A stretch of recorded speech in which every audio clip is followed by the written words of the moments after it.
and let the record reflect the state's present defense counsel, the defendant is present. Good morning. Good morning. Are we ready to proceed this morning? I know we started a little bit later than I wanted to. We had a hearing that I had to handle beforehand. We have our two witnesses here to call for. The state is requesting the introduction of an exhibit that we believe is highly relevant, but Your Honor has to make a ruling on it. So. Okay. So the state would call Dr. Noelia Hernandez.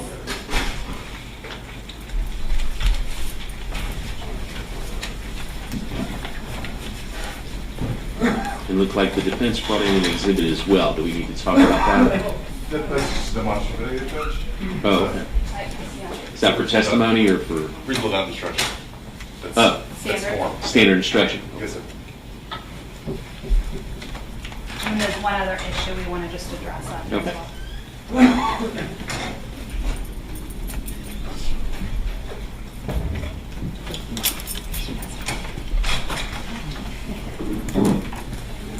right, if you'll raise your right hand.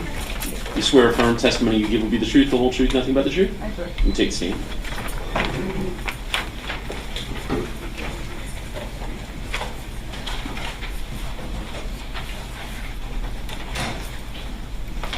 All right, ready to proceed? Yes, Your Honor. Okay. Defense, do you want, for purpose of the proffer, to step to her training and experience? Sure. Okay. Dr. Noelia Hernandez, good morning. Good morning. Where is it that you work? At the District 21 Medical Examiner's Office. And what is your role or assignment there? I'm an Associate Medical Examiner. Did you have the opportunity to review and analyze a case involving a victim by the name of Kayla Rincon-Miller? Yes, I did. And in your examination, what was the cause of her death? It was complications of a gunshot wound of her torso. And if you could do me a favor, talk a little slower and a little louder. All right. Thank you. May I approach, Your Honor? You may. For the record, I'm showing defense counsel 7D. Dr. Hernandez, I'm showing you State's Exhibit 7D. Would you take a look at that and tell me if you recognize the photograph? Yes, I did. And what does this photograph show? It's a picture of the entrance wound on the decedent. May I show this for purpose of the hearing, Your Honor? Yes. I'm not going to introduce anything through her now. That's okay. We will during the trial. Were you able to determine anything about this gunshot wound specifically? As far as like what's surrounding the wound, are you able to tell what that causes? Yes. Okay, and if you could just describe to the court what that is. You might need to get out of the way so she can see it. Yeah, I'm sorry. I'm trying to stay by the mic. And, All right. I appreciate it. So the abrasion, the gray abrasion surrounding the wound, what that tells me is the distance of the weapon from the entrance gunshot wound, as well as telling me it's an entrance. Okay, so let's talk first about it being an entrance wound. How are you able to tell that it's an entrance wound? So we can determine something's an entrance wound based on the characteristics, as well as, for example, if a wound has soot in it, we know it's the entrance because you do not get soot on an exit wound. The abrasion around it usually helps as well. Any of those characteristics, it's also more rounded, and oftentimes it'll be like more even than the exit gunshot wound. Things like that help us tell entrance from exit. And were you able to determine whether there was an exit wound on Kayla's body? Yes. Where was that exit wound? It was on the lower part of her back. Now, in this photograph, we see some lines. It looks like 5 lines or so near the entrance wound of the gunshot.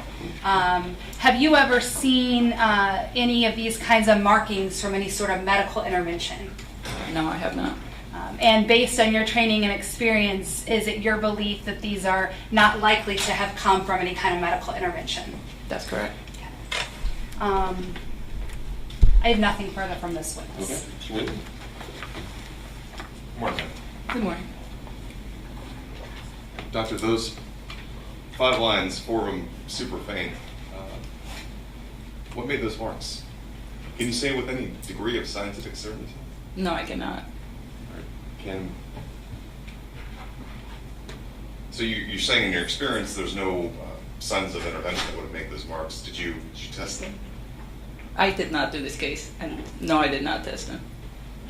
How would you, as a doctor, how would you go about seeing if those marks came from medical intervention?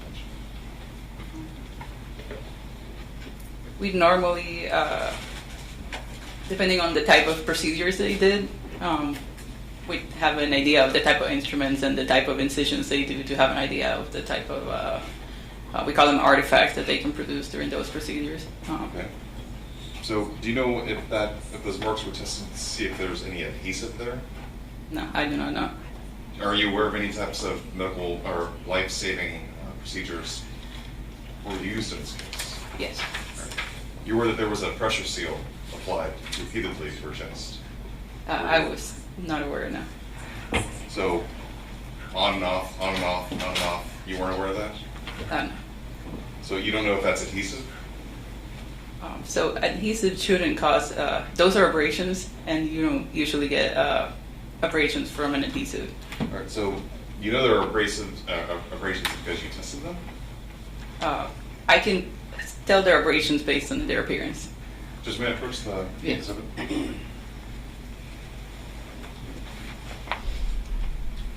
Based upon their appearance, you're saying that these are abrasions. If you look, for example, the ones you can tell easier from here, the second and the third one, you can tell that the skin is broken and you can see the pink area. So the top layer of the skin has come off, if you want to call it that. So that's how you know this is an abrasion. But you're basing that just based solely upon what you're seeing on the screen, like the rest of us, right? Well, I also saw the pictures, better quality, not on the screen, but yes. Right. So, Judge Mayo. You may. So looking at the picture itself, close up, is what you're saying, because I can look at this closer up. Yeah. Right? Well, That's how you're forming your opinion? based on the picture and also on the report and all the notes from the doctor, yes, I can tell it's their abrasions. Right, but the notes from the doctor, you didn't look at the body yourself. I did not. So when did you get on this case? When I was asked to testify for it to cover for the doctor that actually did the case. And when was that? Maybe like 2 months ago?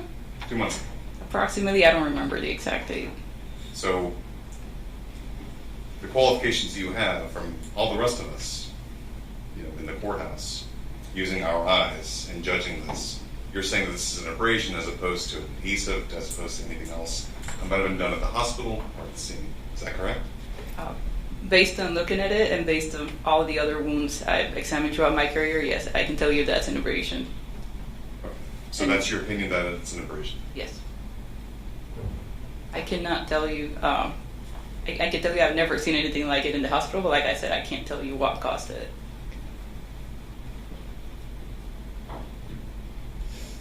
You can't tell us what caused it? That's correct.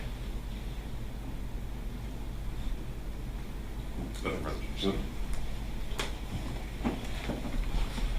Dr. Hernandez, I did forget to ask you, we talked about this being an entrance wound. Are you able to determine how far away the firearm would have been from Kayla when the gunshot was fired? Yes. And how close would that gun have been to Kayla? So in this case, this is what we call the loose contact wound, and which means that the weapon is not hard pressed into the skin, but almost contact to the skin, which would be about 2-3 centimeters at most, the distance from the muscle to the skin. So at most, the muzzle of the firearm was 2 to 3 centimeters from Kayla's chest. That's correct. And your training and experience includes conducting approximately how many autopsies in your career? Probably about 1,600 so far. And out of the 1,500 to 1,600 autopsies, you've never seen any markings like that consistent with medical intervention. That's correct. And when you looked at the photographs of Kayla's body, were you able to see signs of medical intervention? Yes. And you were able to determine those different markings were due to medical intervention. Yes. And that's all of the questions I have, Your Honor. Thank you. Anything else? I know she opened up with a different line of questioning. Any other cross? Just to clarify, Doctor, of those 1,600 autopsies you've done, how many of those were from gunshot wounds that caused death? I'm sorry, what? How many gun-related autopsies have you done? I don't know the exact number off the top of my head. I would say probably at least 300 or 400 of those would be gunshot wounds. Could be more, but I'm just trying to estimate. I don't have a clear number. Nothing further, Judge. Thank you. All right, thank you.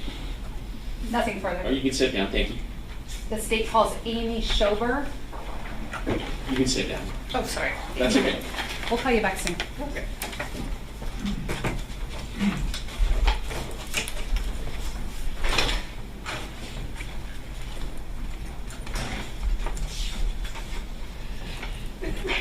Bless you.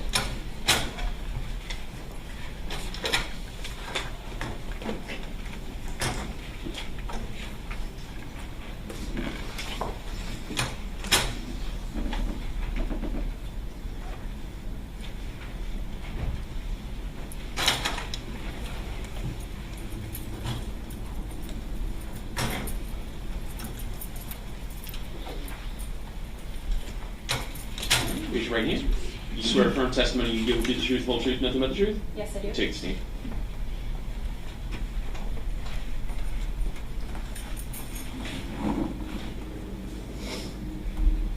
Here we go. Thank you, Aaron. Continuing.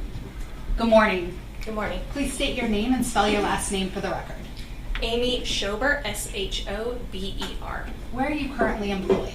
I am a forensic specialist for the Cape Coral Police Department. How long have you been a forensic specialist for them? Almost 8 years now. Could you just tell the court what your education is? Yes. I have a Bachelor of Science in Forensic Science from the University of Central Florida, as well as a Master of Science in Forensic Science from the University of Florida. And what type of training and experience do you have to do your job? So first and foremost, I am a certified crime scene analyst with the Florida Department of International Association for Identification. That takes several hundred hours of ongoing training. We recertify every 2 years to do that. I also have over 1,200 hours of on-the-job training. That consists of continuous education every year of at least 40 hours. And how many crime scenes would you say that you have gone to? In my 17 years of experience, probably thousands. And I want to go back to your experience prior to Cape Coral Police Department. Could you just tell the court what experience you have prior to that? Yes, so prior to that, I was employed as a crime scene investigator with the Orlando Police Department. Prior to that, I was employed as a crime scene investigator for the Polk County Sheriff's Office. Now, did you get involved in an investigation involving the murder of Kayla Rincon-Miller? Yes, I did. And I'm not going to take you through all of what you did at this time, but I want to go specifically to some work you did for Detective La Salonga. What was it that he asked you to do? He specifically asked me to compare a firearm to an injury that was on the victim to see if that would be something that was inconsistent or consistent. Okay. And was there a specific firearm that he wanted you to compare? Yes. And what was the type of firearm? It was a Glock 27 Gen 5. And were you able to find a Glock 27 Gen 5? Yes. How were you able to do that?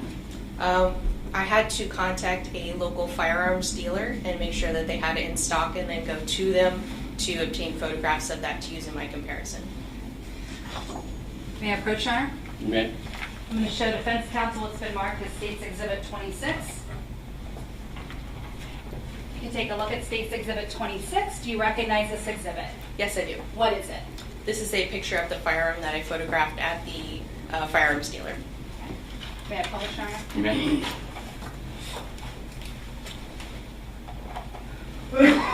When you checked out this firearm, tell the court the work that you did to go about trying to determine if it was consistent or inconsistent with the injury on Kayla. So my first job was to obtain photographs of the firearm. Specifically of interest were the serrations that you see on the front end of the firearm. There's numerous parallel lines. Those are grip assistance serrations so that when you're moving the slide on the firearm, you can have a better grip on it. And are you referring to these lines on the front as well as the lines on the back of the Yes. firearm?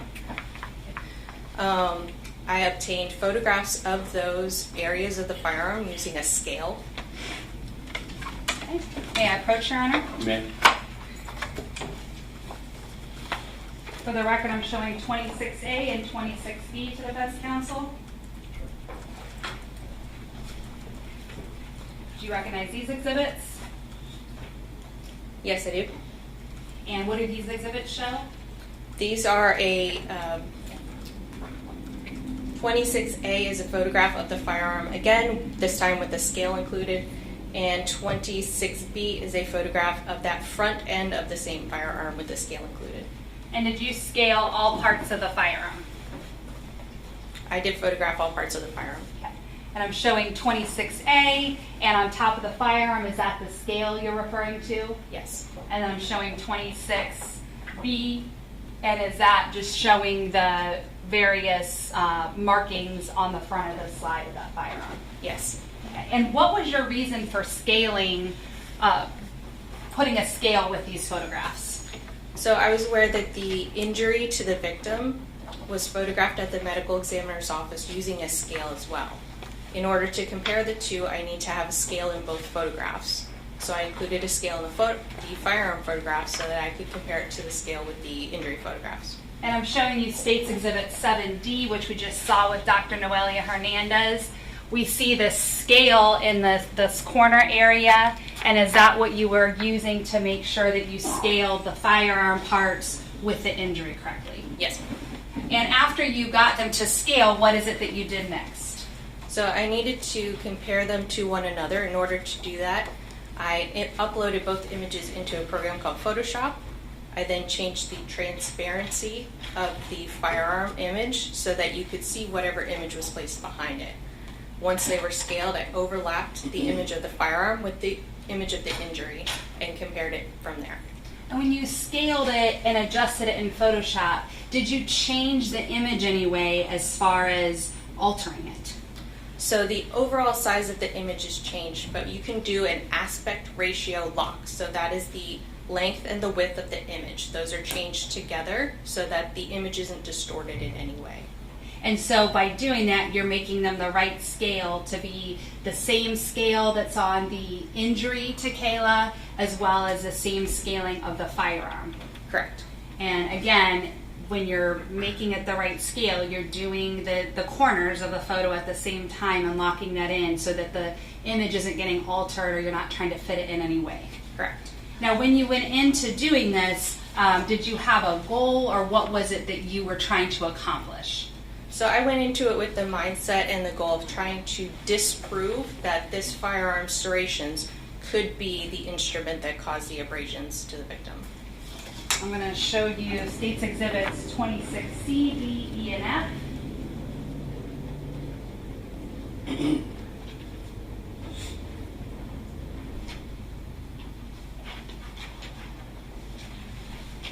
to have you take a look at these exhibits and tell me if you recognize them.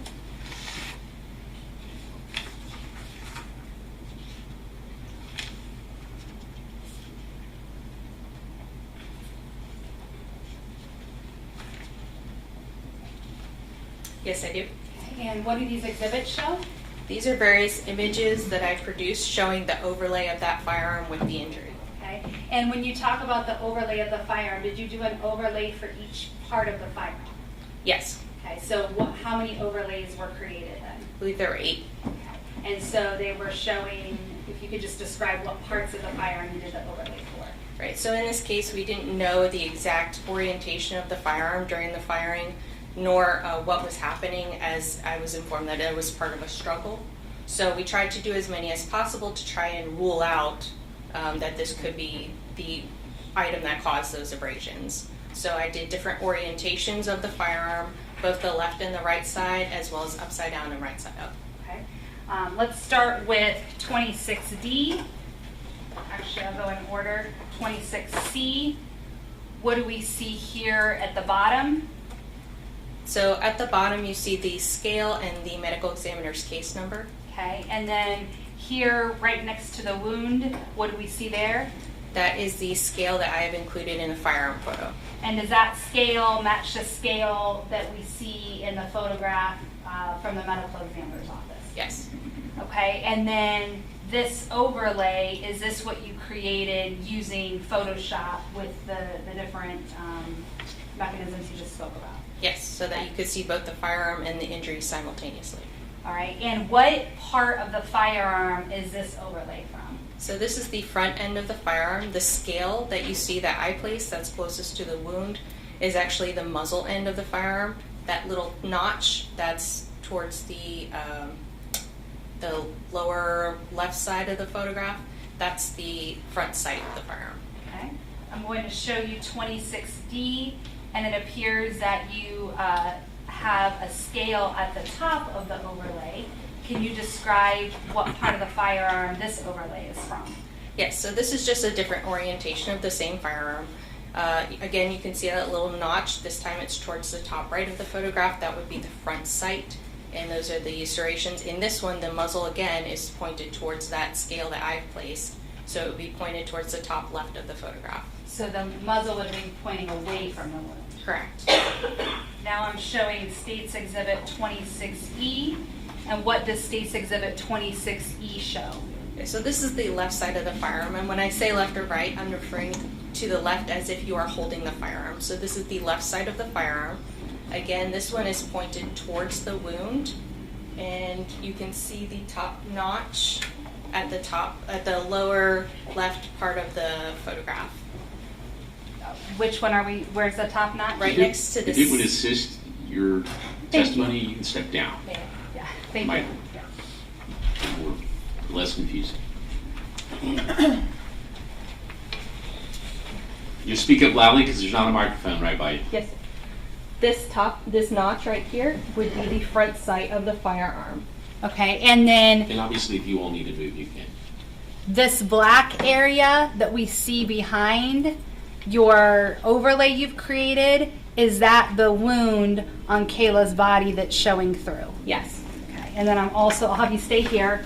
I'll show you 26F. And what does 26F show? So again, this is the left side of the firearm. In this one, the muzzle is pointed away from the wound, and the front sight that I've referred to in the other photographs would be here. Okay, and we just see again the injury showing through in these spots up here. Yes. Okay, and based on these photographs, does 26E with the muzzle pointed toward the wound, does this appear to you to be consistent with those wound marks? I can't observe anything that makes it inconsistent with that injury pattern. Okay, thank you. You have a moment, Your Honor? Yes. Nothing further, Ms. Strober? Sweet. Just may I first exhibit? You may. Do you want her to stay down here as well? That's fine. Okay, Take a stand. that's fine.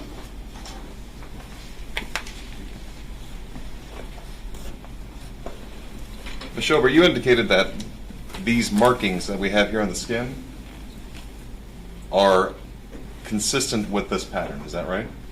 They're not inconsistent, That's another way of saying they're consistent. Is that right? if you'd like to say it that way, yes. I'm not the one testifying, Ms. Schober. I chose to say not inconsistent. So double negative. Got it. So these markings are in the valleys of the serrations. Is that true? On that image, yes, I did create another one that shows it moved one down or one up, which would put it in line with either the valleys or the ridges, depending on what you're looking at. Here we have them side by side, right? Is this the other one? Still in the valleys. Yes? Yes, so I don't believe that one I produced was included in the exhibits. Okay.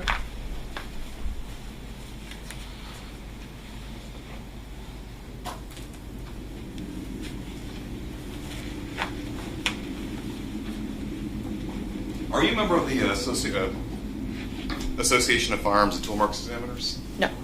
So you have no specialized forensic firearms training. Is that accurate? I am a certified firearms specialist. But you're not a member of the association that is for, I guess, professional development of firearms examiners. Is that true? Correct. How familiar are you with firearms? I do encounter them daily on my job, almost daily on my job. Okay.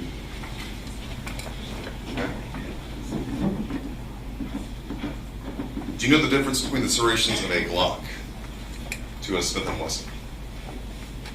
When you say know the difference, what are Right. you referring to? Are you familiar with the, I guess, millimeters of difference between the serrations of a Glock and the Smith & Wesson?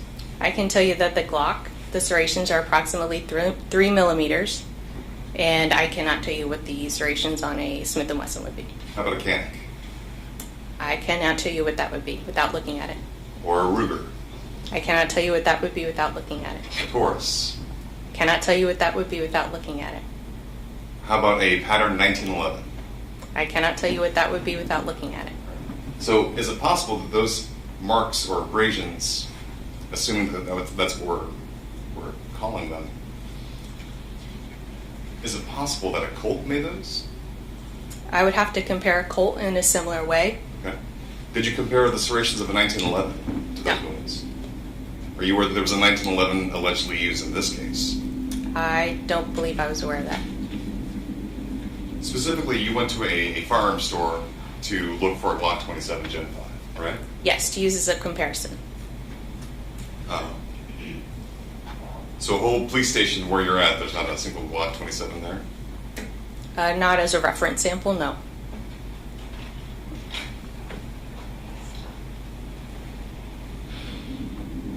So you're saying that it is consistent with a Glock 27, but it's also is it fair to say it's also consistent with a lot of serrations found on lots of different firearms in this world? That may not be true. I would have to do a similar comparison, again, with those firearms to those injuries to make that determination. But you didn't. Correct. I was only asked to compare one firearm. Don't you think it's kind of misleading to say this came from a Glock 27? I did not say that. Isn't it misleading to say I'm going to put a transparency overlay of a Glock slide against the wound entrance and next to the abrasions of the deceased? I don't believe that to be misleading.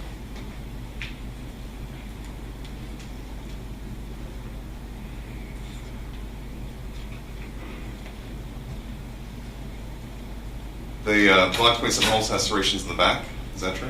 Correct. And that's to assist with racking the slide, right? Correct. Same thing with the front serrations. It's to assist with racking the slide. Correct.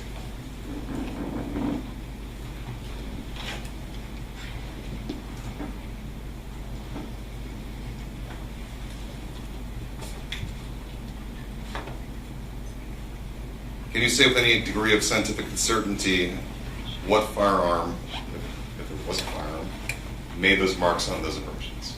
I can only say that the firearm that I compared those abrasions to was not inconsistent with those abrasions. Inconsistent.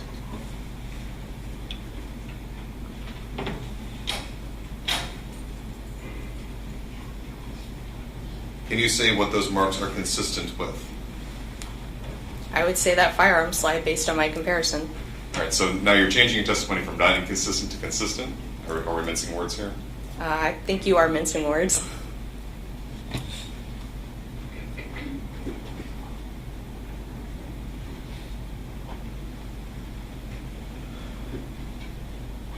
Just make a moment, please. You may.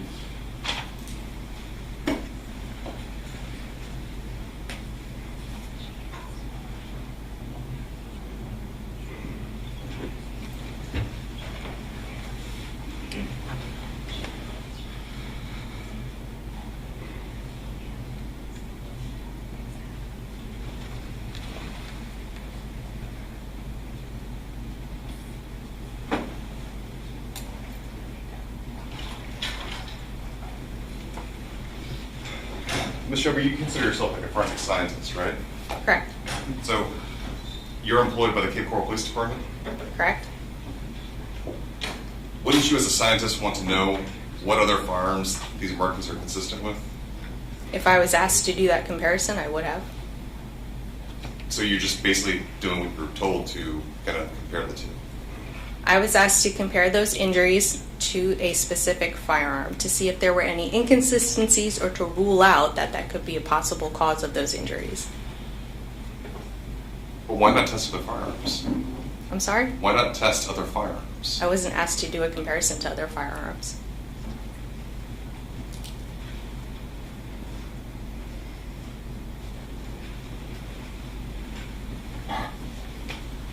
Nothing further, Judge. All right. That's all the questions I have, just argument, Your Honor. Okay. I Thank you. believe, You can sit down. thank you.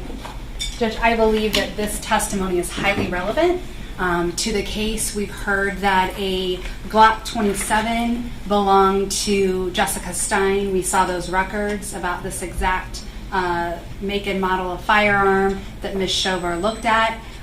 We know that the Glock 27 was missing right after the murder. We heard that from Jessica Stein.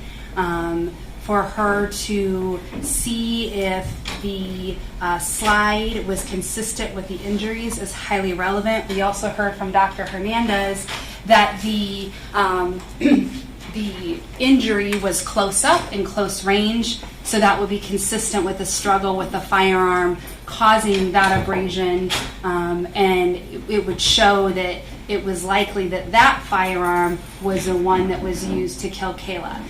This witness is not saying that it's her opinion that this firearm is the firearm that killed Kayla. She's simply using her scientific skills and her knowledge and comparing the wound to a overlay created with the slide.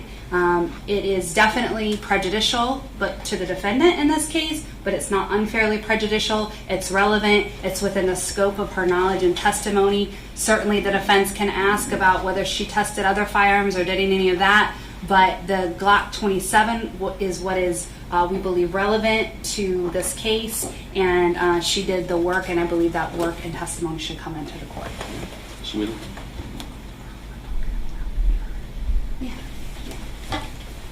Judge, it's hard to put into words how categorically misleading this evidence is. The slide with the overlay with the word Glock on it compared to the wound, when this witness is saying without any degree of scientific certainty, it's consistent with it, right? But it may also be consistent with a Smith & Wesson, a Canik, a Ruger, whatever firearms manufacturers make front serrations or back serrations on a slide. And, and even the 1911, that's also alleged to have been used during the course of the robbery by Christopher Horne Jr. It's too misleading, Judge, to members of this jury to put a Glock slide superimposed to these wounds in front of this jury. It is categorically misleading to say that this is consistent with such a wound, when it's also consistent with so many other firearms, assuming that that's what made these marks. And I understand that the state acknowledges it's prejudicial because it is, but that prejudice is vastly outweighed without any semblance of relevance in this case. The danger is so great, Judge. You can't let this kind of information in front of the jury. You just can't. Any rebuttal? Just real briefly, Your Honor. At the end of the day, the jury still has to form their opinion about whether it is or it isn't, about what weight to give it. This is not misleading in any way. Again, he can argue that another type of firearm could cause these marks, but the gun at issue is the Glock 27, and it's entirely proper testimony for her to testify to that. All right, I've listened to the arguments of counsel. I've listened to the testimony regarding the proffers. The court finds that the probative value of the evidence presented by the witness and the exhibits used is not substantially outweighed by any prejudicial effect. While I understand it is prejudicial, evidence is potentially prejudicial, but the rule requires the prejudicial effect to substantially outweigh the probative value. I don't find that it does. So I would, assuming there's not any, if there's any other objections, certainly I would hear it. But as far as that particular objection goes, I believe the questions go to the weight of the evidence, not its admissibility in that regard. Judge, would the court at least consider keeping out the photographs of the slides, the superimposed slides with the word Glock on it? No. My ruling applies to everything that was presented during the trial. Okay. The only other issue I just want to raise that came up yesterday, and I briefly addressed it, but I'm concerned with further questioning. One of the big issues in this case is the witness tampering that came about where Christopher Horne's mother, father, and aunt were arrested based on statements that Jessica Stein gave to the Coral Police Department. Those statements she gave were specific to a meeting that they had at a park, and then that went to like a grandmother's house or somewhere nearby. In the statements she made, she talks about threats to her life, talks about all these horrible things that they did and said. We, as Your Honor knows, she did not know she was being recorded. We got that recording that recorded that entire exchange at the park and then afterward. In that entire exchange, it was an entirely different story than Jessica Stein told police officers. And based on that, the charges were dropped by the state. Some of the things that happened in that exchange were Thomas Stein did say he was involved in the murder. We have the discussion about getting rid of the firearms. We have multiple discussions about the evidence in this case. As soon as the state got that recording, we turned that over to the defense. We also turned the entire case file from the witness tampering, including the depositions, including the statements made. And so the suggestion by defense in the opening is that the state dropped the charges against Christopher Horne's parents because somehow of his cooperation. The defense knows that is entirely false. Additionally, the defense solicited testimony from Mrs. Stein that was fully contradicted by the recording. And while the state recognizes and realizes we can't introduce that recording to impeach her, the defense is aware of what's said on that recording. And so to elicit further testimony that's inconsistent, wholly inconsistent, he's painting a picture for the jury that is inaccurate and false. And so I would my hands are obviously tied, but we still have ethical duties as to where we can go and how we can paint the evidence based on what we as the attorneys know happened in this case. So that's my concern going forward with questioning regarding that specific incident, that we do know exactly, both defense and the state, what happened. What do you want me to do? I don't want you to do anything now at this point. I just want it to be very clear that I will be objecting to any further questionings, any kind of suggestion that's inaccurate from that evidence. Judge, can I respond to that? Absolutely.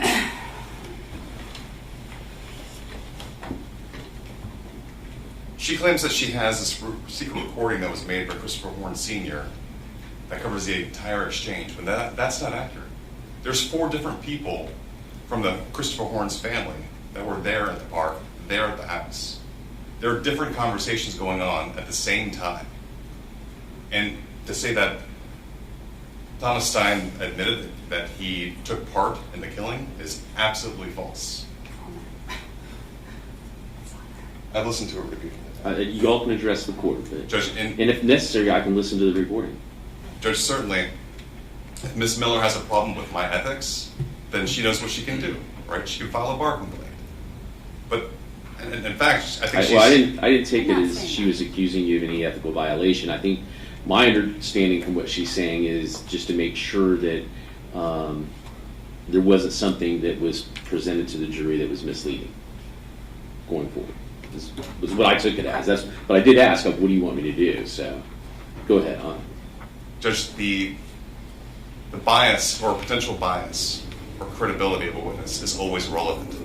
Would you agree with me? Christopher Horne is receiving a benefit. He's testifying. In exchange for that, I am able to argue that his parents' cases were dropped. Because of the proffers he gave, he allegedly were concerned about the cases that were currently pending. And in fact, Ms. Miller makes him this guarantee. Listen, the cases against your parents, they've been dropped. They're on the second prong, right? I know you were concerned about the first time, but now you can tell us the truth.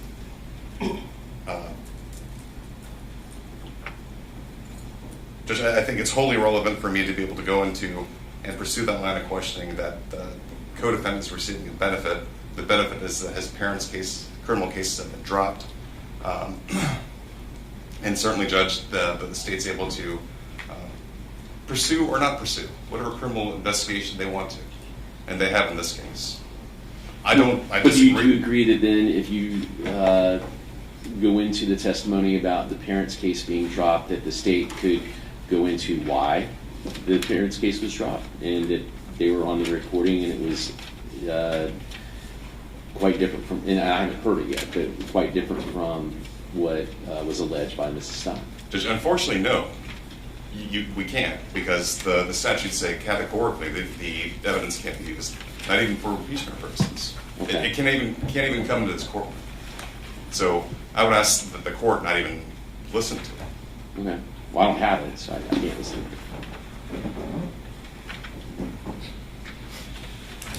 But you're asking them to kind of use it as a sword and a shield? I'm sorry? It sounds like you're kind of asking to be able to use it as a sword and a shield. No, sir. Okay. So the state's asking to shield themselves, to insulate their decision Right. not to pursue the criminal matter. That's And what, she's explained why they didn't was because the allegations, and I haven't heard anything, so I don't know, but the allegations by Mrs. Stein about what happened at this meeting were opposite to what they heard on this secret recording, and therefore the credibility of those allegations, I guess, was determined by the state that it wasn't credible, and so that's why they dropped it. I mean, that's just what's been proposed to the court. So, it sounds like you're in disagreement with that, or Yes, sir. But you heard the recording, you're leaving the specter of a secret recording that's not in front of the jury Right. that they're considering. We can't. I'm not saying anything in front of the jury about the recording. Right, but to allow the state to say, well, we listened to a secret recording and a conversation afterwards, folks, and that's the reason why we didn't pursue juries. Well, it's not that they can say that, really. I guess the question is, should the court let the defense tell the jury that the sole reason that the state dropped those charges was to get the co-defendant to testify against Mr. Stein? Because that's what it sounds like you're alleging. Judge, I think I'm allowed to, because that is what happened in this case. Wait a minute. They- Be careful. they were charged. Wait. You're really careful about your representations to the court. So, is the state in error about what's on the recording, and that Ms. Stein's statements to the state and allegations were not credible? Are you saying that what Mrs.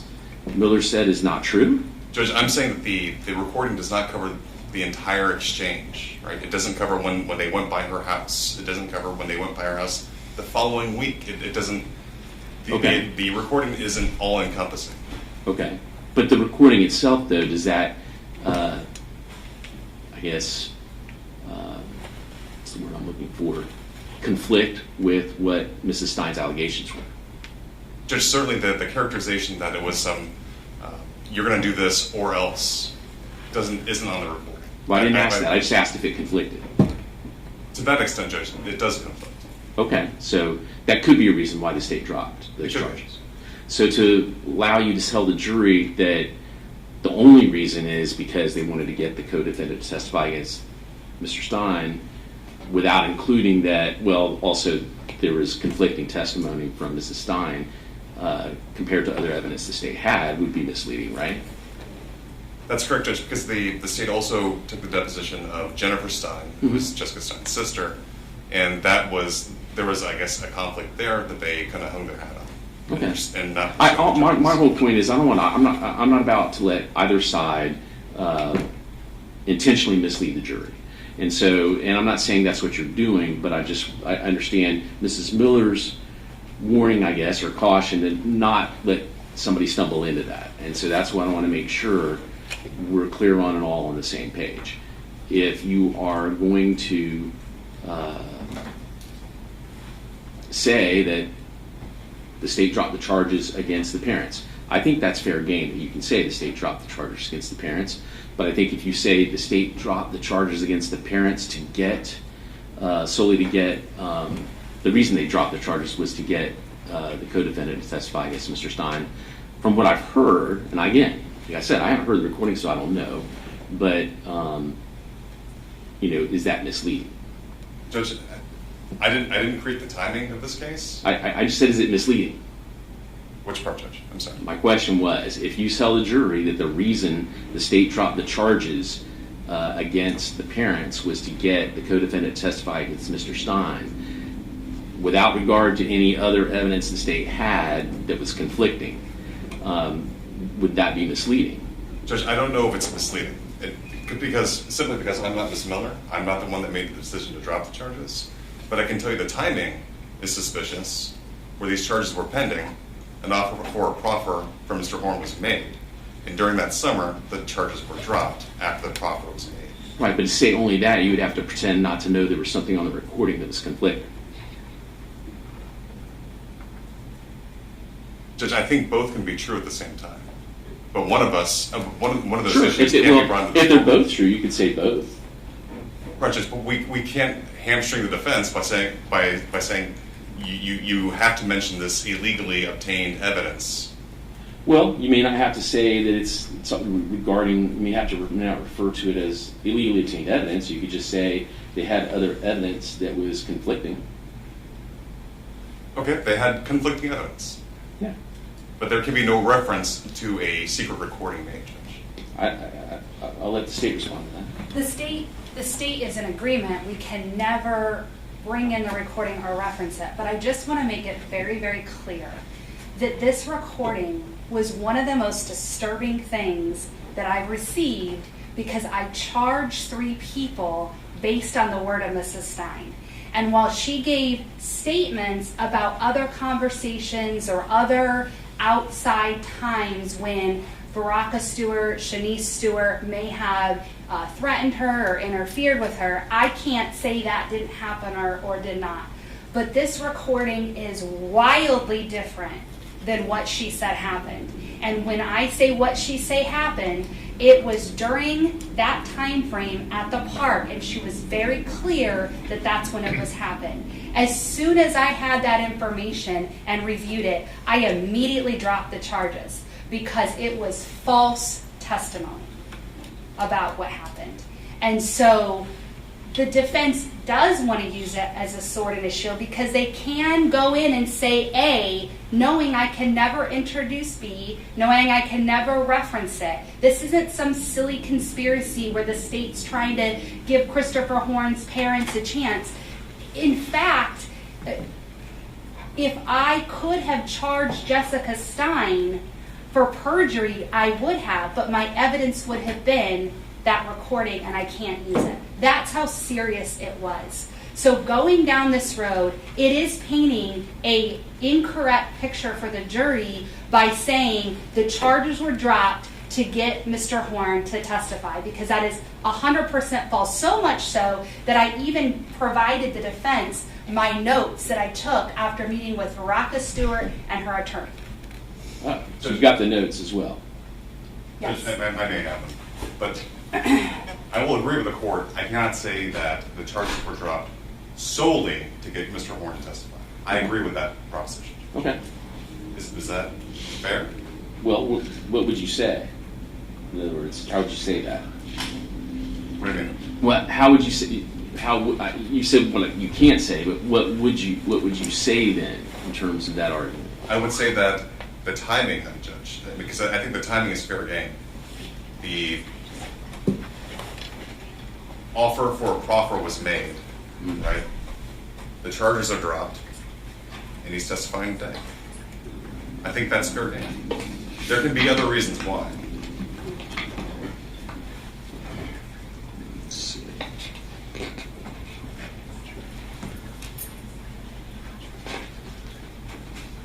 Right, Judge. I think the jury can infer from the evidence what they need. Yes, but you can't imply something you know to be false. In other words, you can't say they dropped these just to get the co-defendant to testify against Mr. Stein because you were aware of the notes and the recording and the other things that played into that. Does that make sense? Judge, I understand what the court's saying. Well, does that make sense? That you can't imply something you know to be false. You would agree with that? Judge, I don't know it to be false.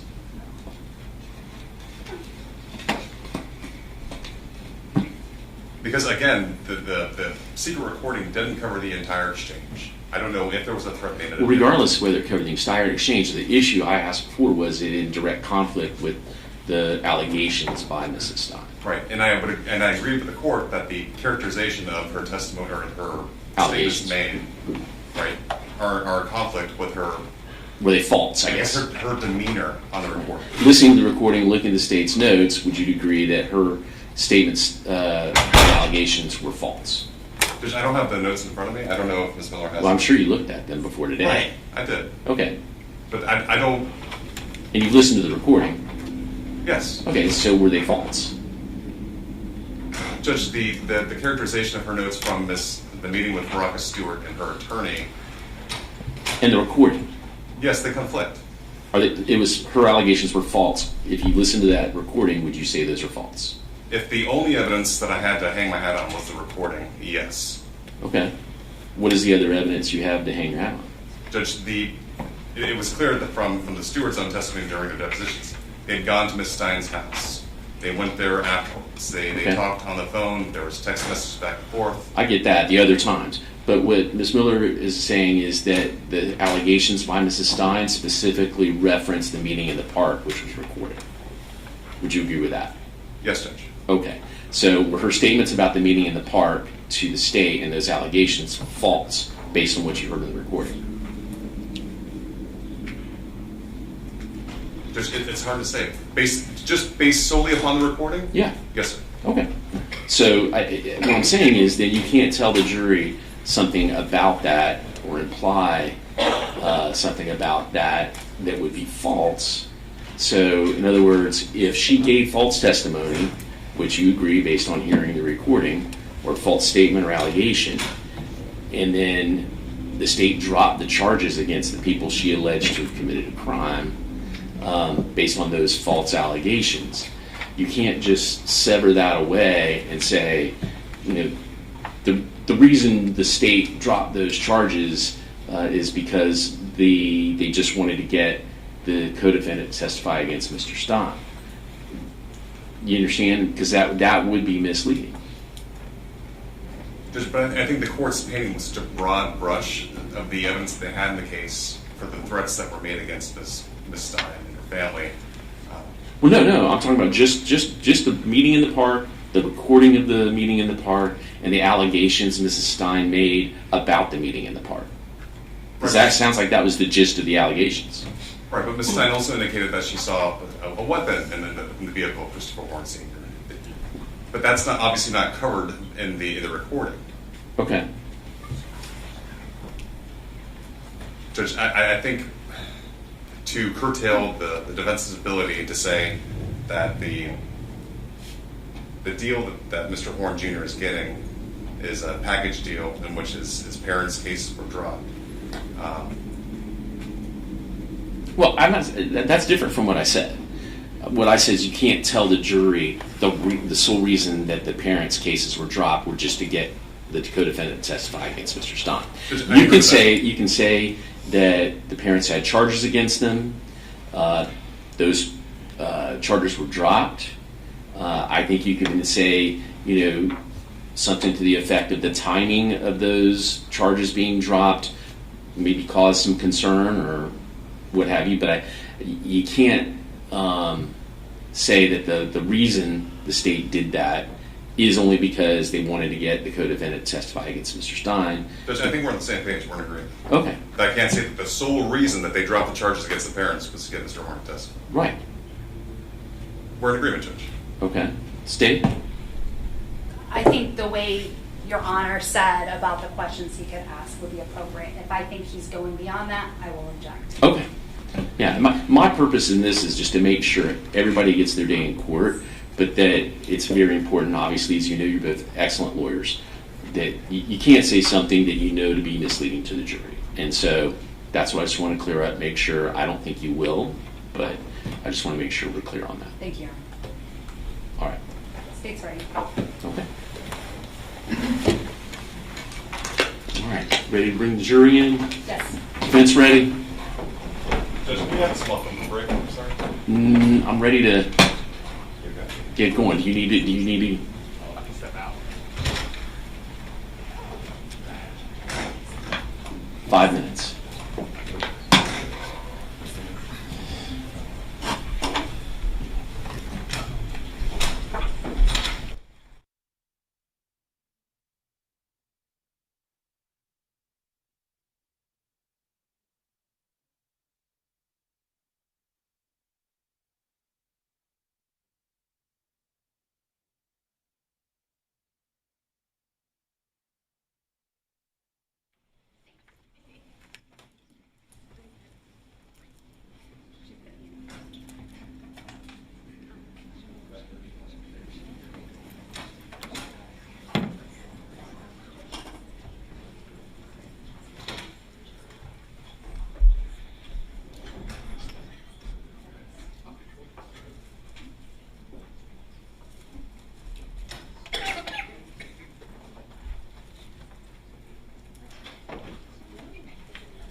be seated.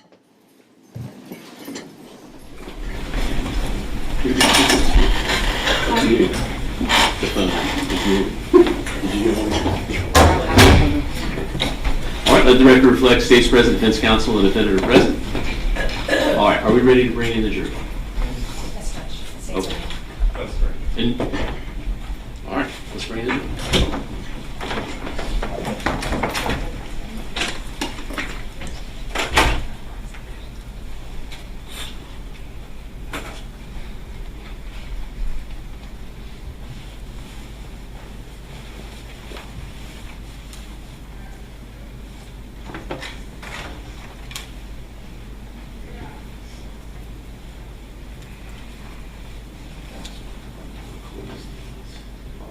So easy.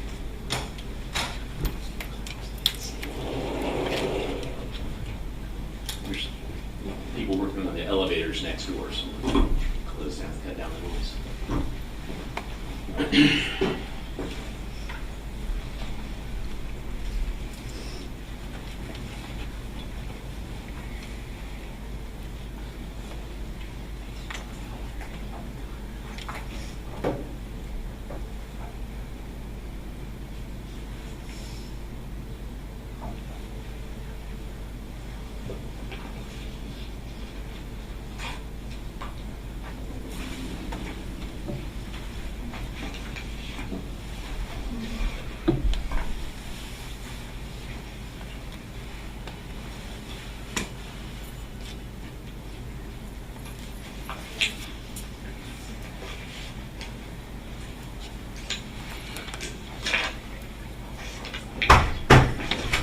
Juror's entry.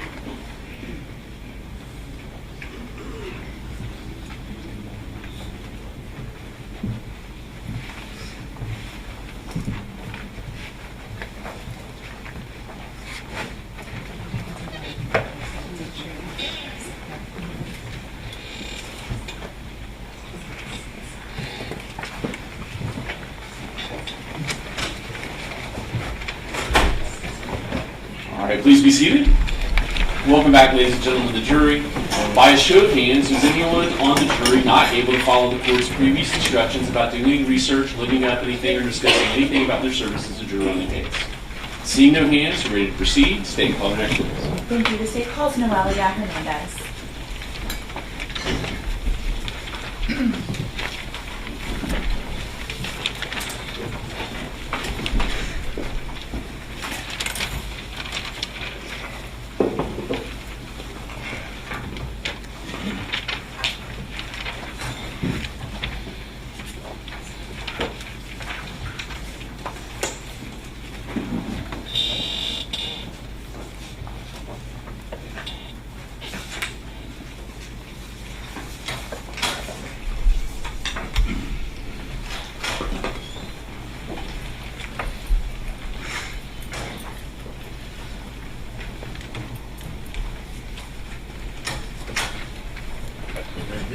Okay, if you'll face the clerk, raise your right hand and she'll swear you.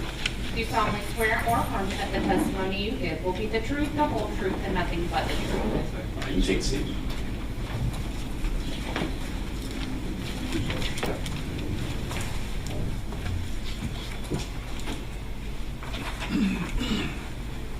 May I inquire? You may. Good morning. Would you please state your full name? Dr. Noelia Alemar Hernandez. And how do you spell your first name? Noelia, Noelia. And how do you spell your last name? So the first one is Alemar, Alemar, and the second one is Hernandez, Hernandez. And what do you do for a living? I'm an associate medical examiner And where do you practice? at the District 21 Medical Examiner's Office. Is that located right here in Fort Myers? Yes. How long have you been employed there? It'll be 7 years in September. In order to get your job there, did you have to achieve a certain educational background or degree? Yes. And what was that?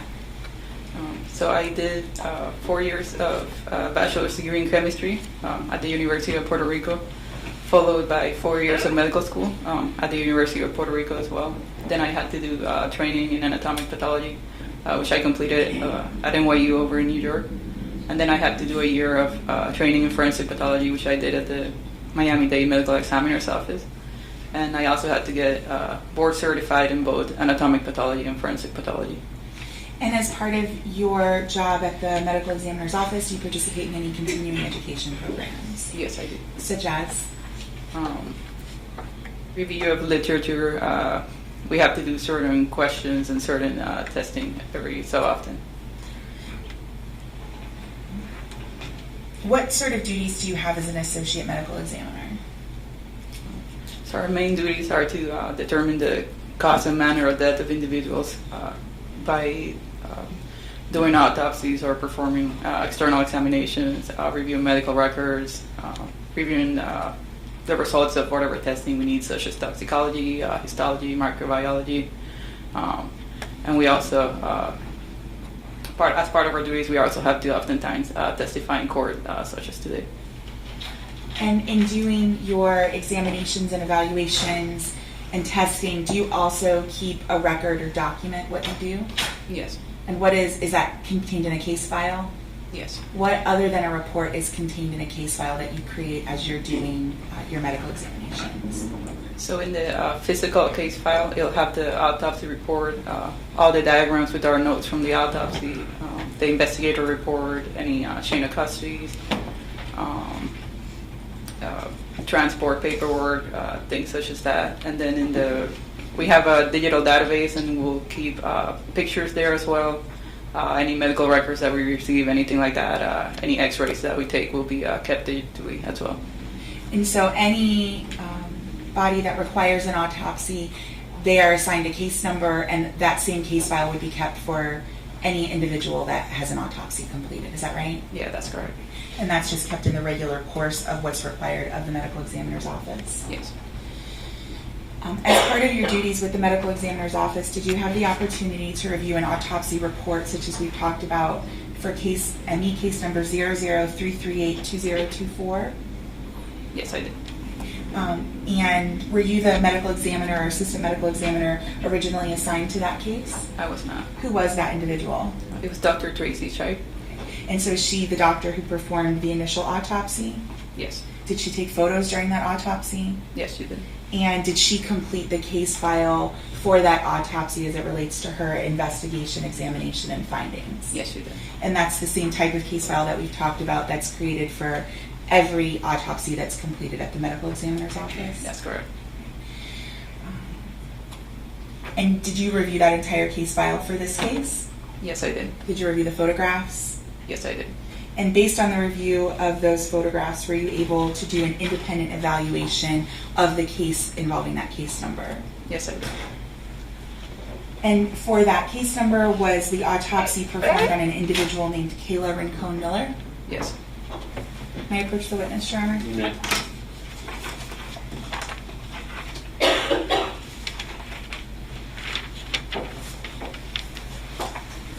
I'm showing defense counsel the argument entering State's Exhibit 7 and 7A.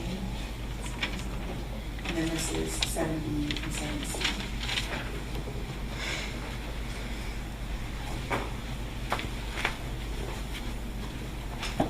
Doctor, I'm placing in front of you what's been marked as State's Exhibit 7, 7A, 7B, and 7C. Make sure the right numbers. Can you take a look at those and tell me whether you recognize them?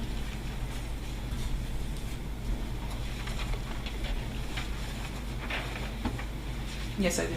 And are these photographs that were contained in the case file you reviewed involving the autopsy of Kayla Rincon-Miller? Yes, they are. At this time, the state would move to enter into evidence State's Exhibit 7B and 7C, Your objection. Be admitted. and then 7 and 7A have already been admitted. May I publish these to the jury? All right. I'm placing on the viewer what's already been entered as State's Exhibit number 7, number 7A,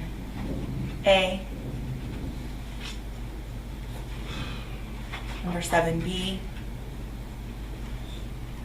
and 7C. As part of these photographic evidence, do you also, I see in this last exhibit, 7C, that there's a measuring implement as part of the photograph. What is that? What is the purpose of that during the course of an autopsy? So we place, that's what we call an L ruler. It has, you can't really see it very well in the screen because of the glare, but it has a ruler, both horizontal and diagonal. And we will take pictures of any injuries or any findings in the body with that ruler, so that if somebody is looking at it that wasn't present when you did the autopsy, they can take measurements, since the ruler is made for that, so that when you take a picture. And so being able to review the photos as well as those additional measurements and things like that is helpful to you in your evaluations when you're reviewing another medical examiner's file. Is that right? That's correct. Based on your review of the case file in this case, what was the cause of death of Kayla Rincon-Miller? It was complications of the gunshot wound of the torso. And what does that mean? She had when I say torso, is referring to the chest and abdomen area, and so she suffered a gunshot wound to that area, and she died as complications of it. Okay. And I'm again placing image 7A onto the screen. This defect that we're looking at in the center of Kayla's body, is that an entry wound or an exit wound? That's the entrance gunshot wound. Okay. What was the exact injury that caused the death in this case? The gunshot wound. Just wanted to make sure I understood. And were you able to determine a manner of death? Yes. And what was that? It was homicide. How many categories are there for manner of death? In terms of a medical examiner perspective, there's 5 categories. There's natural, which is somebody that dies of heart disease, for example. We got suicide, which is somebody that takes their own life. Accident, which would be, for example, somebody that dies in a car accident. Homicide, which is somebody that dies at the hands of another. And there's undetermined, which is when we can't classify it into one or the other. May I approach the witness, Your Honor? You may. I'm showing counsel what's been marked as State's Exhibit 7E.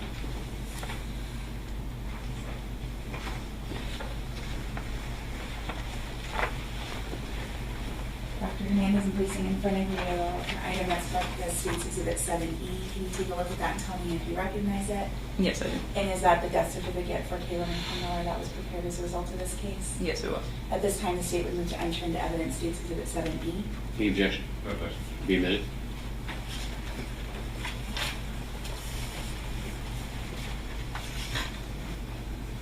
When you're reviewing a case where the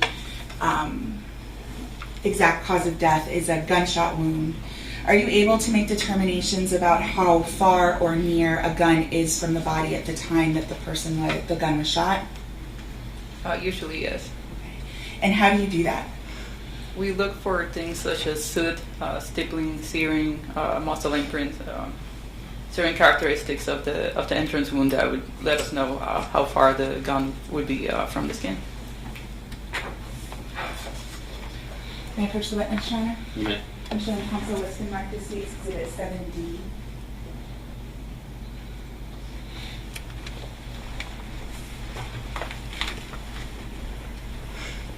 Hernandez, I'm placing in front of you what's been marked for identification as State's Exhibit 7D. Can you take a look at that photo and tell me whether you recognize it? I do. And what is that? That is a picture of the entrance wound on Kayla. So that one wound from her chest? Yes, that's correct. At this time, the state would move to enter into evidence State's Exhibit 7D. No objection. Be admitted. May I publish? You may. We place that up on the screen.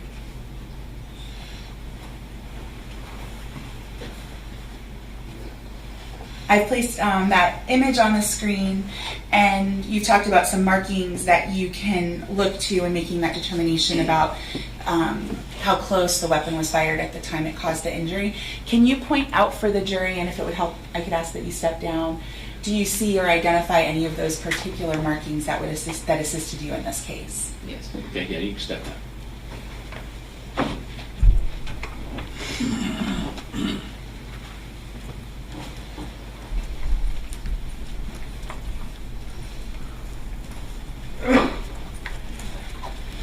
So as you can see, this defect right here. You have to speak up a lot louder. Sorry. This defect right here, that's the entrance wound. This marking around in this gray abraded area, which what you usually hear on TV is mentioned as referred to as an aberration color. This is what's most helpful in this case. The Hold on one second. sorry. Oh, you're gonna read the microphone. Just kind of soft spoken, so. Sorry. Maybe if we point on the screen. Oh, I can do that.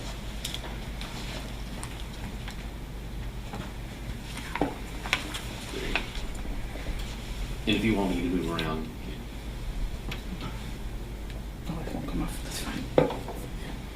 Alright. So, as I was saying, you have the defect in the center, right here. And then that gray area around it, there's an aberration with some soot deposited on it. And that's one of the main things that, for example, if you have soot on a gunshot wound, it already tells you that's the entrance and not the exit, because you do not get soot on an exit that comes from the muzzle. So the pattern of the specific abrasion tells us that this is a what we call a loose contact wound, meaning the weapon is not hard pressed against the skin towards where you see something such as a muzzle imprint, which you do not see here. So it's a gunshot wound where the muzzle would have been up to 2 to 3 centimeters away from the skin. Thank you. Yeah, you can see.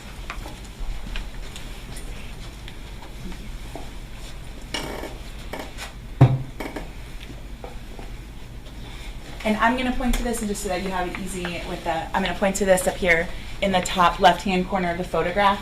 Those markings that we see there, are those markings that you've seen in that pattern associated with any type of medical intervention in the course of your history as a medical examiner? No. And approximately how many autopsies have you completed? About 1,500 to 1,600. And of those, how many have included gunshot wounds? I would estimate maybe somewhere between 300 to 400.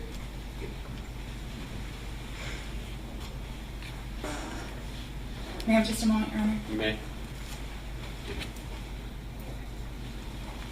The state has no further questions for this witness. More Dr. Haynes. Good morning.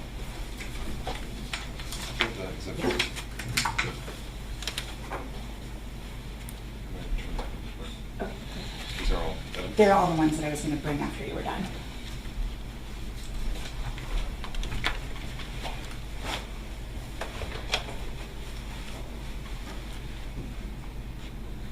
These serrations are markings or patterns next to the wound. There are linear abrasions on the top left from the wound. Okay. Can you see what made those? I cannot. You're saying that based upon your experience that they're not markings from medical intervention? I've never seen a pattern abrasions like that for medical intervention before. No. Do you know what procedures were used at the scene of the crime to try to save this girl's life? I don't recall off the top of my head. I know better about the procedures that were done in the hospital. Okay. But were you aware that there was a pressure seal applied and reapplied, applied and reapplied?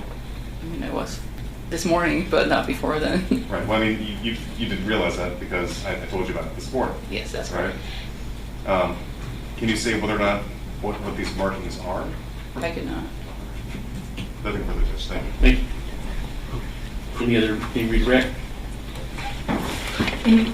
No redirect, Your Honor. You can sit down. Thank you.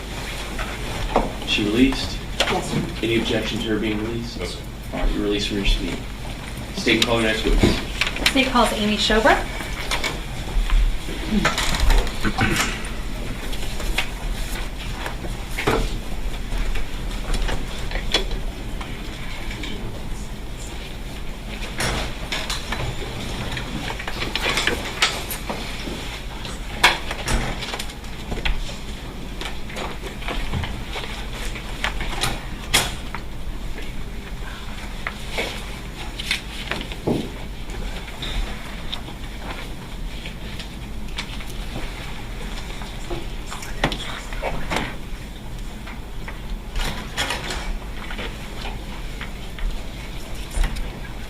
May I approach the clerk, Your Honor? You may. Just give her a second. She's going to right. If you'll face the clerk, raise your right hand, she'll swear you. Do you solemnly swear or affirm that the testimony you give will be the truth, the whole truth, and nothing but the truth? Yes, I do. You can take a seat.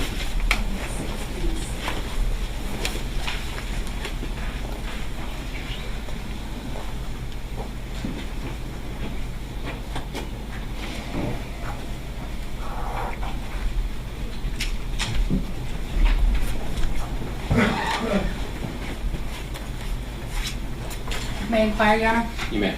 Good morning. Good morning. Please introduce yourself to the members of the jury. My name is Amy Schober. I'm a forensic specialist with the Cape Coral Police Department. How do you spell your last name? Shober. How long have you been with Cape Coral Police Department? Almost 8 years now. What is your educational background? I have a Master of Science in Forensic Science from the University of Florida, as well as a Bachelor of Science in Forensic Science from the University of Central Florida. Did you work anywhere prior to Cape Coral Police Department? Yes, I did. Where did you work? I worked at the Orlando Police Department, and prior to that, I worked at the Polk County Sheriff's Office. How many years were you, and in those positions, what was your assignment or role? Very similar. I was a crime scene investigator at both locations. How long were you a crime scene investigator before you went to Cape Coral Police Department? All in total, including the Cape Coral Police Department, I've been practicing as a forensic specialist crime scene investigator for 17 years. Have you had any further training and experience since you've had these roles? Yes. And what type of training and experience do you have? So I have over 1,200 hours of on-the-job training. That includes annual training of at least 40 hours of continuing education in various topics of forensic science and crime scene investigation. Okay. And about how many scenes would you say that you've gone to? It feels like thousands, so probably close to that, high hundreds, thousands. Did you become involved in a case involving the murder of Kayla Rincon-Miller? Yes. When did you get involved? I was involved on March 18th of 2024. And what was your involvement? My first involvement was attending an autopsy of the victim at the medical examiner's office. What was the purpose of you attending that autopsy? So we are there to mainly to collect evidence as it's collected from the victim. And were you able to collect any items from the victim? Yes. What types of items did you collect? I collected the bags that were covering the victim's hands. I collected swabs from the victim's hands, a set of her fingernail clippings. I collected the hospital gown that she was wearing. I collected hair ties and jewelry from the victim, as well as some towels that were with the victim. Did you photograph all of those items? Yes, I did. Once you collected those items, what did you do with them? I brought them back to the Cape Coral Police Department. The items that were bloody, I had to dry, and then they were later packaged. After you were done with your role relating to the autopsy, did you do anything else? Yes. What did you do next? Next, that same day, I participated in a search of the area of the crime scene. And explain what the purpose was of going and doing a search. So this search was a subsequent search to searches that had already been done the day of the incident. This one involved a canine dog from LCSO, or Lee County Sheriff's Office, and I was there to assist in that. Was there also a metal detector that was used? Yes. Was there anything specific that you were looking for? Yes, so just additional items of evidence, mainly ballistic evidence. And when you say ballistic evidence, could you just elaborate? So we were looking for any spent shell casings or cartridge casings that would have been ejected from a firearm, as well as any projectiles. And to your knowledge, had any ballistic evidence been collected from the scene prior to you arriving? No, none had. And when you were there, was any found? No. Now, when you arrived on the scene, do you recall about what time it was you got there to conduct your search? I can tell you an exact time if I may refer to my notes. Sure. Will that refresh your recollection? Yes. Yes.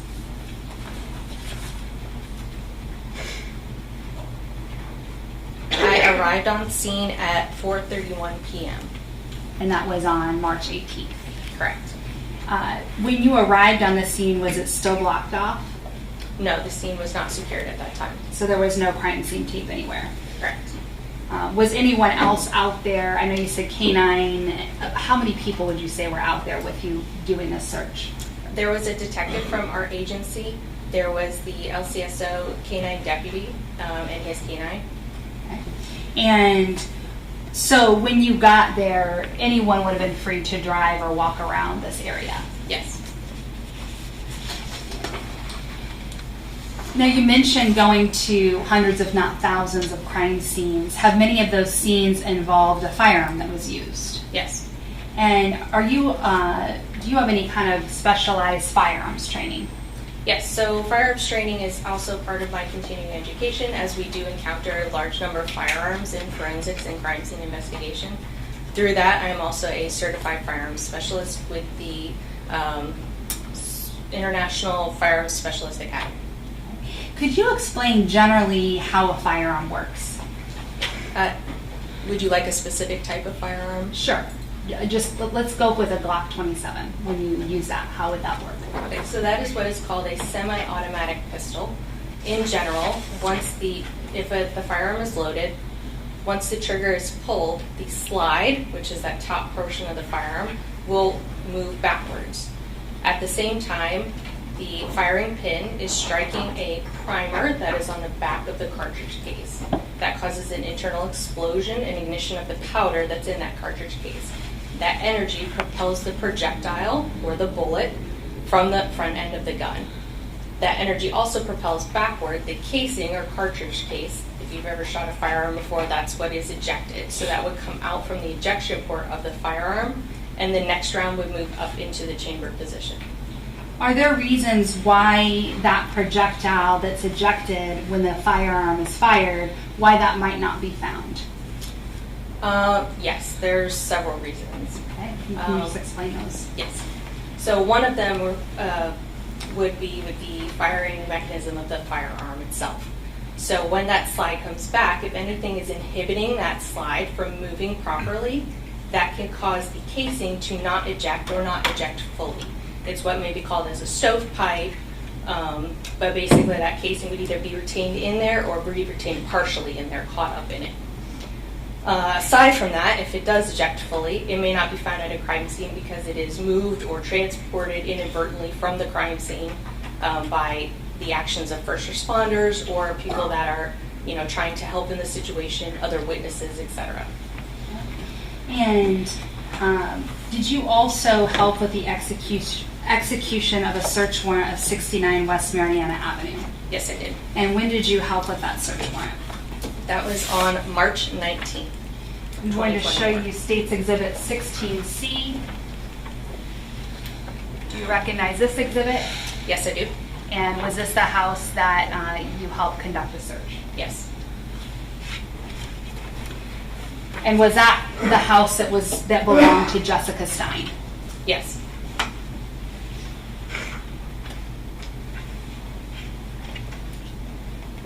Now, when you went in to do that search, did you take photographs of the inside of the home? Yes, I did. And did you search the entire home? I did, as well as other law enforcement individuals that were present on scene. And in your search of the home, did you ever find a Glock 27? No. Now, at some point, did you do some work for Detective La Salandra? Yes, I did. And what was it that you were asked to do? I was asked to compare the serrations on a Glock 27 Gen 5 firearm to some injuries that were present on the victim. And did you have you mentioned that no Glock was found in the search warrant of Jessica Stein's home.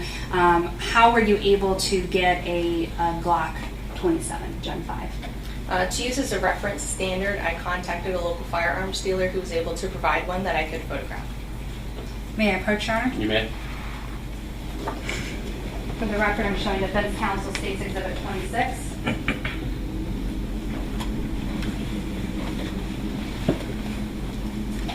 Ms. Shover, I'm showing you State's Exhibit 26. Do you recognize this exhibit?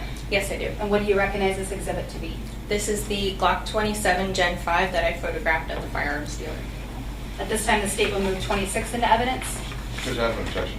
Be admitted. Judge, I said I have an objection. Oh, I'm sorry. I thought you said you had no objection. I apologize. Yes. Argument, Judge. Your order first. I'll listen to your argument.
At this time, the state would seek to move 26 into evidence. Okay, noted objection, but the rule then be admitted. May I publish? You may.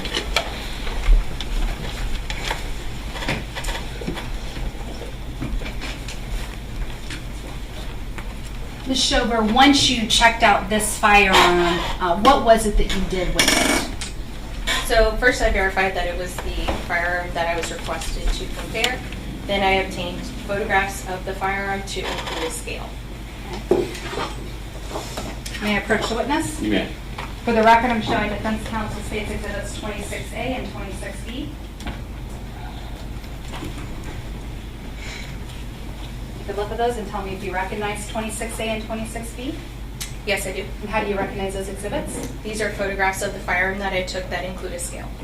Thank you. At this time, the state will move 26A and 26B into evidence. Same objection, Judge. Noted, rule will be admitted. Permission to publish? You may.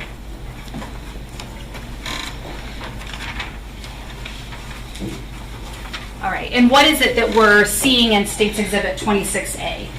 This is the same firearm that you saw in the previous photograph. It just includes a scale to show the overall size. Okay. And I'm showing you State's Exhibit 26B. What does this photograph show? So this is a close-up photograph of the serrations at the front end of the gun. So the ruler would be covering the muzzle, and what you're seeing are those depressed ridges that are on the front end of the firearm.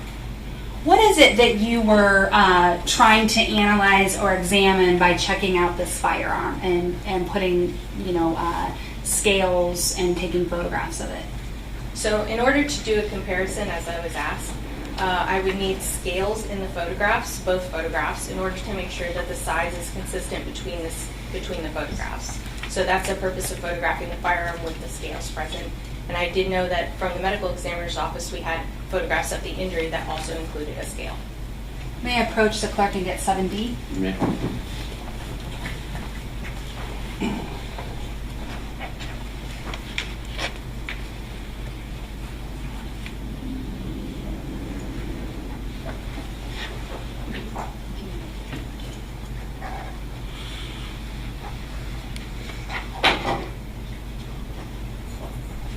Ms. Schober, I'm showing you State's Exhibit 7D.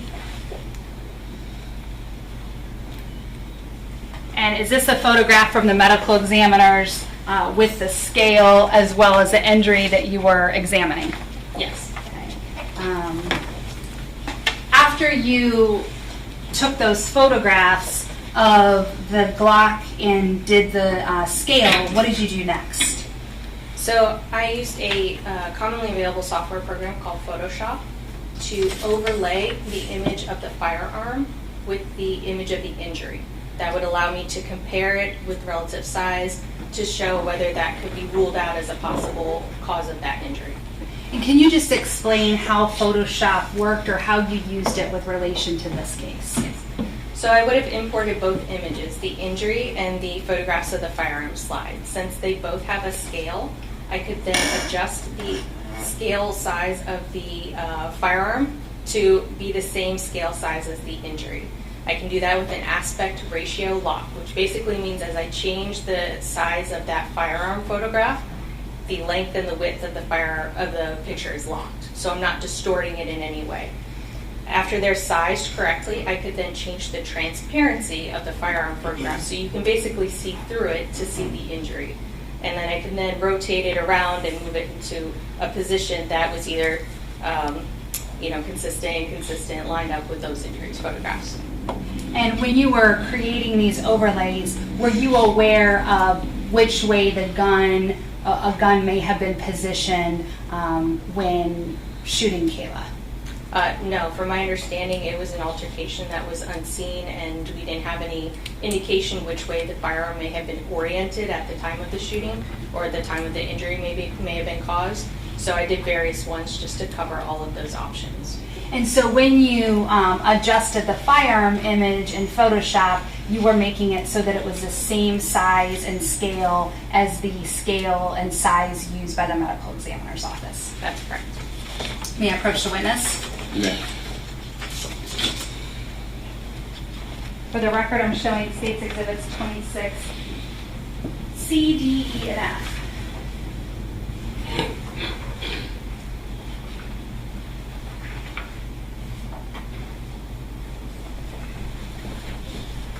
I'm going to have you take a look at State's Exhibits 26C, D, E, and F.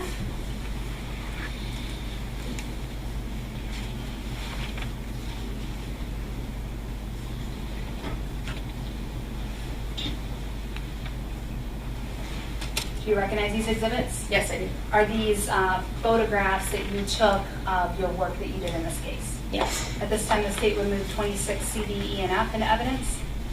Same objections, Judge. Objection noted for the record. Overruled will be admitted. Permission to publish? You may. I'm going to start with 26C. And if you could just describe this overlay and the direction of the firearm. Yes, so I'm going to refer to the left and the right side of the firearm. This is in the position as if you were holding the firearm. So your left side would be the left side of the firearm, your right side would be the right side of the firearm. This shows the right side of the firearm with the muzzle underneath where my ruler would be closest to the wound. That little notch that's at the bottom left of the firearm, that is the front sights, just to orient you. I'm showing 26D. And if you could just orient us with what 26D shows. So this is, again, the right side of the firearm. You can see the notch is now at the top right portion. That's the front sight. The scale would be where the muzzle is, and that little portion at the bottom left would be the trigger guard. So this is with the muzzle pointed away from the wound. And now I'm showing 26E. What does 26E show? So this is the left side of the firearm, the opposite side in which you just saw. Again, the muzzle is underneath the ruler portion, and you can see a little portion of the top front sight towards the bottom right of the firearm. So if I point to right here where it's at the edge of the scale by the centimeter, is that the sight you're referring to? Yes, it is. And so this would be with the firearm pointing down? Correct, towards the injury. And this overlay is what you created of the firearm. And then right here, this black area, is that the wounds overlaying over the wounds of Kayla? Just categorization of wounds. Oh, Yes, you can answer. Yes. Okay. And I'm showing you State's Exhibit 26F. What was the difference in State's Exhibit 26F? So again, this is the left side of the firearm with the muzzle pointed away. Okay. And again, these areas here, that will be the wound on Kayla's chest area, and then this overlay is on top of the wound. Correct.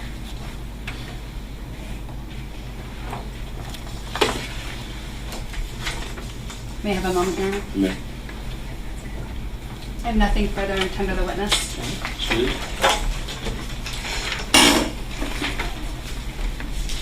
Mr. Weaver, do you want the photos? I'll take these exhibits. Ms. Shepherd, did you say you use Photoshop in this case? That's correct.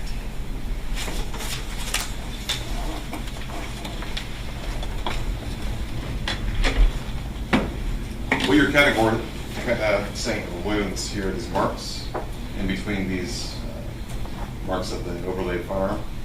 Yes, they appear to be abrasions. You're not a medical doctor, though, right? That's correct. They're also in the valleys of these serrations. Would you agree with that? So I did both, not understanding how the firearm would be positioned or what might have caused that. And I'm referring to this picture here. May I see the photograph? Sure. Can I first? You may.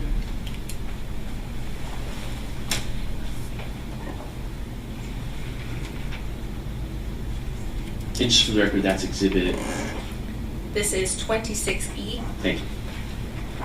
In this image, those abrasions are aligned with the raised portions of the slide, so the higher part of those serrations. Your first? You may.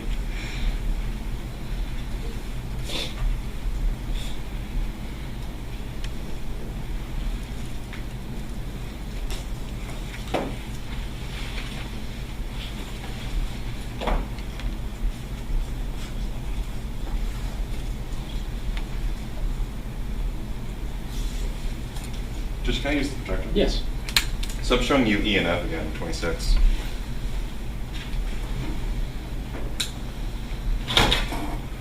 You're saying that this part here is the valley, and this part is the ridge?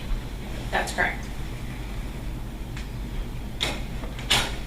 And do you have the original firearm that you placed on top of that? The firearm was returned to the firearms dealer who owns it.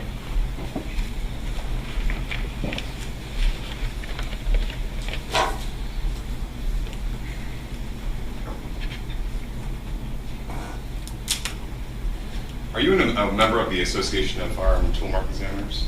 I am not. That is the National Association of Firearm and Tool Mark Examiners here in the United States, correct? If you say so, yes.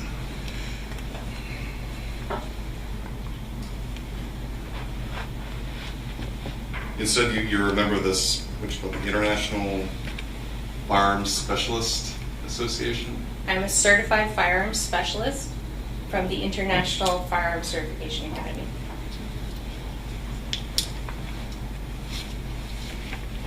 What is their purpose? Their purpose is to educate and certify people in my field, forensics or crime scene investigation, that have greater knowledge than the average crime scene investigator or forensic specialist in firearms.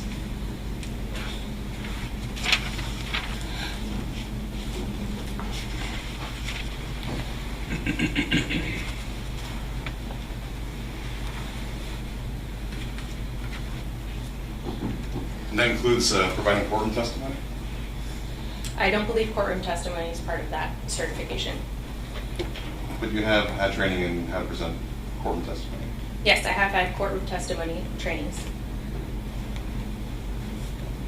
So I'm going to show you 26E again, this time with 26B.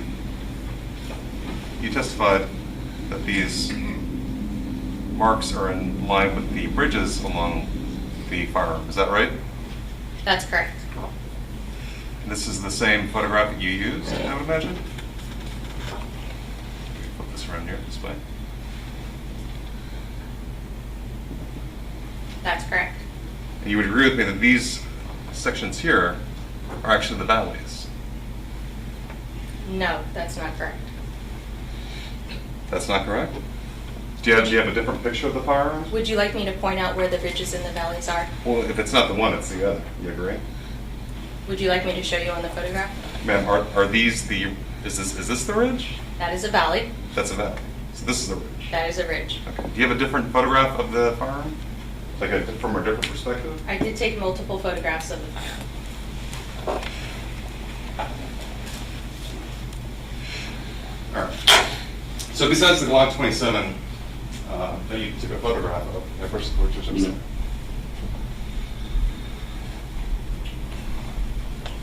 How many firearms did you pull that day? Just the one I was asked to compare. But you're a forensic scientist, right? That is correct. So did you look at a 1911? No, I did not. Did you look at a Smith & Wesson? No, I did not. Did you compare a Ruger or a Canik? That is the only firearm I was asked to compare. The Glock? The Glock 27 Gen 5. Specifically the Glock 27 Gen 5? That is correct. Any other generation of Glock? No, just that one specifically. Any other model of Glock? No.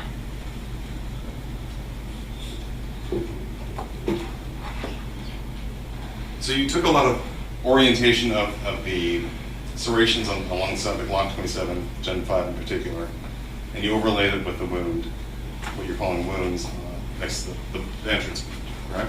Correct. Did you show where the barrel was in comparison to the entrance wound?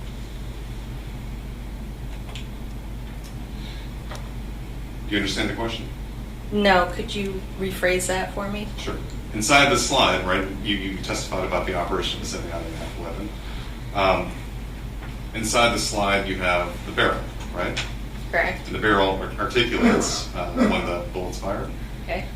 Is that correct? That's correct. All right. So, did you show where the barrel would be on that mark? I'm sorry, Judge, can I first start? Yeah. You have to use it, guys.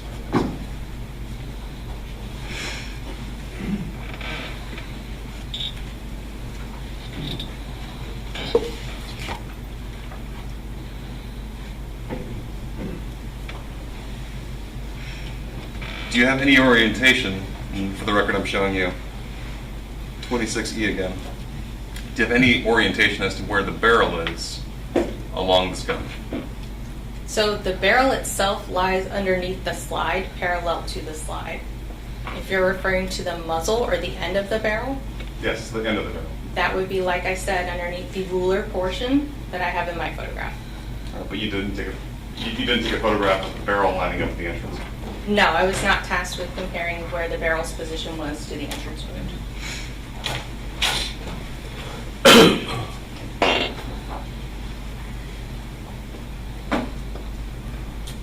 So you don't know how many other firearms such a mark would be made from other firearms? Do you understand? I kind of chopped at that question, but do you know how many firearms would be not inconsistent with those markings? No. Can you say with any degree of scientific certainty the weapon that we saw, the one you photographed, is like the one that was used as the movie? So I could only say that the comparison that I did to this specific weapon did not exhibit any drastic inconsistencies to the wound pattern. So is that a no? You can't say that firearm is the murder weapon? Is that fair to say? I cannot say that. Is it fair to say that you don't know what kind of gun was a murder weapon? That's correct. I cannot say that.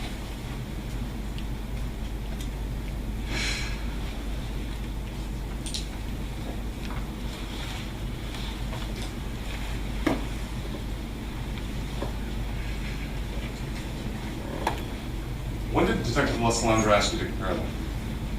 I can give you an exact date on my notes. We're looking at your notes for fresh recollection. Yes. Please do so. Look up when you're done.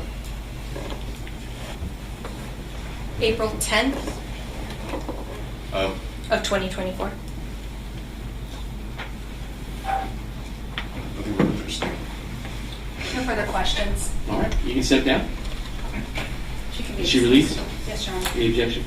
All right, you're released from your seat. Everybody in the jury panel doing okay? All right, state call her next The witness. state calls Destiny Robovo.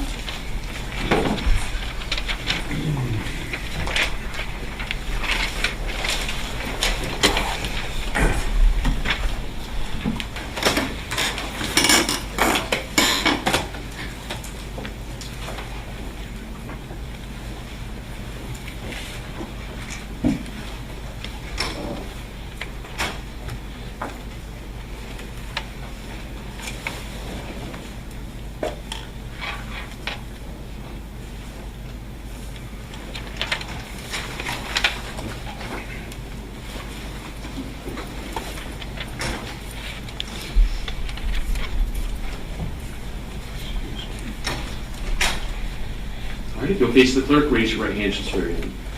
Do you solemnly swear or affirm that the testimony you give will be the truth, the whole truth, and nothing but the truth? You can take the stand.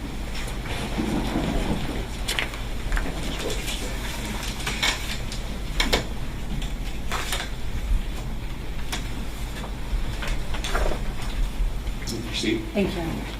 Good morning. Good morning. Please introduce yourself to the jurors. Hi, my name is Destiny Robidoux. And if you could please spell your first and your last name. My first name is Destynee, and my last name is Robidaux. And I can tell you right away, we're definitely going to have you speak up a little bit louder, okay? Thank you.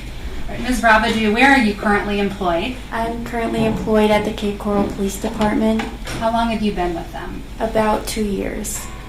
What is your educational background?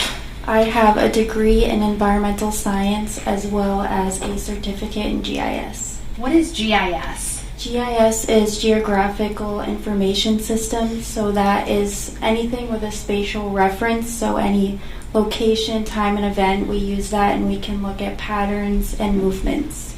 How did you originally use that GIS certificate in your employment? So previously I worked for the National Park Service and I was an invasive species technician. So I did a lot of time sampling and looking at locations where the species was in growth. And in doing that, did you have to create charts or graphs, or what did you have to do? Yeah, so we did a lot of analysis. We looked at, again, where the growth was, so we could target those areas. How long did you work for the national parks? So initially I started working there seasonally, so I would say on and off for about 4 years while I was in college, and then I got a permanent position. And how long did you work in that permanent position? About a year and a half. Okay. And what did you do after that? After that, I stayed home with my children to raise them. Okay. And then you're now at the Cape Coral Police Department. Yes. And what is it that you specifically do at Cape Coral? So I am a geoprocessing technician. I deal with all of our spatial data. I look at our crime patterns. I do a lot of cell phone analysis, and I also look at vehicle GPS data. Did you get involved with assisting with a case, an investigation involving the murder of Kayla Rincon-Miller? Yes. And when did you get involved? I would say sometime late last year I started looking at the data. And when you started looking at the data, how did you receive evidence related to the case? I received some evidence directly from the detectives, and then I also retrieved it from evidence.com. What is evidence.com? It holds all of our evidence related to the case. Had there been a number of search warrants done prior to you analyzing this case of getting data for you to be able to analyze? Yes. And what were some of those items or some of the data that you looked at? I looked at 4 different cell phone devices, the records to them. So I looked at Thomas Stein's, Jessica Stein's, Christopher Horne's, and Jaden Fernandez. Okay. May I approach, Your Honor? You may. For the record, I'm showing States Exhibits 15B, 15C, 15B, 15E, 15G, 15H, 27, 28, 29, and 30.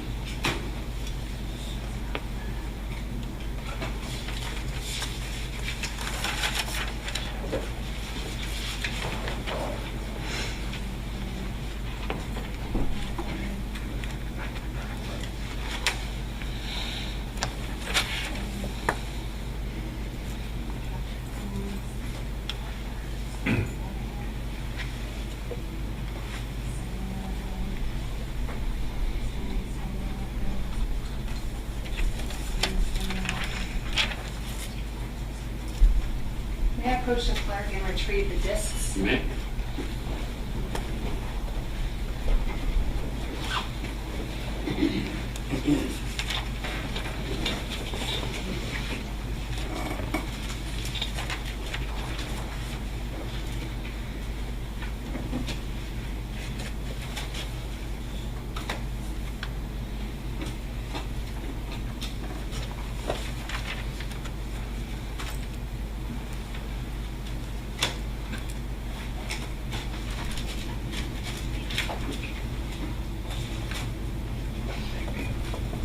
I'm approaching you and I'm going to show you some items of evidence. And I'd like to start with item 15B. Are you able to recognize 15B? Yes. And what is 15B? This is footage from 9343 West Creek Circle. And was this footage collected by detectives that happened at or near the time of the homicide? Yes. And this is State's Exhibit 15B. Did you actually create this exhibit? I did, yes. Did you date it, put the address as well as your name on it? Yes. Okay, I'm showing you State's Exhibit 15C. What does this exhibit show? This is footage from 518 Northeast 24th Ave. And again, was this video collected by detectives or crime scene at or near the time of the murder? Yes. Did you create this disc and put the date as well as your initials? Yes. Showing State's Exhibit 15B. What is 15B? This is footage from the Dollar General at Merchants Crossing. And was this also collected by detectives or crime scene at or near the time of the murder? Yes. I'm showing you State's Exhibit 15E. What does 15E show? This is footage from 145 West Mariana. Okay, and does that also have the date in your initial? Yes. And was this video footage collected from the time or near the time of the murder? Yes. I'm showing you 15G. What is 15G? These are traffic cameras taken from Exact Vision. And were these traffic cameras in use at the time or near the time of the murder? Yes. And does this also have your initials as well as the date? Yes. Showing you State's Exhibit 15H. What is this exhibit? These are license plate reader hits from the Nissan Pathfinder. And these license plate readers, these are the license plate readers that the Nissan Pathfinder hit at or near the time of the murder? Yes. And does this also have your initials and the date? Yes. I'm showing you State's Exhibit 27. What is State's Exhibit 27? These are Jaden Fernandez's cellular records. And were these obtained through a search warrant of the tower detail records from the cellular company that you used? Yes. And does this also have the date, your initials on these records? Yes. I'm showing you State's Exhibit 28. Do you recognize State's Exhibit 28? Yes. And what is this exhibit? These are Thomas Stein cellular records. And are these your initials and the date on these records? Yes. And these were also obtained through a search warrant from the cellular company? Yes. Showing you State's Exhibit 29. Do you recognize State's Exhibit 29? Yes. And what is State's Exhibit 29? These are Jessica Stein cellular records. And were these also obtained through a search warrant from the cellular company that she used at the time? Yes. And is this your, these are your initials and date? Yes. I'm showing you State's Exhibit 30. Do you recognize State's Exhibit 30? Yes. What is State's Exhibit 30? These are Christopher Horne cellular records. And is this your, these are your initials and date? Yes. And are these records that were obtained through a search warrant of Christopher Horne's cellular tower information? Yes. I'm also going to show you what's already been introduced into evidence as 15. Do you recognize State's Exhibit 15? Yes. And what is State's Exhibit 15? This is footage from the Coralwood Dermatology. And was this footage from at or near the time of the murder? Yes. And are these your initials and the date? Yes. Showing you 15A. Do you recognize this exhibit? Yes. And what does this exhibit show? This is footage from the thrift store at St. Vincent's. And this was taken at or near the time of the murder? Yes. And your initials and the date? Yes. Showing you 18B, which is already in evidence. Do you recognize this? Yes. And what is this? This is GPS data from the Nissan Pathfinder. And are these your initials and the date? Yes. And again, this is all information. The Hertz GPS was information collected through a search warrant to the Hertz Corporation. Yes. And then lastly, I'm showing you 18A, which is already in evidence. Do you recognize this? Yes. And what is this? This is footage from when Jessica Stein returned the Hertz vehicle. And this was also obtained through a search warrant from Hertz? Yes. And these are your initials and the date? Yes. At this time, Your Honor, the state would seek to move exhibits 15B, 15C, 15D, 15E, 15G, 15H, 27, 28, 29, and 30 into evidence. All right, objections? Be admitted.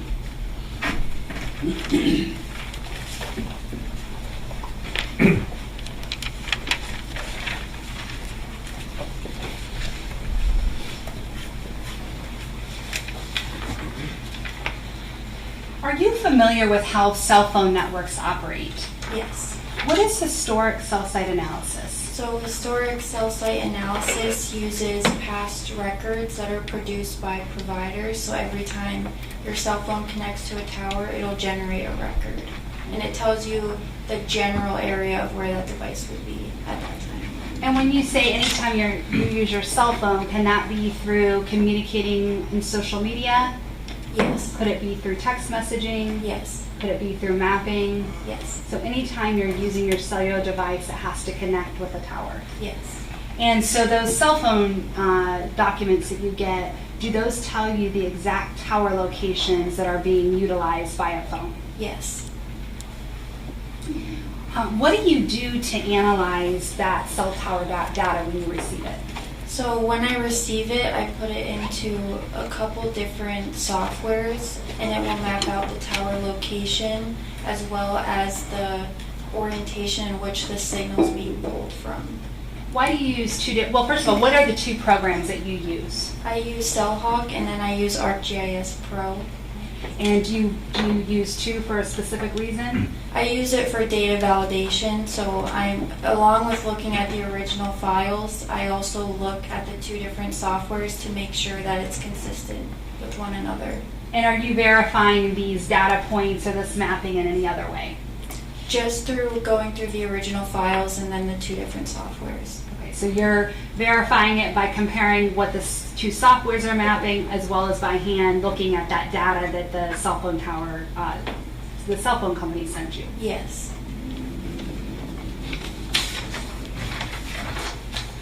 Now, we just introduced into evidence cell tower records for Jaden Fernandez, Jessica Stein, Thomas Stein, and Christopher Horne Jr.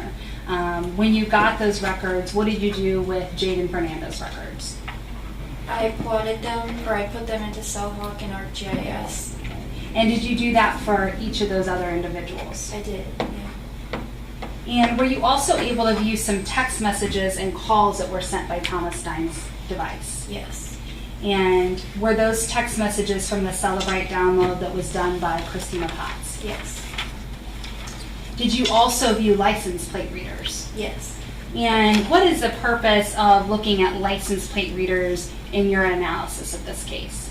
So I use that to correlate to the GPS tracks of the Pathfinder, so if they are consistent in path and time. Yeah. And we just saw a bunch of videos that were introduced that you had the opportunity to analyze. What was your purpose in looking at those various videos that were collected? So the videos also would correlate with the track of the GPS and also the time frame of when it was occurring. Okay. And then we also introduced just now some city cameras. Can you just explain what the city cameras are or how they're utilized? Yeah, so the city cameras, we use those in our investigations as well. It's an additional form of surveillance. So when the suspect vehicle passes through them, we can know their route. And did you also analyze these to compare to see if they were in line or tracking with your license plate readers, the videos, as well as the GPS in the car? Yes. Now you talked about, or we introduced the GPS information from the Hertz rental car, the Nissan Pathfinder. What is the difference between that data you received and the tower record data? So the tower record data, it's not exact to a point. It gives you a general location of where the device might be located. The GPS tracks are far more consistent. There's very little disruptions in the accuracy of the GPS tracks. And so with those GPS tracks, is it fair to say that it would be within a few feet of that location you're given? Yes. Where a cell tower could be hundreds of feet based on how many cell towers are in the area or the strength of that signal? Yes. Now, in your analysis, did you put all of these pieces together that we just saw into a PowerPoint to show how everything fits together? Yes. May I approach, Your Honor? You may. The state showing defense counsel, State Exhibit 31.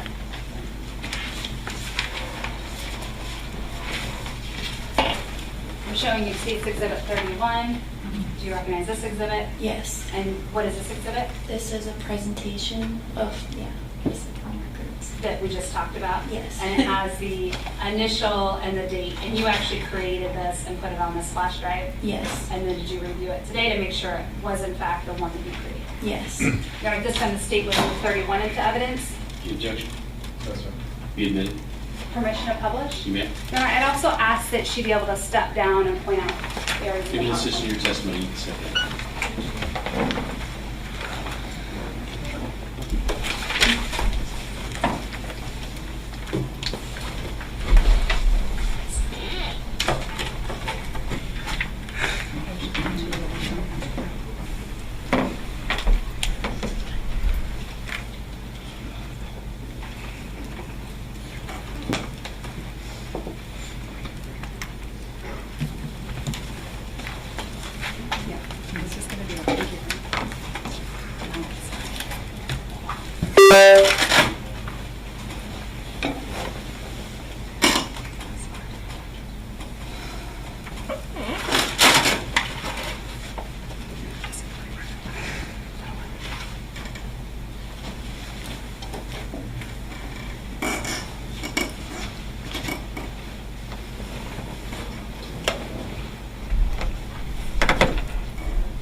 All right. All right, Ms. Robidoux, I'm going to have you just come a little closer to the screen, and just if you can make sure you speak into the mic. What is your PowerPoint? What are you looking at here? So throughout this presentation, we'll be looking at the 4 devices that were mentioned earlier, as well as the GPS tracks.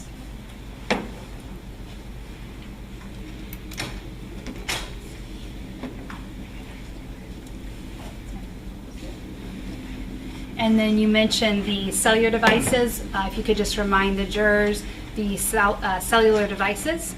Yes, so we have Thomas Stein's, Jessica Stein's, Christopher Horne's, and Jaden Fernandez's. And then we have the suspect vehicle information? Yes. And that's the gray Nissan Pathfinder? Yes. And in each of these boxes, do we have the phone numbers that were associated with each of these people? Yes.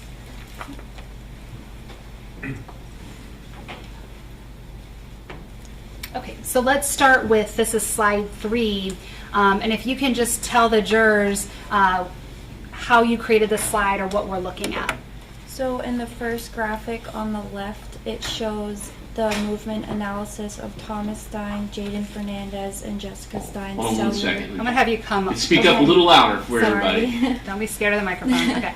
In the left graphic here, we have movement analysis of the cell phone records that include Thomas Stein, Jaden Fernandez, and Jessica Stein. The analysis period for this graphic is 12:09 p.m. to 1:32 p.m. on March 17th. So this shows the vehicle and the cell phone starting in or around the area of the Stein residence and the travels to Nokomis Beach. Okay, so let's start at the bottom here. This is March 17th, 2024, and is this the Stein residence? Yes. Okay, and when we see the different colors and we see these different markings, how are you differentiating? So we're looking at the colors as individual cell phones. So for Thomas Stein, his cell phone is in red, Jaden Fernandez's is green, and then Jessica Stein's is purple. And what do each of these little graphics represent? So that is their cell phone pulling a signal from a tower, and you can see it's kind of in a pie shape. Around the pie shape on the outer edge is where the phone is consistent with. Okay, and so were you able to track Thomas Stein, Jaden Fernandez, and Jessica Stein's phone all the way to Nokomis Beach? Yes. And what time do you show them arriving at Nokomis Beach? They arrived around 1:32 p.m. Okay. And again, all their phones are consistent with being together in that location? Yes, they're all moving consistently together. And is there a reason why they may not all be on top of each other? I think it's just dependent on how the phone is pulling the signal. And also, does that also differentiate with the use of the phone and who's using it as well? Yes. On the right of this PowerPoint, what do we show at the top with the mapping? So these are the LPR hits. You can clearly see more of the GPS track. And then the LPR hits are consistent with the vehicle's track points. Okay, so if we start, when we look at this tracking and we see all these little red circles with a car, what are those circles or what do they represent? That is a hit on the vehicle, the GPS track. So those are the exact GPS locations that we spoke about earlier from Hertz. Yes. And then these little blue rectangles that you show, are those the various license plate reader hits? Yes. And it may be hard for the jurors to see where they're sitting, but it looks like we start with 1, 2, 3, and so forth. Yes. Okay, and then do those track with each of these license plate reader photographs showing this gray Nissan Pathfinder? Yes. And so in this, we're able to see essentially the back of the Pathfinder and then the license plate of that gray Nissan Pathfinder. Yes. All right. And were the GPS data points consistent with Thomas Stein, Jaden Fernandez, and Jessica Stein's phones and the tracking of that? Yes. All right, we're going to go to the next one. And what does this map on the left show? It's showing the movement analysis of the devices traveling from Nokomis Beach back to the Stein residence. What time do we start with at Nokomis Beach? 5:25 p.m. Okay, and where is the 5:25? Where can you see that 5:25? That would be up on the top left corner. Is it 5:25? Oh, you can't. Yeah, so the 5:25 was from the actual cell phone signal. All right, and then it goes, the phones track back to the Stein residence at 69 West Mariana Avenue. Yes. And in this, we see Thomas Stein. Do we only see him, see it once on here? Yeah, so initially at the start of the trip, there's one hit from his cell phone. It's incredibly small, but there's one signal ending in the area of his residence as well. Okay, and is there a reason why we might not see him tracked going from Nokomis Beach back to his residence? It may have been that his phone was turned off. Okay, but we can know that he was still in the car because he's picked back up at his house at around 6:28 p.m. Yes. All right, and then the purple and green, is that tracking Jessica Stein and Jaden Fernandez towers? Yes. Okay, and then looking to the right, what does the right show? The right is showing the LPR hits again, and this just shows how consistent. There's a vehicle hit, a GPS hit here at 6:23 p.m., and as well as a LPR hit at 6:23 p.m. And again, these little red circles, are those the Hertz GPS data points tracking the car back to the Stein's residence? Yes. And then the two blue rectangles are the two license plate readers that you were able to show consistent with that tracking. Yes. Okay. Going on to slide 5. What does slide 5 show? So this is showing stationary analysis of the devices belonging to Thomas Stein and Jessica Stein. So what this is showing, the analysis period is 6:29 p.m. when they returned from the beach to 7:58 p.m. Okay. We see up at the top right some green bubbles. Can we start with that top one and just explain what that is? Yes, so on 3/17 at 7:12 p.m. there's an outgoing message to Jaden Pagan, and he says, "I just got back, I can hop in traffic." Okay, and then at 3:17 at 7:55, what does that show? There is an incoming message from Busta Christopher Horne saying 9391 West Creek Circle. Okay, and again at this point you're able to put Thomas Stein and Jessica Stein using a tower near their home. Yes. Okay, and then the two red circles behind the little home teardrop area, are those showing that the Nissan Pathfinder is located at their home? Yes.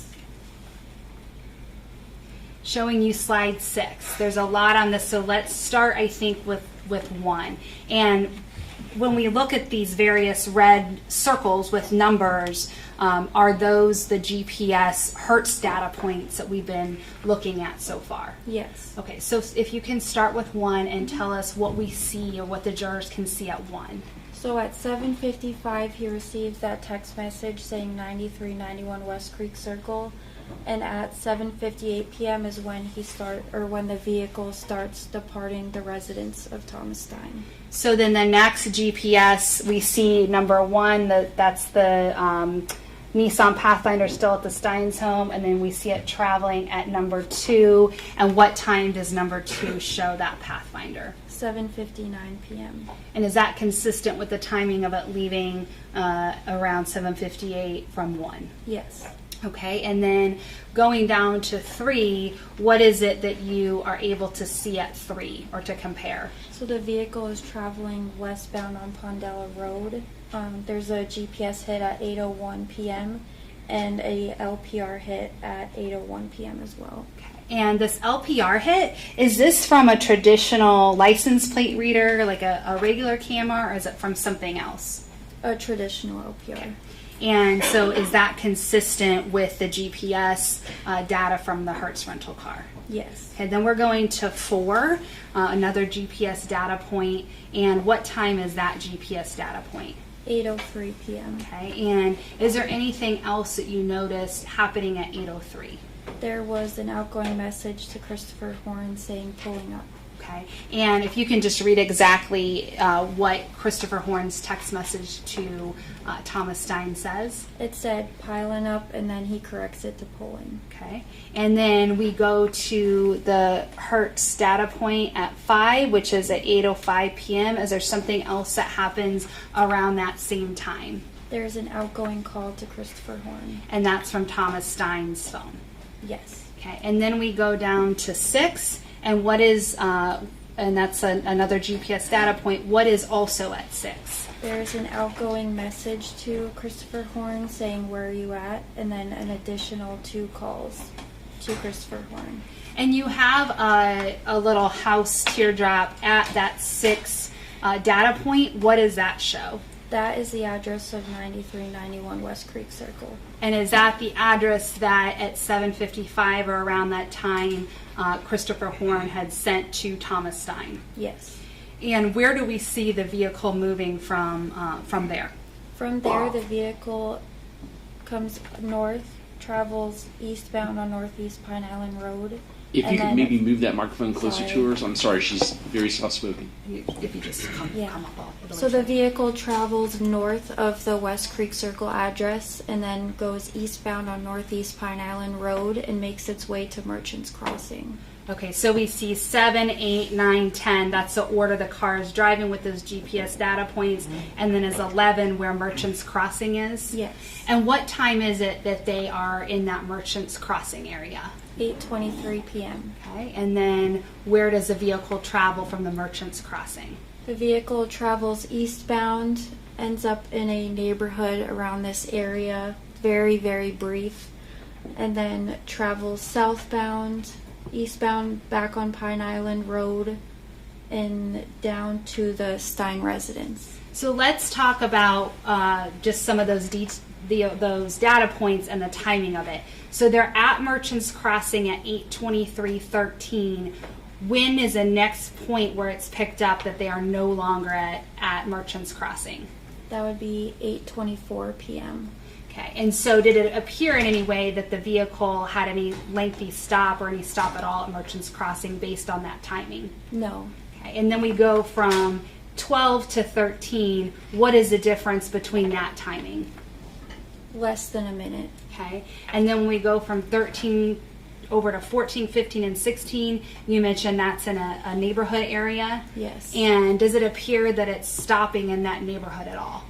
It does not appear that way. There's only a 2-minute window between 14, 15, and 16. And between 14, 15, and 16 in that 2-minute window, does it appear that Nissan Pathfinder is moving? Yes. Okay, and then when does it get down to 17 to Pine Island Road? What time?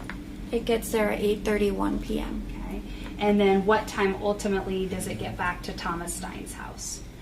8:33 p.m. Okay, and then 19, is that still, they're still at the house at 8:58?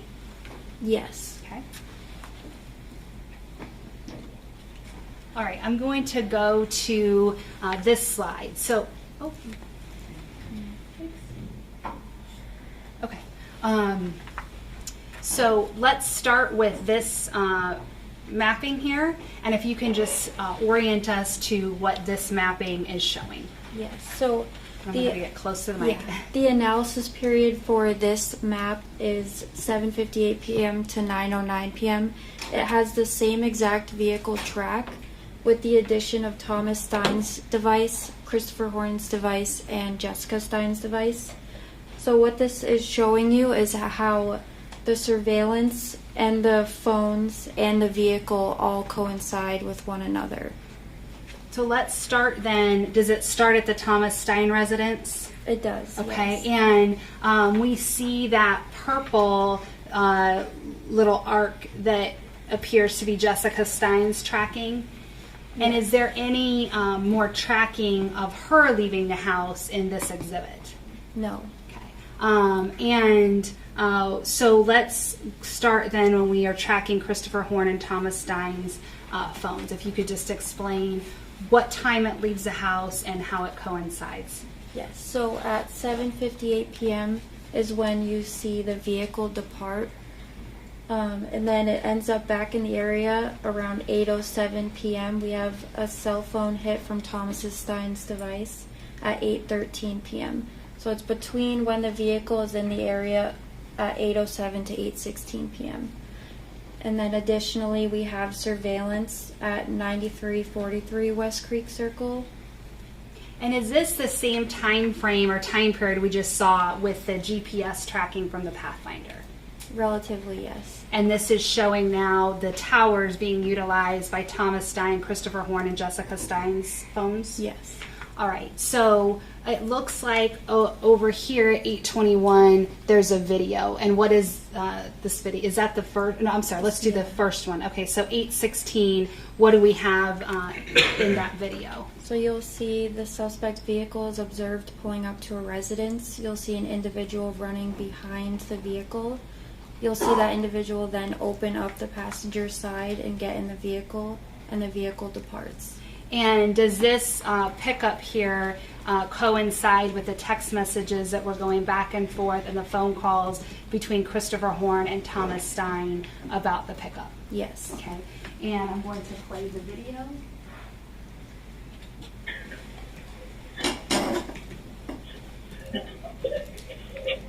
Is this a Nissan Pathfinder that we see in this video? Yes.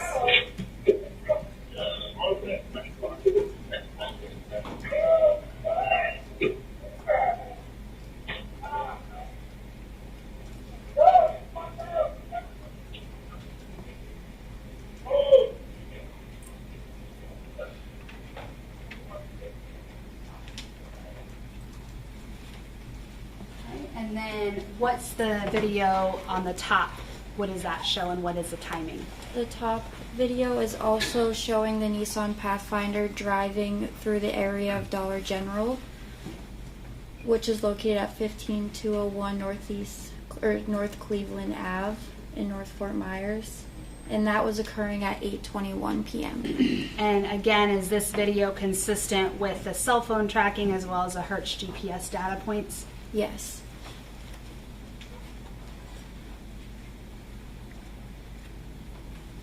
And it will be the second vehicle coming in on the opposite side. So right here is this a Nissan Pathfinder we're seeing driving through the screen right now? Yes.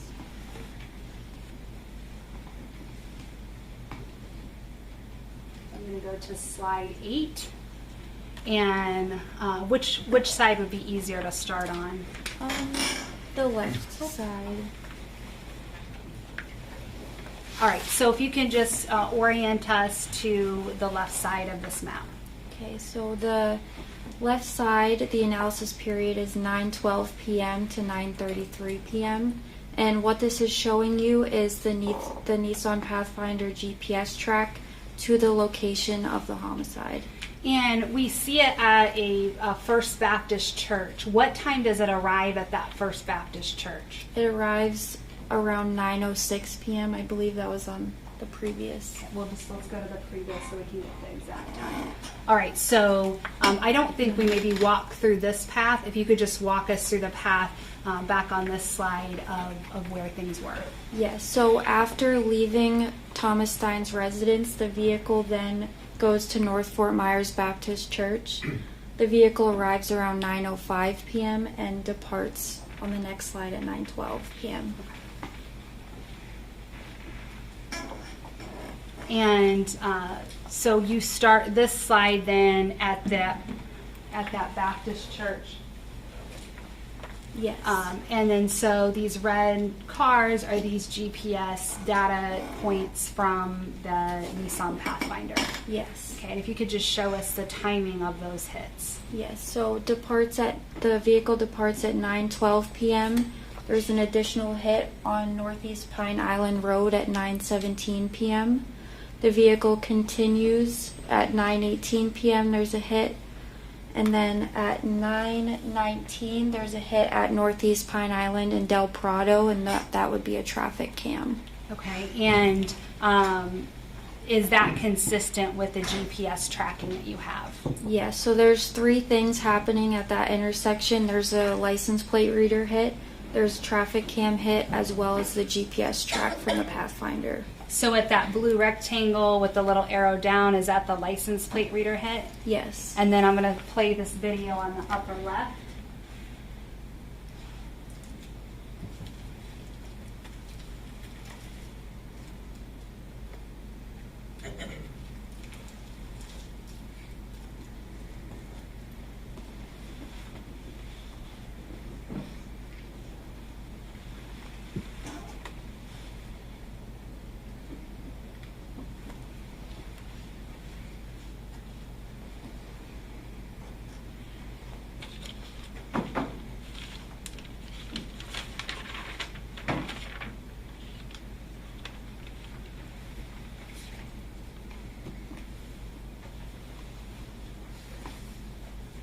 All right, and then we have the vehicle traveling south.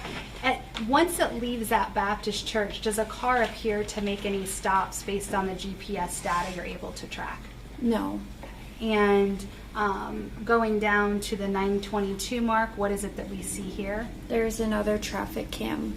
And I'm going to play that, and if you could just tell me if you are able to tell us where that Pathfinder is. It's traveling right there, southbound, on the left-hand lane. In the far left lane, Mhm. okay. And does this traffic cam coincide with the GPS data at 9:22:33? Yes. All right, and then we have, what time do we have at first tracking to that homicide location? At 9:26 p.m. Okay, and then does it appear to be at that area or in that area for a little while? Yes. Okay, and what time does the vehicle seem to be departing that scene? 9:33 p.m. Okay. Then over on the right side, what is it that we're showing here? This is the same analysis period, same amount of time. We're just looking at Thomas Stein's cellular device, Christopher Horne's cellular device, and Jaden Fernandez's. And again, this is starting at that First Baptist Church and going all the way to the homicide scene. Are those circles the GPS data? Yes, these red ones here. Okay. And we see a label, Jaden Fernandez residence, in green. And does that green ever track away from his residence? It does not. Okay. And then we see red of Thomas Stein and blue of Christopher Horne. And do their cell phones both track all the way to the homicide location? Yes, they're consistent with the GPS track. All right, it's probably going to skip back in just a minute here. All right, so looking at the next slide, if you could just start with the map on the right and tell the jurors what it is that you are showing on this map. So this is the device activity and vehicle movement leading directly up to the homicide. It's showing the vehicle traveling southbound on Del Prado Boulevard that makes a left-hand turn onto Southeast 22nd Terrace. Do you want me to go through? Yes, Okay. yep, you can keep going. And then the vehicle turns right into Coralwood, which is a shopping plaza. And is that shopping plaza the same place where there's a theater, a movie theater? Yes. Okay, and what is if you could just put the timing on the record from point 2 to 3? Yeah, so point 2, which is located right here, was at 9:26 p.m. The vehicle enters the Coralwood Shopping Plaza at 9:27. And then the next area we see at 4, what is the difference in time from entering the Coralwood Plaza going all the way up to 4? Roughly 2 minutes. Okay. And then what do we see, where do we see the car go from that number 4?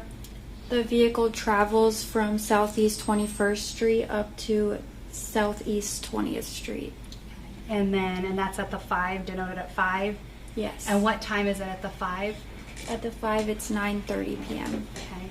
And then number 6 is at the next place it tracks? Yes. And what time does it track at 6? 9:31. Okay. And then we see it go back to 7, the location of a homicide. And what time is it at the homicide location? 9:33 p.m. And where does it go from the homicide location? From the homicide location, the vehicle departs southbound on Southeast 16th Place and then makes a right-hand turn to end up going northbound on Del Prado. Now you have some green areas on this map. So let's start with number 1. What does number 1 show? Number 1 is showing the victims observed walking northbound on Southeast 16th Place, and then the suspect vehicle then follows behind them. And is this the video that was pulled from the Coralwood Dermatology? Yes. And I'm going to have you have me pause the video when we see the girls walking, and then also when we see the suspect vehicle driving by. Okay. The two coincide, but if you pause right here, you can see that there's 3 individuals walking on the left-hand side of the sidewalk, and this is the suspect. If you could speak up a lot louder. I'm sorry. So there's 3 individuals walking northbound on Southeast 16th Place in that area, and then the suspect vehicle is following behind right there.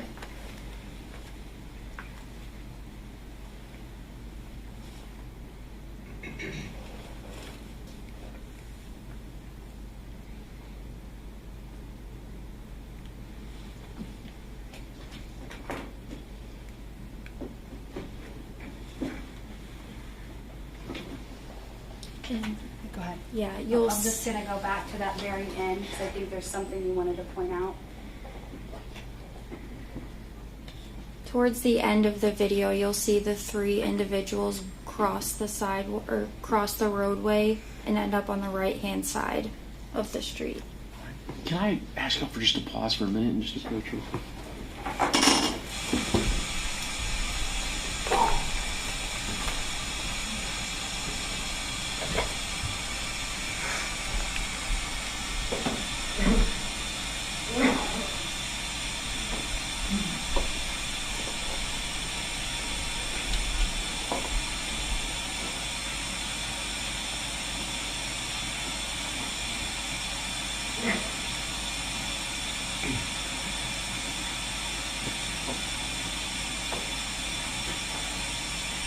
Ladies and gentlemen, I'm going to send you back to the jury room for just a few minutes. All rise.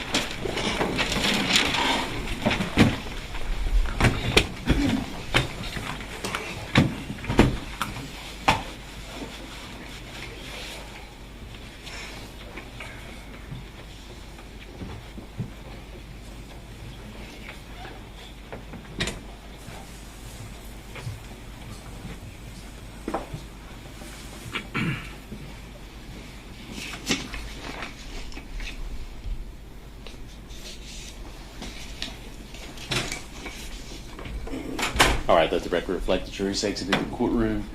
So if you'll just put on the record, you said you believe a juror that was falling asleep, or what did you see? Your Honor, yes, both me and paralegal saw in the front row, I believe the gentleman with the white shirt. I believe his last name was Smith. I don't have my voir dire notes. Which seat is it? The third seat from the bottom, Judge? Third seat in? If we're not counting the seat that's the empty chair, the one that's not there right now, so it would be the fourth. That juror 291?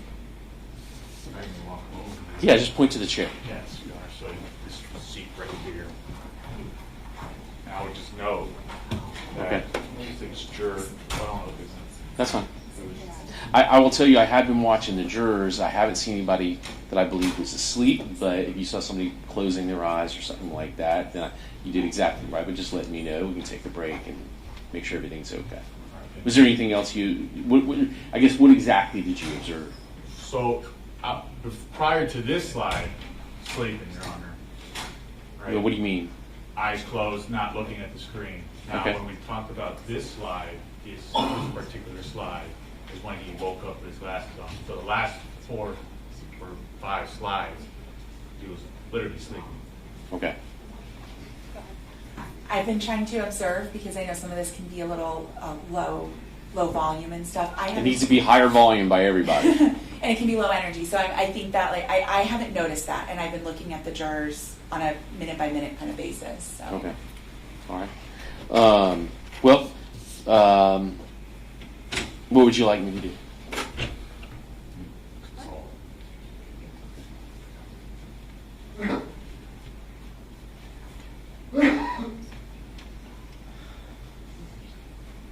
Judge, if we could just keep an eye on it, go forward. What we have to put on. Sure, I'll keep a closer eye on that particular juror, and then if it looks like anybody needs a break, I know we were getting closer to the lunch hours, and they've been on there since this morning. But just let me know. I appreciate you sending a note. That's exactly the way I would like to handle it, so we can address it right away. All right. Is there anything else? I think that was it. Okay. How much longer is your testimony? It'll be done 20 minutes at the most, probably. Okay, and then you probably got some cross-examination. Not a lot, Judge. All right, let's take a 5-minute recess. Let me go use a comfort break, and then we'll come back in.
much closer, so hopefully we can. Yeah, just keep up your energy and your volume. That'd be the best thing you can do. Yeah. Judge, in terms of housekeeping, what time does the court anticipate on breaking? Just after this testimony? I'm sorry, you pick up your volume and energy. In terms of housekeeping, Judge, does the court anticipate breaking for lunch after her direct or before my cross? How would you like to do it? I'd like to finish her up and direct and cross before. How would you like to do it? Yeah. I'm fine either way, Judge. I won't be that long. Then we just go straight through. If you're not going to be, excessively long, I would go straight through, let her be done. How many witnesses are left? Probably just her. Okay. All right. So, yeah, let you go straight through. All right, Judge. All right. So, are we ready to bring the jury back in? Yes. Okay. Wait. I forgot one thing.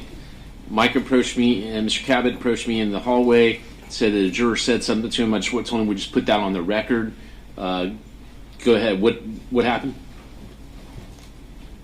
Yeah, Juror 424 stopped me in the hallway and said, I just want to bring it to your attention that I said something about in the room that are we going to be sequestered, and I didn't respond to anything that he said, and then he said, I mentioned, is the defendant going to take the stand? And I said, is that what you said? And he said, yes. And I said, okay, I'll just inform the judge, and that's it. So nothing was said from my end. He just told me what he said. Any questions? Was that a private conversation between you and the juror? Yes, outside the room, presence of everybody else. Okay. Any questions from the defense? So 424 was just asking you in particular whether or not the defendant was going to take the stand? No, he said that he mentioned it in the room and said, are we going to, that they were talking how long they're going to be here tonight, or they're going to be sequestered or whatever. And then something, I didn't get into particulars. I didn't question him or any of that. He just said, I said, was anything else said? That's all I said to him. And he said, I was wondering if the defendant's going to take the stand. And I said, I said, I can't say anything. And I said, I'll just inform the judge and go back in the room and don't speak anything. Any other questions?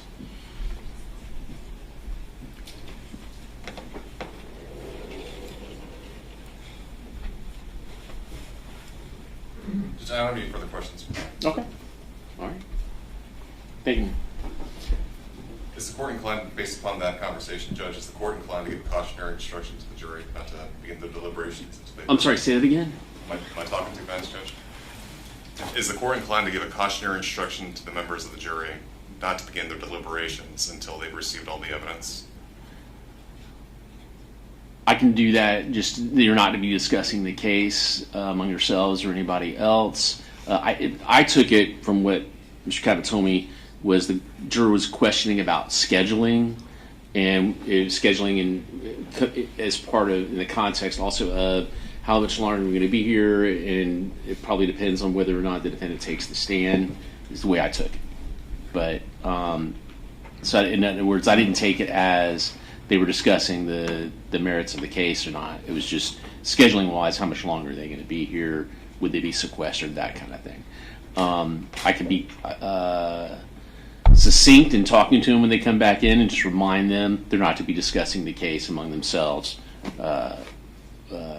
until they start any deliberations, if you want me to say that. Is that what you want me to do? Yes, sir. Okay, I can do that. Judge, and one additional thing. Ms. Miller alluded to the fact that this may be her last witness, and everyone has kind of been anticipating that there's going to be a testifying co-defendant in the case. Mm-hmm. The court has made rulings based upon witness availability about statements made out of court, statements against penal interest that we could not introduce at that time. Mm-hmm. I'm talking about the 404 that we discussed yesterday. Right, Judge. Okay. And at this point, Judge, if the state's not going to be calling him as a witness, he is unavailable to testify. Why is that? They're not. He's available to defense. We actually requested he be brought over today. Okay, so he's available. All right, Judge. He's back there? He's downstairs. Downstairs, but they can bring him up? Yes, sir. Okay. All right, are we ready to bring the jury back in? Yes, Your Honor. Let's bring them back. Is the defense ready?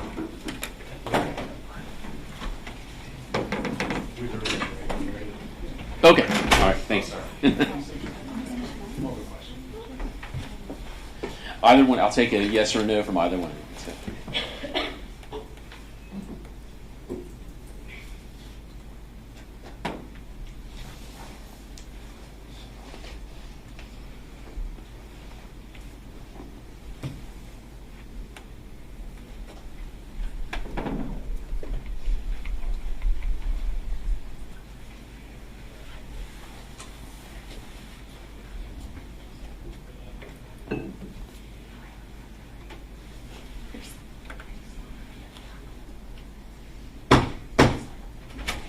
Jurors entering.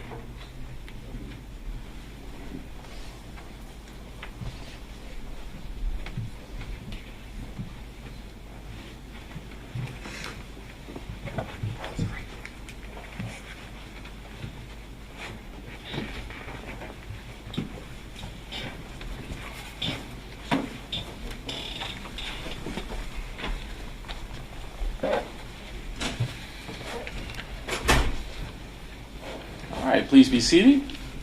All right. And ladies and gentlemen of the jury, I just remind you, remember, do not discuss anything about this case or your service as a juror, even among yourselves. With that, we're ready to proceed. Thank you, Your Honor. All right, Ms. Robidoux, you were just, I believe, instructing the jurors about where we see those girls cross. Yes. Oh, are some of the jurors having difficulty seeing? Okay, so you need to, how do you want to do it? Tilt the screen back? This side, this way. This way? Sure. Yeah. And if you all need to move or adjust your seats, you're welcome to. There you go. Perfect. Thank you. Is that much better? Okay. Okay. We'll move you. I'm sorry? We'll have to move Mr. Stein also. Yeah, you can move around. Whatever you want to do. Next one. If you want to.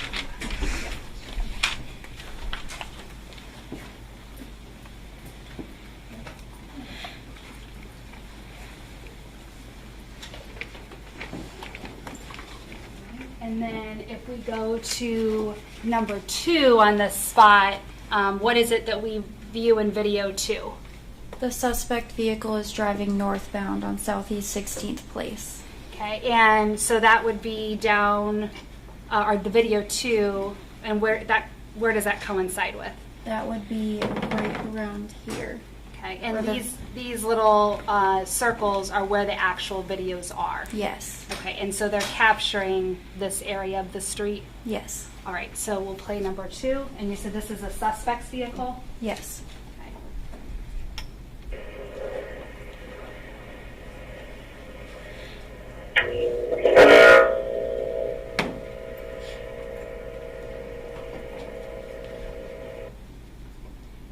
Was that the vehicle we just saw?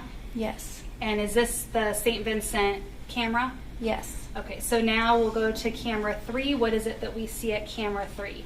The victims are observed walking northbound on Southeast 16th Place, and the vehicle comes from number 5 and makes a U-turn near St. Vincent's thrift store.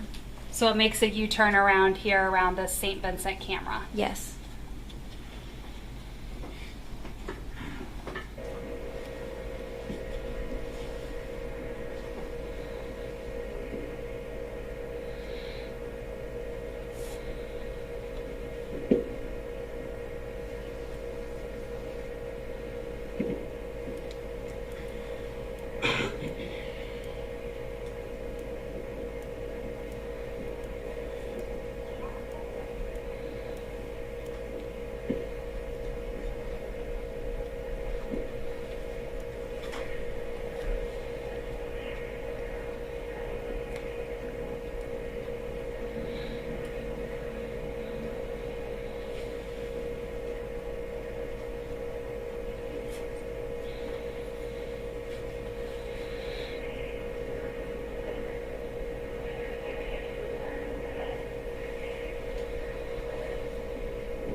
is this the suspect vehicle making the U-turn? Yes.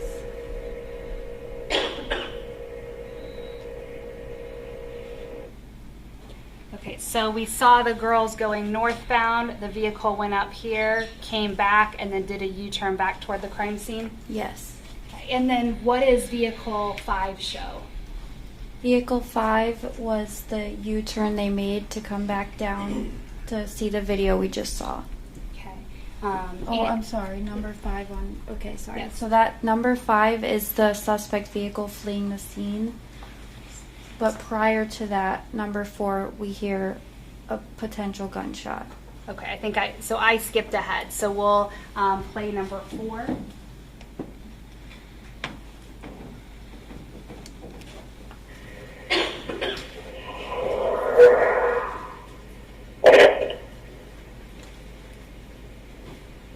And do we only ever hear one gunshot in the surveillance that was pulled? Yes.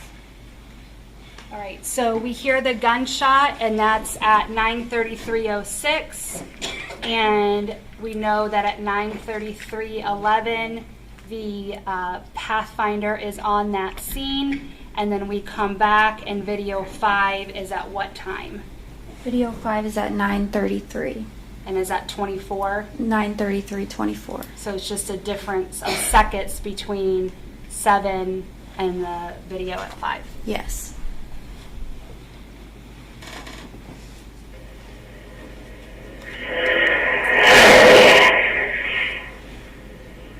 And was that the Pathfinder that we just saw in 5? Yes. Okay, then what do we see at number 6? Number 6, we see the suspect vehicle fleeing the scene as well, and this is captured at Coralwood Dermatology. So this is just the video that's further down toward Del Prado? Yes.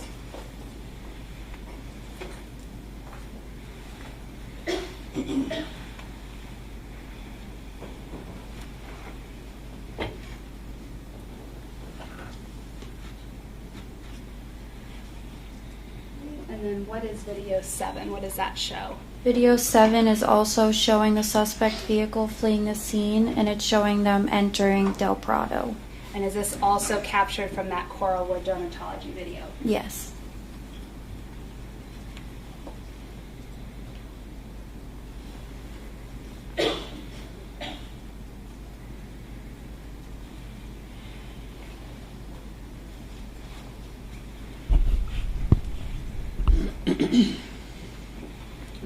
We'll go to the next slide, which is slide 10.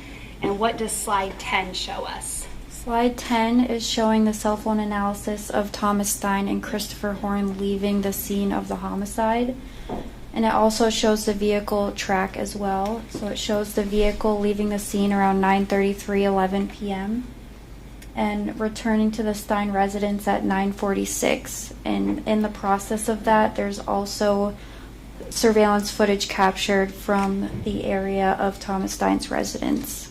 Okay, and we see up here at 9:46:42, there's a little green circle. Is this the surveillance video we're about to see? Yes. Okay, and that captures Thomas Stein's vehicle going back toward his house that's denoted in this little brown teardrop? Yes. And again, we see the red belonging to Thomas Stein, the blue belonging to Christopher Horne. Those are the tower records, and they coincide with the GPS tracking from the Nissan Pathfinder. Yes. And I'm playing the video.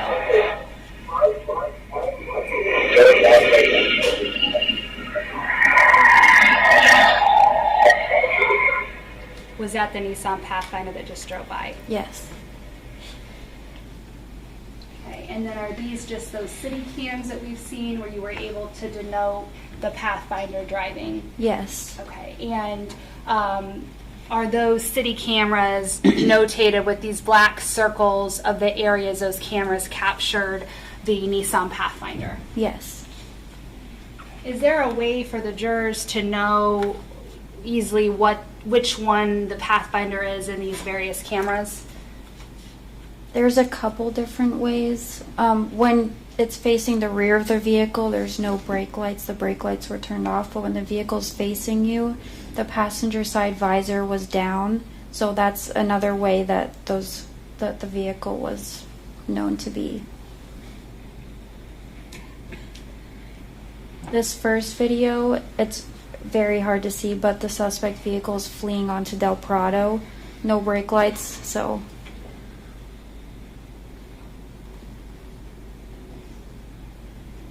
We'll go to the second video. It's this vehicle in the left-hand lane passing. Okay, and then I'll show the third video. And this will show the vehicle turning right there.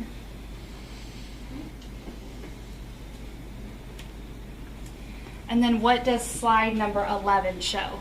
Slide number 11 is showing the stationary devices of Thomas Stein, Christopher Horne, and Jessica Stein. So what this is telling you is that all three devices remained in an area consistent with the Stein residence from 9:46 p.m. when they returned from the homicide, or the vehicle returning from the area of the homicide, to 10:16 p.m. And we know the call came out for the homicide was at 9:36. I believe, yes. And so almost 10 minutes later, they're all back at the Thomas Stein residence. Okay, moving on to slide 12. What does slide 12 show? Slide 12 is showing cellular analysis for Thomas Stein, shown in the red, Christopher Horne, shown in blue, and Jessica Stein in purple. This is showing at 10:16 p.m. the vehicle departs the Thomas Stein's residence and makes its way over to Merchants Crossing, and there's a Planet Fitness located there.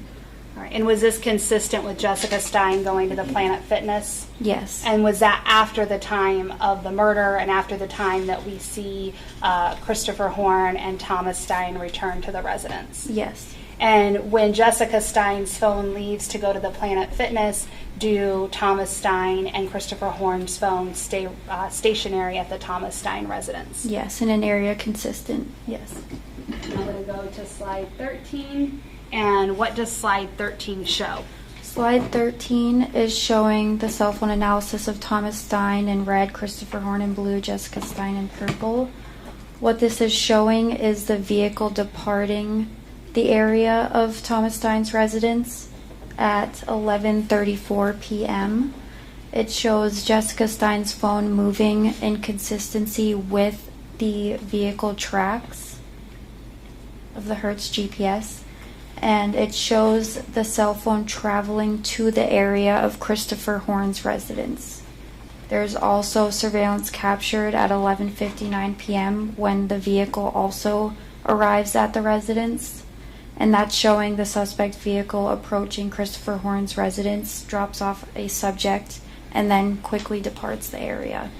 And so is it consistent that Thomas Stein remained at the Stein residence and Jessica Stein traveled with Christopher Horne back to the location in that area? Yes. Okay. And we have a camera near the area of the house where Jessica Stein dropped him off. Yes. I'm going to play that video.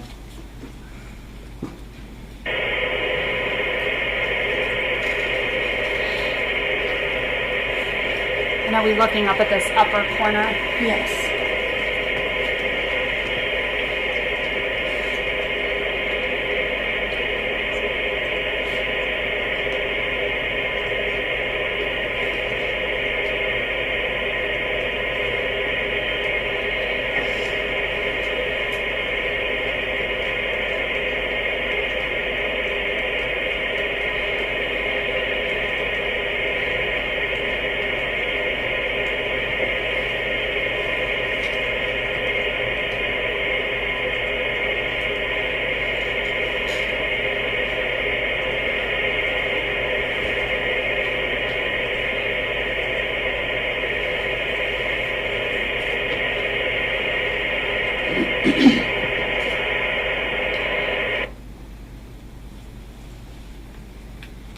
And upon departure from Christopher Horne's residence, Jessica Stein's cell phone device and the vehicle arrived back in the area of the Stein residence around 12:06 a.m.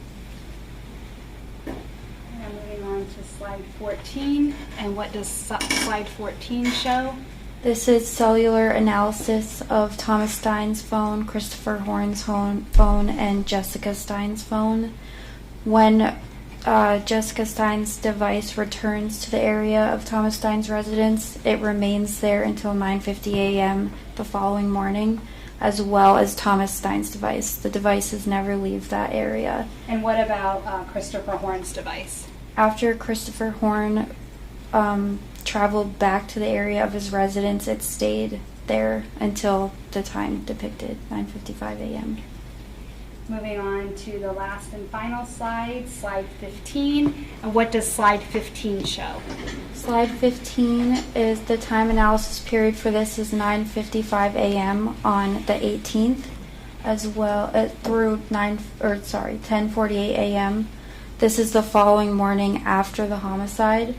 What this shows is Thomas Stein's device stays in an area consistent with his residence, while Jessica Stein's device travels with the Hertz GPS to Fort Myers. Initially, the vehicle and her device are in the area of Honda of Fort Myers around 10:16 a.m. At 10:39 a.m., the vehicle departs and arrives at Hertz Rental at 10:46 a.m. All right. We'll play the top video. And what is the top video going to show? The top video shows a subject entering the Hertz Rental business. And is this who you believe to be Jessica Stein? Yes. And is this consistent with the GPS data as well as her cell phone tracking? Yes.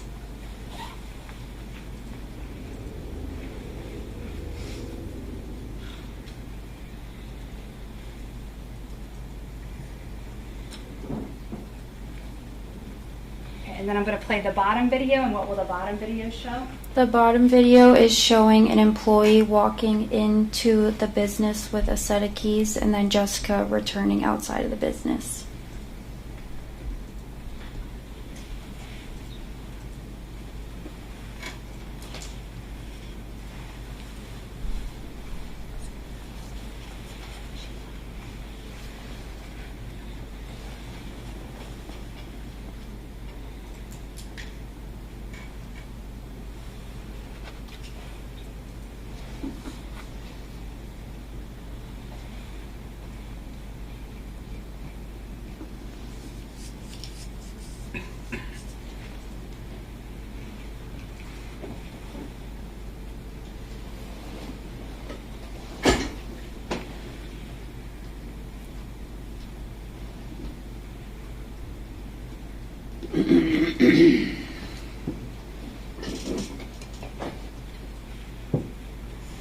All right, thank you.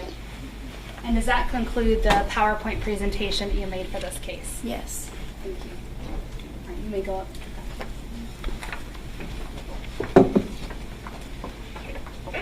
And at this time, the state tenders a witness. All right. Mr. Wheeler, do you want me to leave this up? You can turn it off.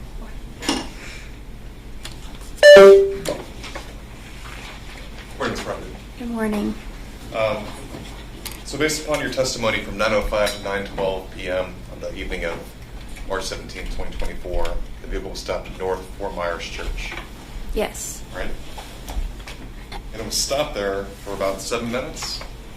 I believe it 9:05, arrived. 9:12? Yeah, arrived at 9:05, departed at 9:12. Yes. And that's approximately just 20 minutes before the murder happens. Correct. Based upon your analysis, the GPS that you downloaded and plotted, the cell phone tower records that you looked through and you pinged off the towers, does anything there tell you how many people were in the car at any given point? It does not. Do you have the ability to, any of the surveillance footage that you saw to confirm or deny the fact there's 2 or 4 in the car? No.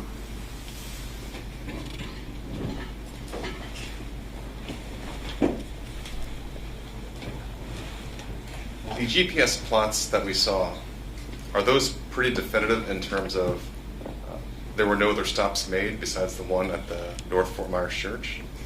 Yes, those were directly received from Hertz, so however they measure or capture coordinates, that I'm not familiar with. I just receive this information. So if the testimony that the jurors received yesterday from Hertz was that the GPS would ping every 60 seconds, so it's possible that the vehicle would stop within 60 seconds and then move on. It's possible, but I can't really speak to that because I don't work for Hertz or capture their data. But yes, it's possible. But you use their data in plotting your points? Yes. Nothing further, Judge. Thank you. Nothing further. She may be excused and released. Any objection to her being excused? There you are. You can step down. You're excused from your seat. Thank you. At this time, the state rests. All right. So, ladies and gentlemen, the state has rested their case. I'm going to let you go to lunch, and it's about 10 minutes after 12 or before that. So if you'll come back here, I'm going to say 1:15. And just remember my earlier instructions. Don't discuss anything about this case with anyone, including each other. Don't do any research or look up anything. Watch any local news, television, radio, newspapers, anything like that. And we'll see you back here at 1:15. Just leave your notepads here. All rise.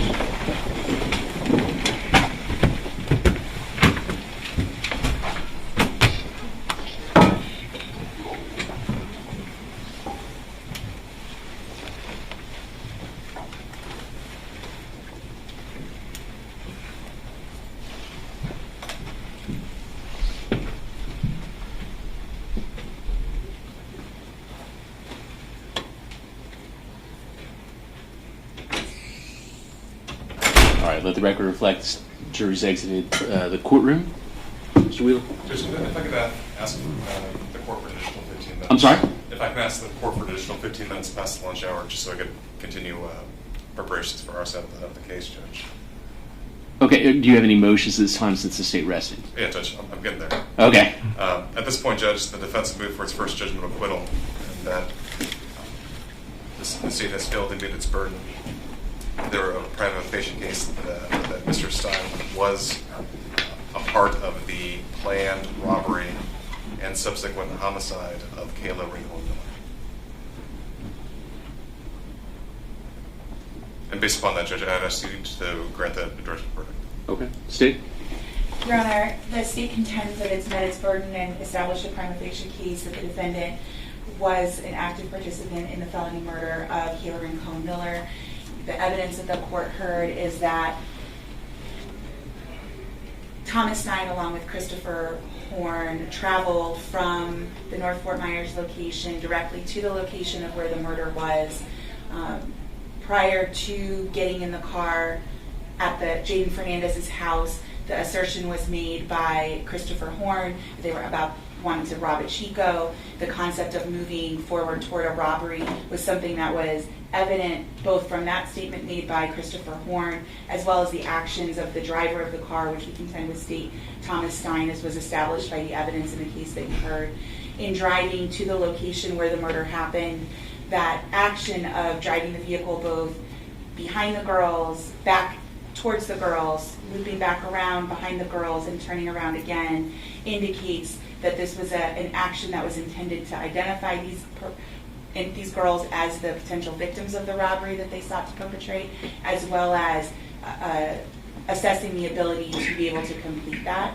And in addition to that, once that car stopped, all of the occupants of the vehicle, including the driver, which has been identified as a party consistent with being Thomas Stein in terms of his physical description, as well as the fact that the statement by Jaden Fernandez is that at all times Christopher Horne was the passenger of that vehicle when he was with them, as well as Thomas Stein being the driver of that vehicle, that all of those parties got out.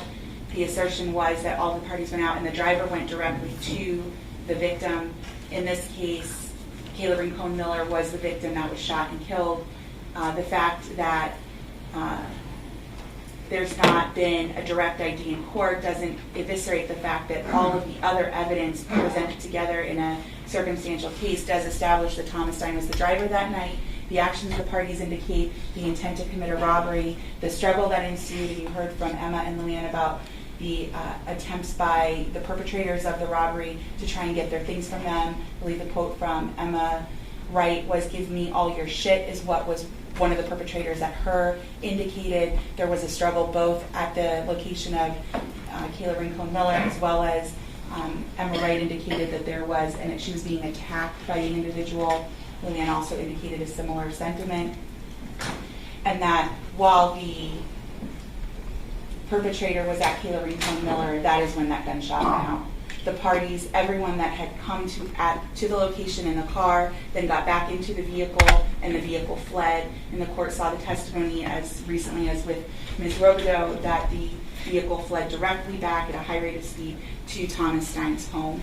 The state contends that all of the evidence that's been presented indicates that this was both an intended robbery as well as a homicide that happened during the commission of that attempted robbery.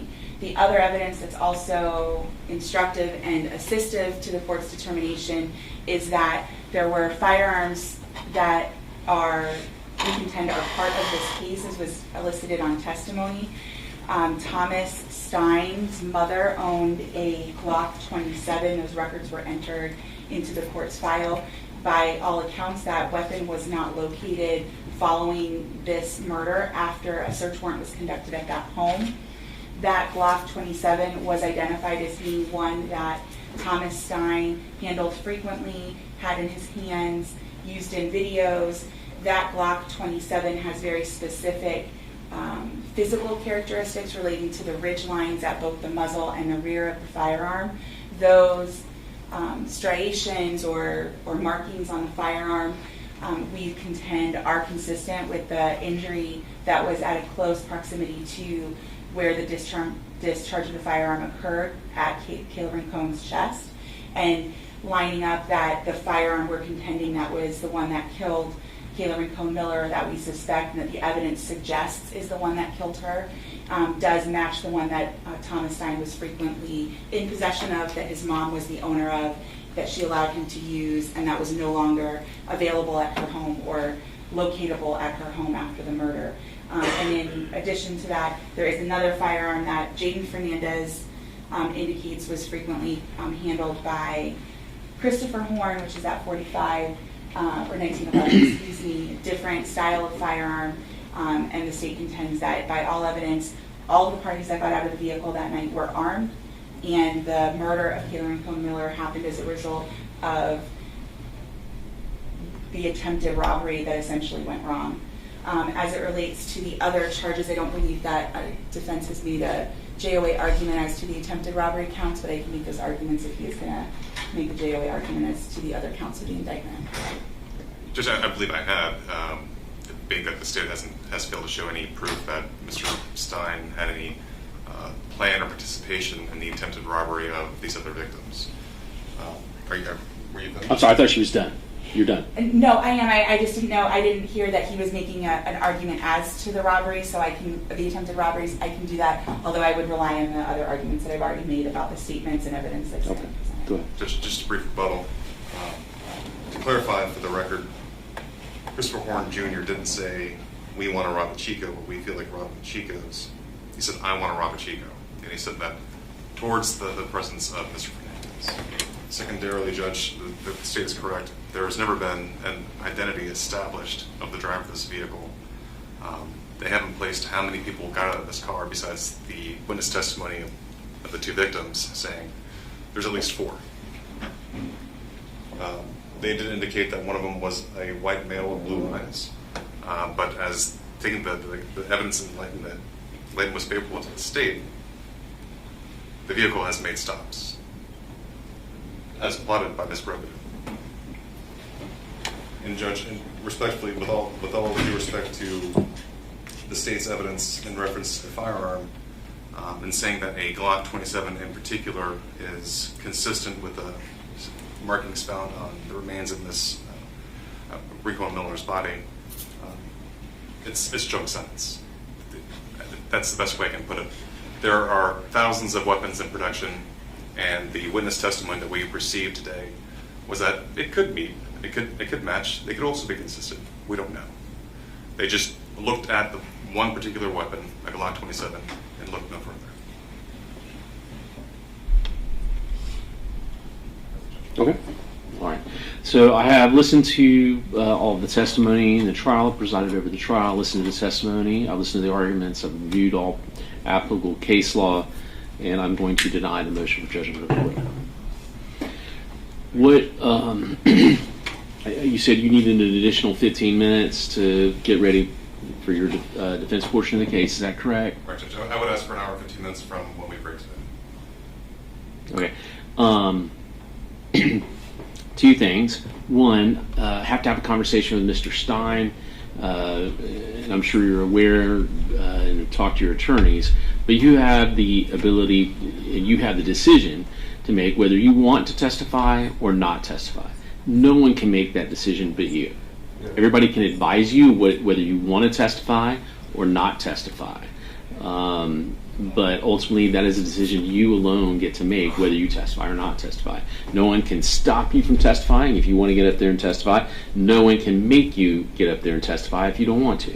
So I want to make sure you have an opportunity to discuss that decision with your attorneys over the lunch hour, and when we come back, I'll ask what your decision is, whether you want to testify or not testify. Do you understand that? Yes, sir. Okay. And then, in terms of proceeding further, does the defense anticipate, other than potentially Mr. Stein or not, any other witnesses? Essentially one judge. Okay. All right. Do we need to keep the person here so they can keep him here, though? Would you want me to have them do that? Yes, Judge. Okay. Very well. Then we will, it's 12:20 now. It's the jurors come back at 12:15. 1:15, I'm sorry. So, but you want to start at 1:35, correct? As much time as the court will give the judge. 1:35. Okay. That's 15 more minutes than when we release. So we'll see you at 1:35.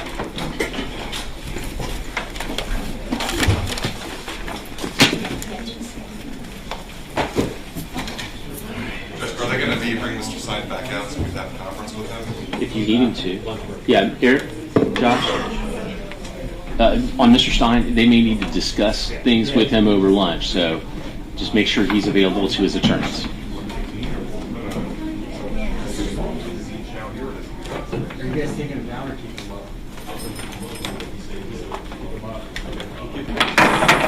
Okay.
afternoon. Please be seated.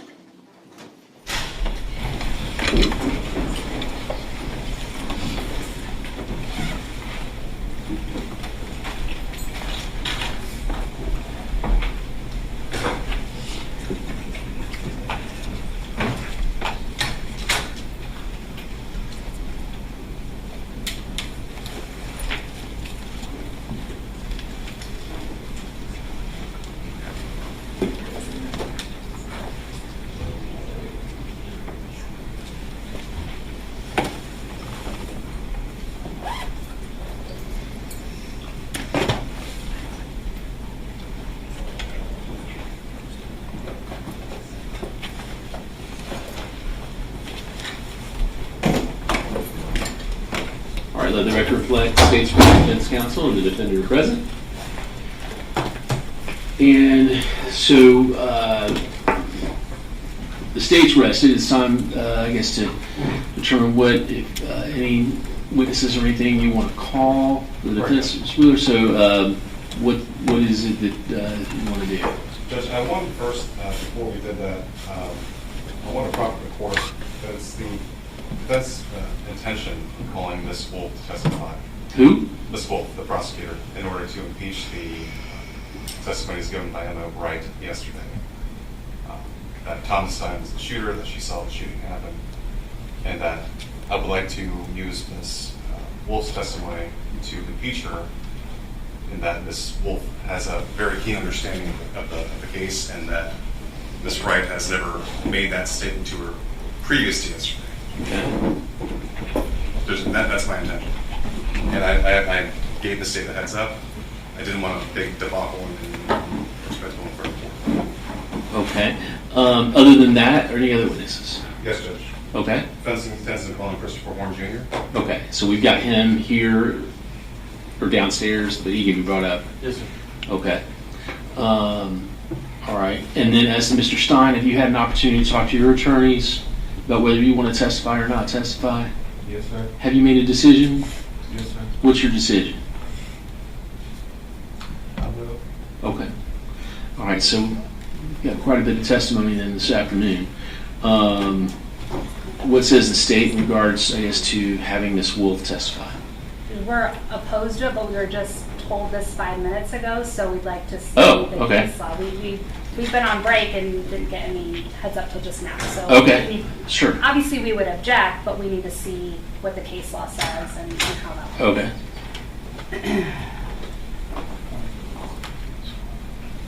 All right. I guess I can give you all a little bit more time. I can go upstairs, let you all check on that. Judge, if the court would like, I can also supply Your Honor with the case law that I've given to the states. They know where we're coming from. Okay. Judge, do you want that now? Yeah, hold on a second. Go ahead.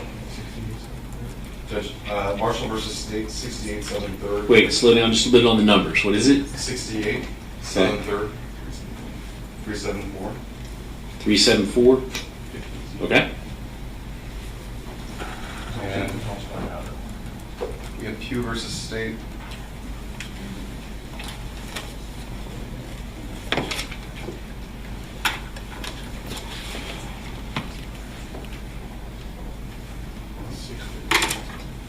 .637 Southern 2nd, 313. Okay. Finally, Williams versus State, 472 Southern 2nd, 1350. 13 what? 1350. Okay. All right, I'll go upstairs, take a look at those cases, and then let you all have a chance to look things up yourself. All rise. And we'll be back. Can you let State or Ms. Miller, if you'll just let Brandy know when you all are ready, I'll go back down. Okay? We're in recess.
thank you for giving the statement.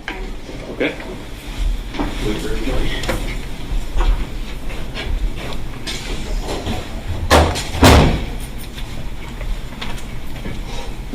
All right, let the record reflect state's present, defense counsel, and the defendant are all present. Okay. The state had the opportunity to read over the case law sent by the defense as well as do some of the research of our own. We are absolutely objecting to, I'm objecting to my co-counsel being called as a witness for a number of reasons. I'd first like to cite to the case law they presented, which is Marshall v. State, and I believe that's the only case on point where a prosecutor was allowed to be called.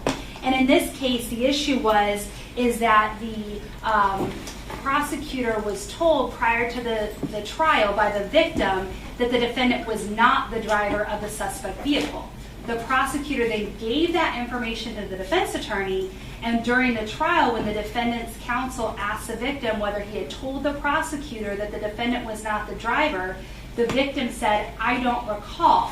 At that point, the defense is left with the only witness he or she can call is that prosecutor to say, yeah, the victim did tell me this information. In the situation we have here, first of all, Ms. Wolf, yesterday, we had a Richardson violation that was raised by defense because on the stand, Emma Wright said in redirect that the driver was the person who shot Kayla Rincon-Miller. And the driver she identified as a person with the blonde hair, the light blue eyes or blue eyes, something to that effect. That was, as the court found based on Ms. Wolf's testimony to the court, that was the first time that she's ever made that statement. She didn't make it prior to the trial, she didn't make it in any of her statements to law enforcement, and she didn't make it in her deposition. The defense properly impeached her with that and asked her if this is the first time you've ever said that. And I believe she said yes, and I think defense counsel said you've given 3 statements or something to that effect and was able to impeach her. Additionally, the defense also, through Frank Scarlato, impeached her with the fact that she had never made that statement before. So Ms. Wolf is not she actually has no information to even impeach her with because she was never given any information by Ms. Wright. In fact, the conversation she had with her was totally different. Ms. Wolf didn't ask her who the shooter was. We've never asked her who the shooter was because we know from her statements and from her information that she didn't know who the shooter was. So in this situation, the defense has numerous ways. They already have impeached her.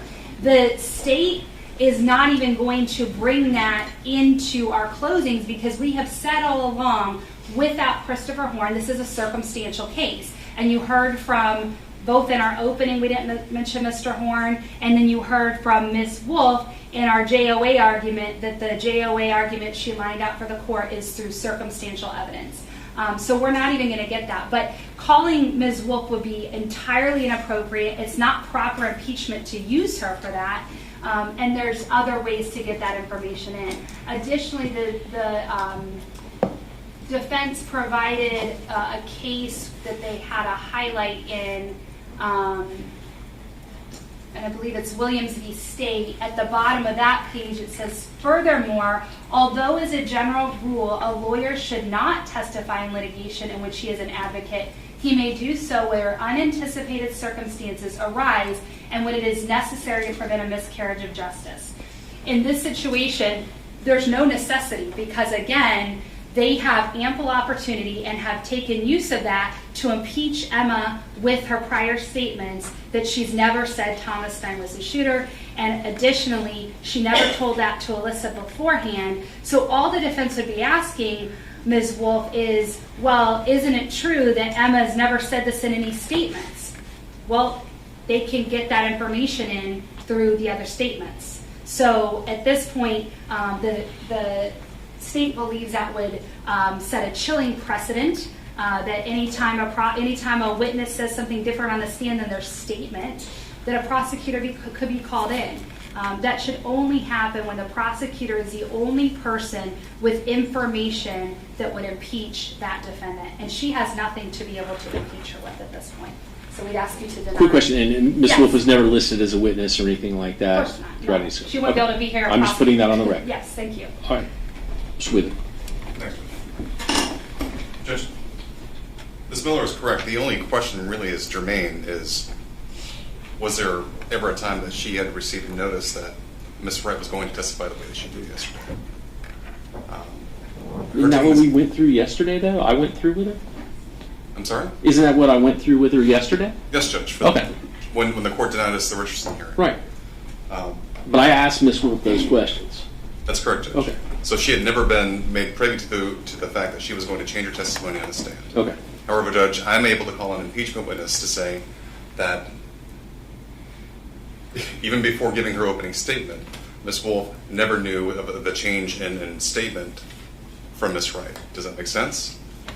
Additionally, Judge, Ms. Wolf also indicated in the vestibule to me that Ms. Wright indicated that she never saw, or that Ms. Wright didn't even know what the object was in the driver's hand. So, I mean, that's also a change in testimony, Judge, that we're just being brought to light. Okay. All right, anything else? No, sir. Okay. I have reviewed the case law presented. I went up and read all the cases. I would say most of them revolve around the court, what the appellate courts deemed as improper, not allowing for defense counsel to impeach a witness with prior inconsistent statements. However, in this case, Emma Wright was allowed to be impeached. You did impeach her with prior inconsistent statements. You were able to cross-examine her on that. And as for your request to call Ms. Wolf as a witness, I've listened to what you requested. I've listened to the state's objection to that, and I'll sustain the objection. Judge, can I at least have a proffer from Ms. Wolf about the testimony she would have provided to the court and to the jury? I'm going to object to that because you've already inquired of her what she knows or doesn't know, and that anything would be improper, and I don't think she should be subjected to questioning by Mr. Wheeler. Well, are you going to ask her anything different than what I asked her yesterday? Judge, in reference to the information that she gave to me in the vestibule, that Ms. Wright didn't even know what was in the driver's hand, which is also a conflict. Okay, wait, slow down a little bit, because this is the first time you brought this up. We can't have a conversation. So what are you saying?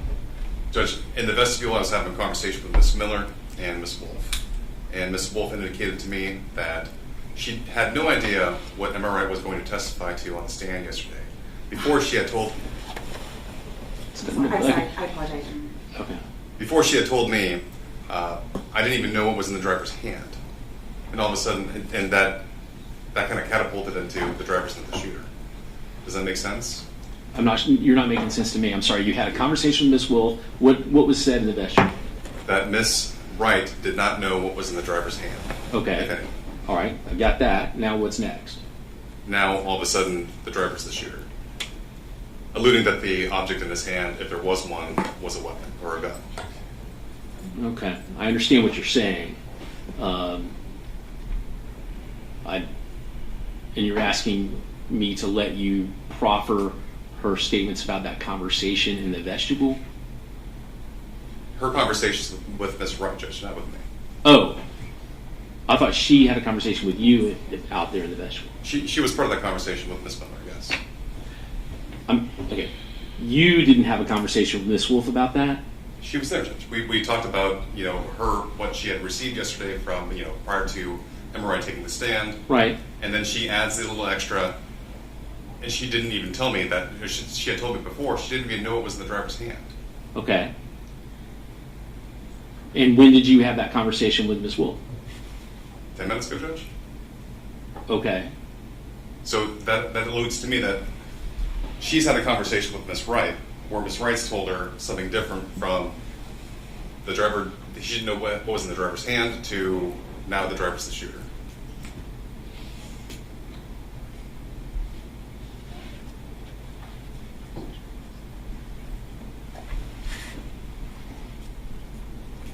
And I think, didn't you question Emma Wright about her seeing any guns in the hands of any of the people involved and what her responses were in that? Correct, Judge. And she informed us, she informed me, she Jury. informed the jurors, that everyone in the car had a gun.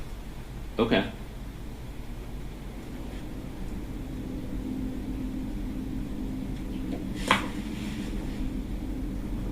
All right, I'll let you respond. Judge, I was part of that conversation. Nothing that was said to Ms. Wolf was any different or had any additional details that were not in her statements. Ms. Wolf is not in possession of any statements that could impeach Ms. Wright other than the same statements the defense has of the statements taken by law enforcement. As Your Honor correctly pointed out, he has properly impeached her. He's impeached her through the statements against her on the stand as well as through Detective Scarlato.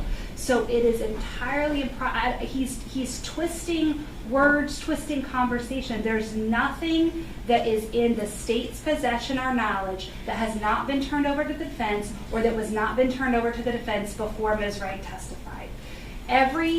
It's clear through both Luann DeJe's testimony and Emma Wright's testimony. They gave numerous statements to law enforcement, and there were a lot of inconsistencies.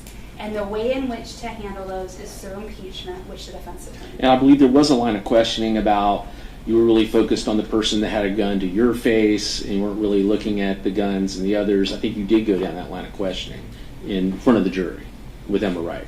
I did, Judge. Okay. All right. Well, I've listened to the arguments. Again, I'm going to sustain the objection from the state. All right. Are we ready to bring the jury in then and begin with the defense case? Judge, are we allowing Mr. Horne to come in unshackled, or is he going to... How would you like to do? You want to call him first? Yes, I do. Okay. So we got to get him from downstairs, right? Is that right? Yes, sir. Okay. So it may take a few minutes, but so we can get him up here. I think that he would just be brought up, sworn in, just like the other witnesses, and put on the stand. Okay? And Judge, I've already talked to Mr. Wheeler beforehand, as well as Ms. Wolf, about not calling a witness solely for impeachment. He said that's not what he's going to do. So okay. We're taking that as witness. Okay.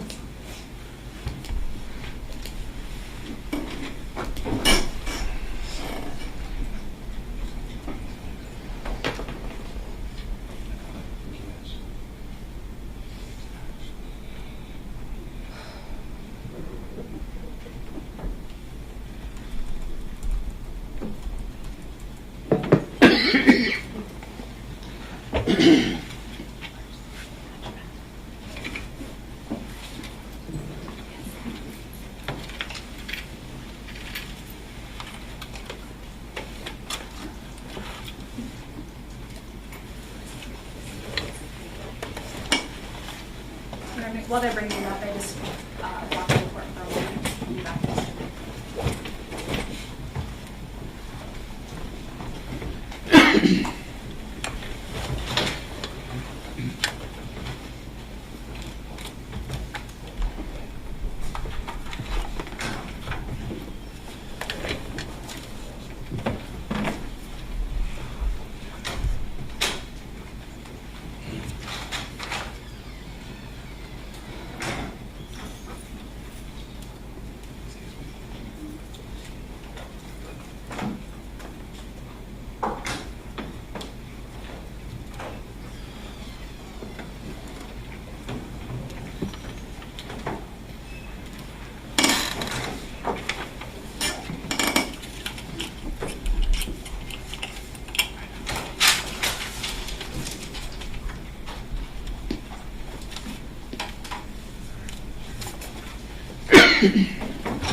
I think we're just going to have them call him, and then we can bring him out after swearing. Is that okay?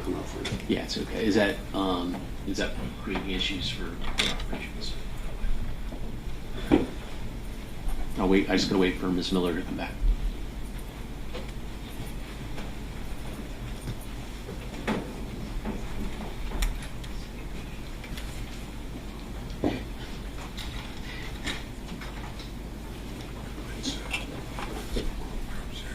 I'm good. I got some. Thank you.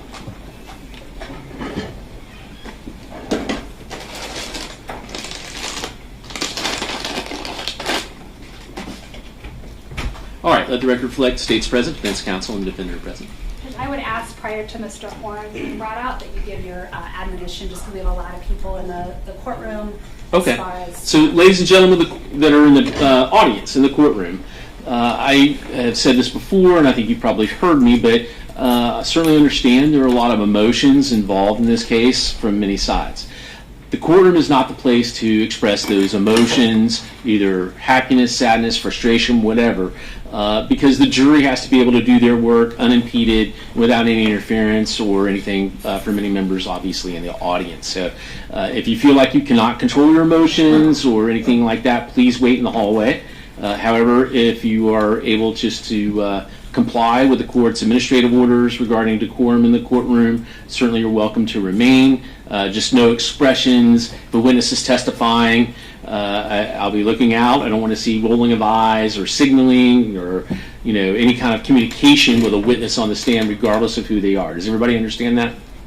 All right then. So we're ready to bring jury back in. Let's bring jury back in.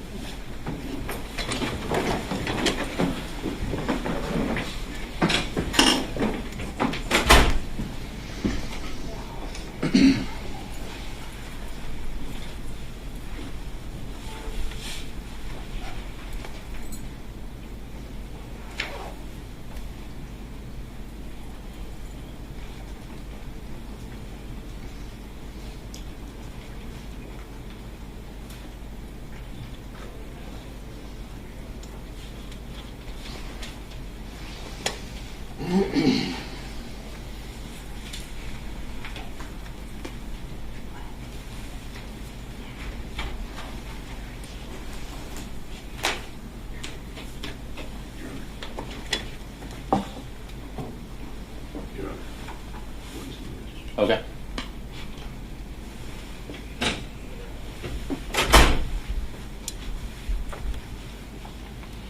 It may take a minute, so once he knocks, then we'll all stand. So if you want to sit down until...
Please be seated.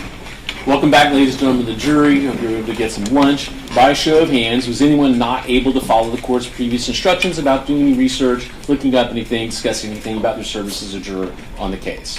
Seeing no hands, ready to proceed? Mr. Wheeler, you may call your first witness. Thank you, Judge.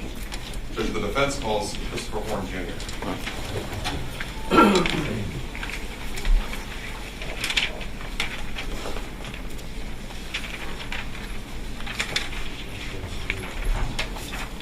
All right, sir.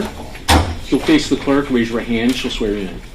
Do solemnly swear or affirm that the testimony you give will be the truth, the whole truth, and nothing but the truth? All right, and take the stand.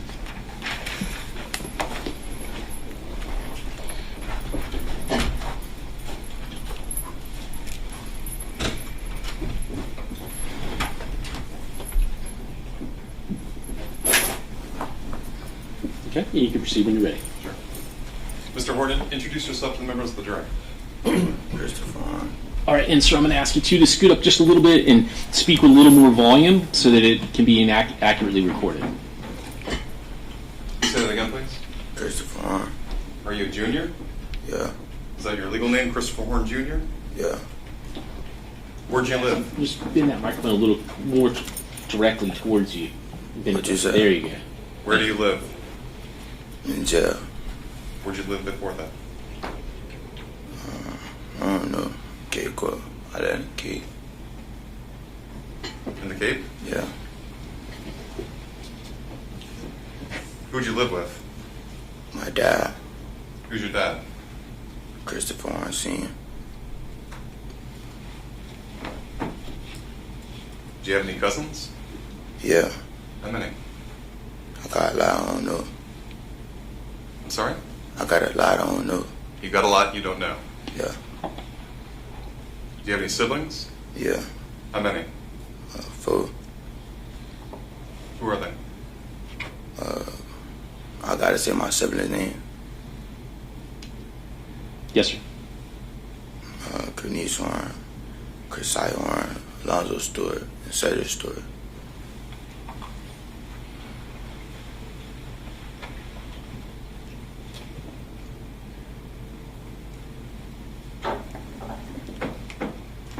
On March 17th, 2024, there was a murder in Fort Myers. Do you understand that?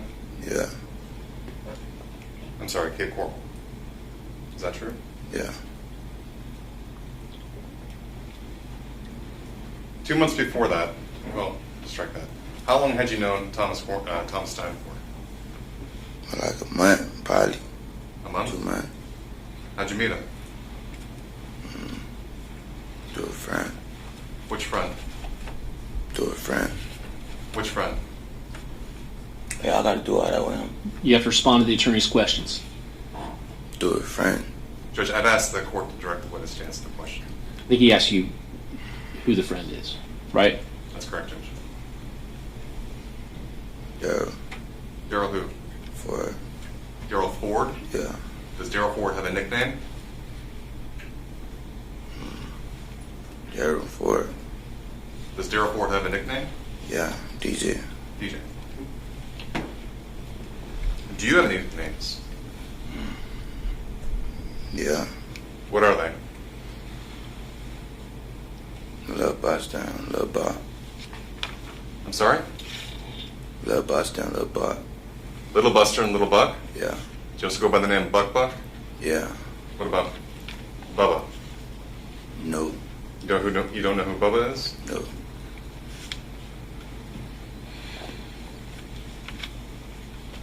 Have you ever held a firearm before, sir? Yeah. When was that? March 17. When you were 17? March 17. On March 17th? Yeah. You never held a firearm before that date? Yeah, I did. Okay, so besides March 17th, when else have you held a firearm? I don't remember. Did you make any videos of firearms? Yeah. What firearm did you have? 1911. With a laser grip? Yeah. When I say laser grip, you grip the gun and the laser pops on, right? Yeah.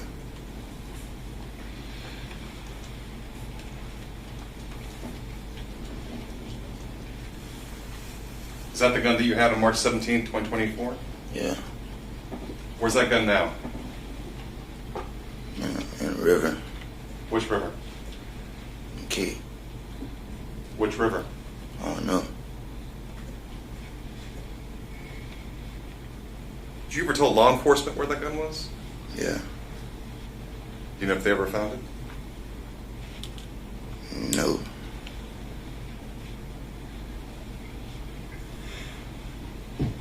Before being incarcerated, did you have a cell phone? Yeah. Did you have your cell phone with you on March 17, 2024? Yeah. Where's that cell phone at? The Calusa hatchet.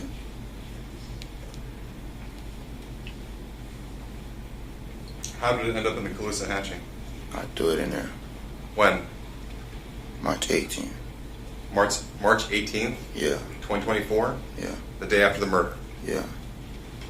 Were you with anyone? Yeah. Who? My cousin. What's your cousin's name? I don't know his real name. He's your cousin, but you don't know his real name? You're shaking your head no, is that correct? Yes. You know him by the name Jug? Yeah. What kind of car was he driving? I don't remember. All right, so tell the members of the jury how you discarded of your cell phone in the Calusa hatching. I threw it in the water. So did he stop in the middle of the traffic? Nah, he didn't know. He thought I threw some paper out the window. He didn't know I threw it in the water. So you just kind of opened your window and dropped it out? Nah, I slung it. You slung it? Yeah.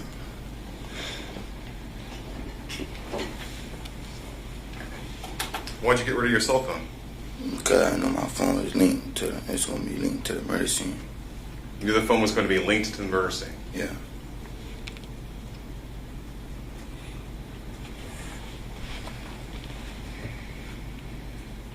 Did you have plans to commit a robbery on that phone? What do you mean? Did you have plans to commit a robbery on the phone? I don't know what you're saying. Did you make plans with anyone that night? When? March 17, 2024. It wasn't really plans. It was out of nowhere.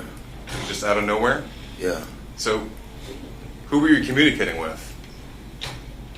That's what you mean? Who were you communicating with that night prior to the murder?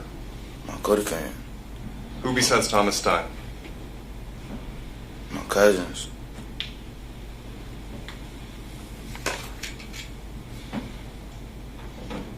The plan that you made with Thomas Stein that night, what was that? You said what was it? It was supposed to go hit cars and kick off probably, but everything turned left.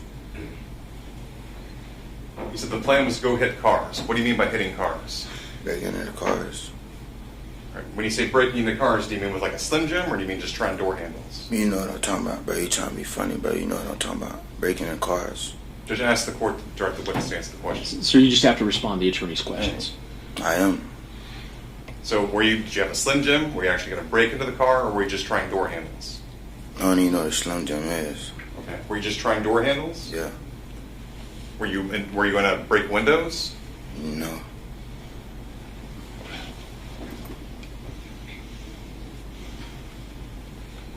If you're going around trying to go into cars that are open, why'd you have a gun on you? I ain't had no gun on me. I got a gun from my co-defendant. I ain't had no gun. I just got a gun. You just got a gun? Yes. So why would you carry the gun with you to break into cars? The gun was in the car. Gun was in the car? Yes. So why was the gun in the car? I don't know. The gun was already in the car before I got picked up. I see. The gun in question was a 1911, correct? Yeah. And that's the one that you were making the rap videos with the laser sight? Rap videos? Yeah, you're taking videos of yourself with a gun. When? On Instagram. Me alive? Sure. Yeah. Yeah.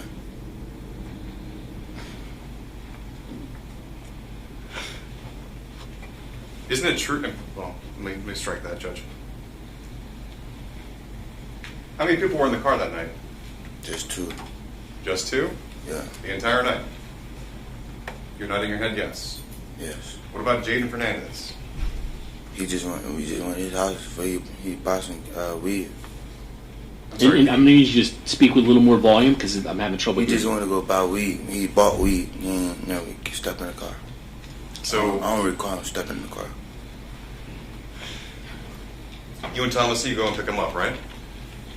I don't think he got picked up. I think he's just in the doorway. That's just when? What? I think he was just in the doorway. I don't think he got picked up. He was just in the doorway? Yeah. Did you ever state to Jaden Fernandez, hey, I want to rob a Chico? No. You ever state to Jaden Fernandez, hey, I want to catch a body? No.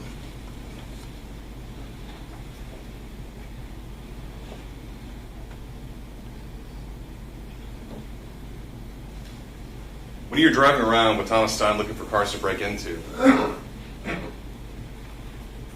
you stopped at a church, didn't you? Yeah. What were you doing at the church? Oh no, I don't know what he was doing. My head was just my phone. He just put it in the church. My head was in my phone. Your head was in your phone? Yeah. And that's when two people got into the car, is that right? No.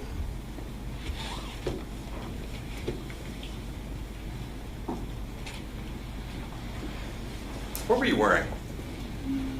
Some sweatpants and a red jacket. red jacket? Yeah. Like a jacket I'm wearing? No. Like a hoodie? Yeah. Right? You're wearing a red hooded sweatshirt. Yeah. And you had a mask, right? Objection, leading. Sustained is the form of that question. It's leading.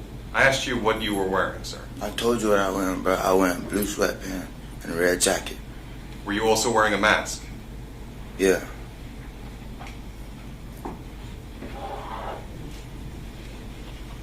Why'd you have a mask?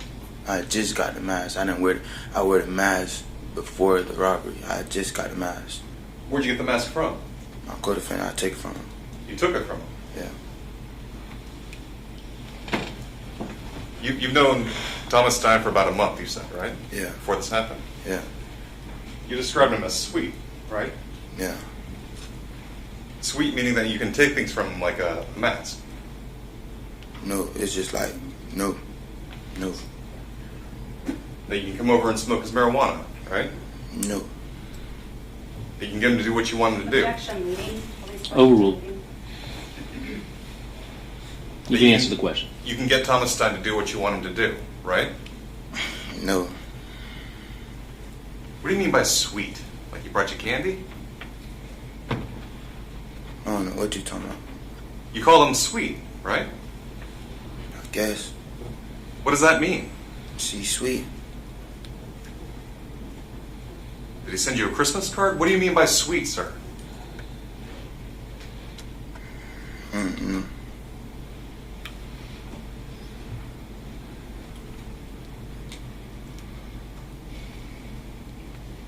So you and everybody else in the car are driving around. They don't know everybody else. There's only one person, 2 people. There's only 2 people. Just 2 people? Yeah. Did you ever tell anyone else that Jaden was the shooter? No. You never said Jaden was I the made shooter? a ghost name up Jaden, but I ain't never say Jaden was no shooter. I made a ghost name up saying Jaden. I ain't never said Jaden was a shooter. I never said Jaden Fernandez was no shooter. I didn't mention Mr. Fernandez. You mentioned Mr. Fernandez, right? You said Jaden Fernandez. You basically saying Jaden Fernandez. Put a name on it when you saying it. So you told someone that Jaden was a shooter, right? Jaden, ghost Jaden. A ghost Jaden. It wasn't a name. It was a makeup person. So you made up a name? Yes. And the name you chose to make up was Jaden? Yes. Was that Jaden Fernandez? No. Was that Jaden Pagan? No. Was that some other Jaden we don't know about? No. Only reason I brought a name up because I don't want my mom and my parents around. You know what I'm saying? A person that just killed somebody, you know what I'm saying? They gonna feel unsafe.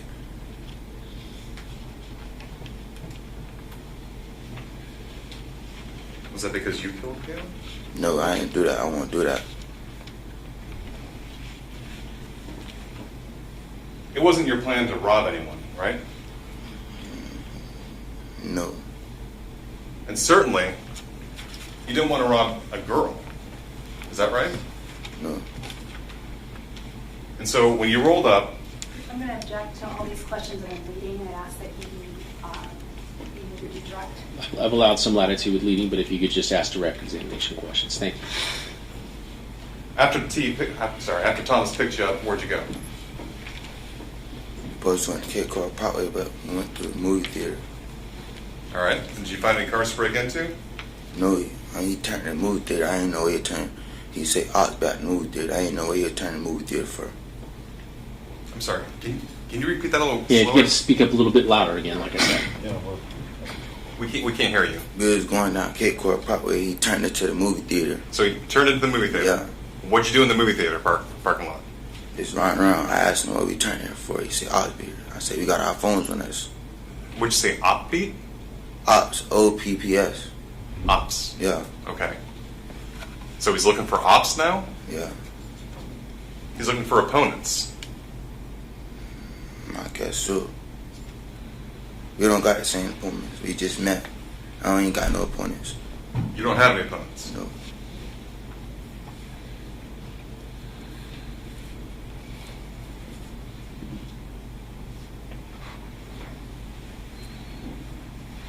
So, did you see anyone in the parking lot of the movie theater? No. So, did you leave the parking lot then? Hmm? Did you leave the parking lot then? Yeah. Did you look for any cars to break into? I wasn't looking for nobody in the parking lot. My head was in my phone. I wasn't looking for nobody. I don't know what he was doing, but I wasn't looking for nobody. Did Thomas Stein have a mask? No. So Thomas Stein picks you up. The plan is to go around looking for cars to break into. You go into a movie theater. You're looking for ops. I wasn't looking for ops. I wasn't looking for no ops. Right. Did you find any cars to break into? No. No, we didn't supposed to break in no cars at the movie theater. We supposed to went to kick off property. Plans went left. I don't know why they went left, but they went left. So the plan was you were going to get out of the car, try to get into the car if you can, and then come back to Mr. Stein, who was driving. What location you talking about? At the parking lot. What location? Movie theater. Which one? The one that you just told the jury you pulled into.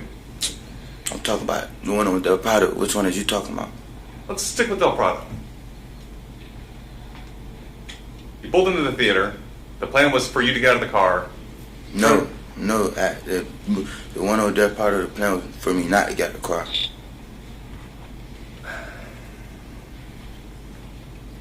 But plainly, Thomas was supposed to be the driver because he wasn't wearing a mask, right? He wasn't the driver. What you getting at? What you trying to say? You trying to say I did it? You were the only one with a mask. You trying to say I did it? Were you the only one with a mask? Yes.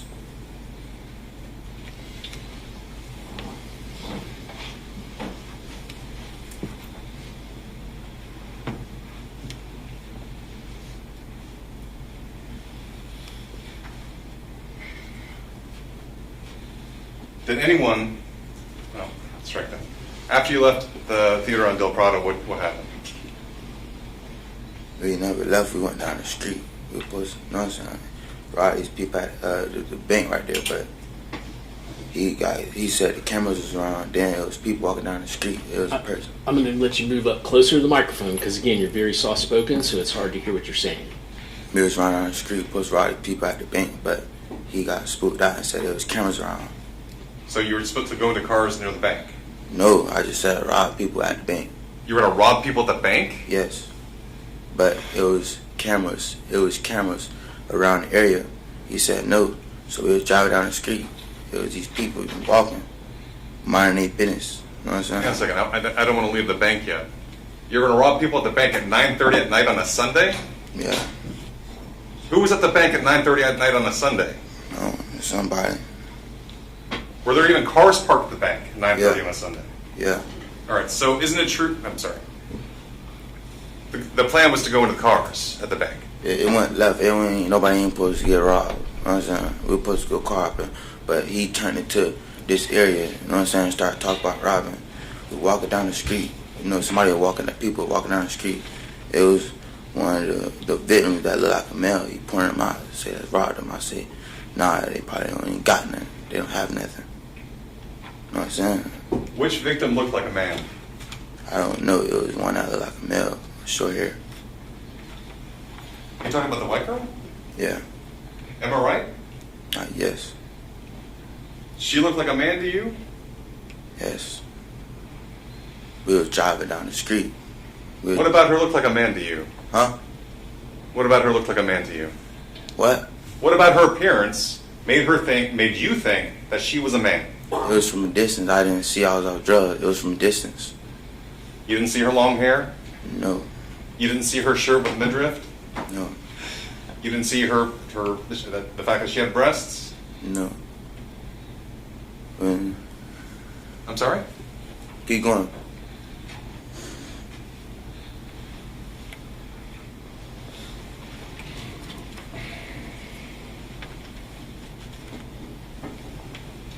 So you're saying that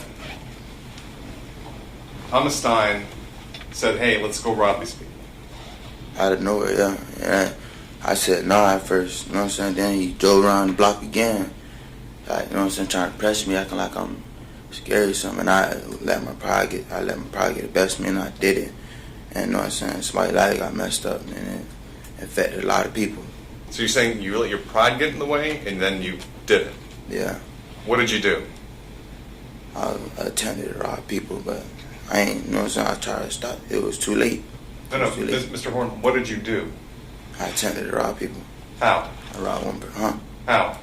I hopped out with the motion of the gun, but. Did you hop out of the back seat? Huh? No. You sure? Yes. So and I told you. You hop out of the front seat then?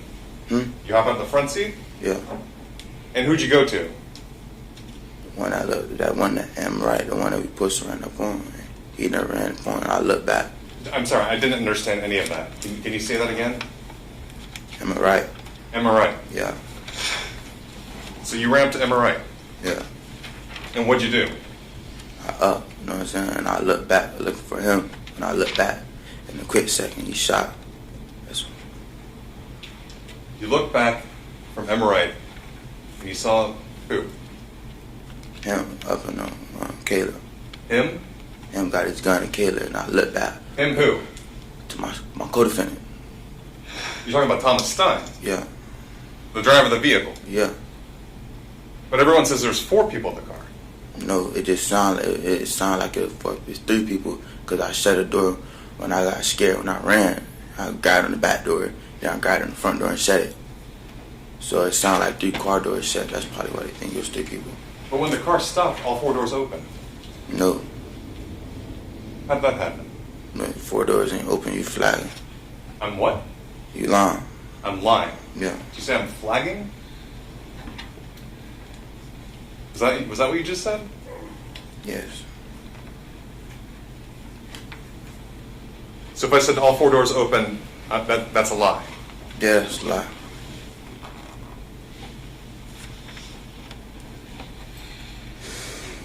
So you look back at that exact moment, and Thomas Stein shoots Kayla. Is that what you're saying? Yeah. What gun did he have? 40 cal. 40 cal. Yeah. Had you seen that gun before? Yeah. Had you held that gun before? Yeah.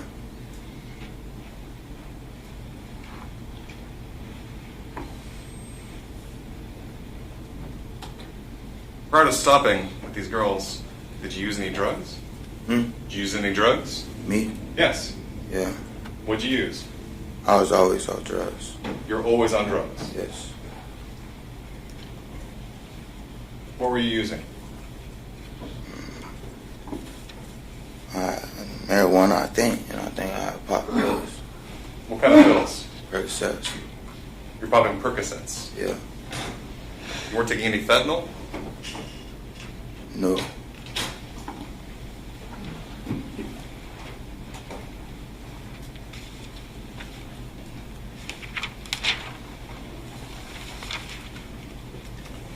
So after the shot rings off, you get back in the car, is that right? I run. I asked him. I started screaming. I asked him, "Why did you shoot? Why did you shoot?" So when the girls said that they heard somebody say that, that was you saying that? Yes. So when you got back in the car, you opened another door besides your own? Yeah, because I was nervous trying to run to the back, just trying to look and run at the same time. So you ran to the back door? I ran to the back door. I got to the back door. I shut it, and I ran to the front door, passenger seat. Why? Because I was nervous. You were so nervous about getting the car fast enough, you went to the wrong door? Yeah.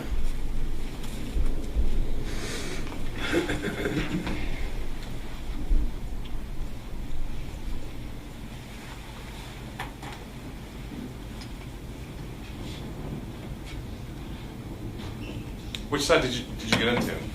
The passenger seat. So you opened the back passenger side door first? Then I opened the passenger back door, then I opened the front.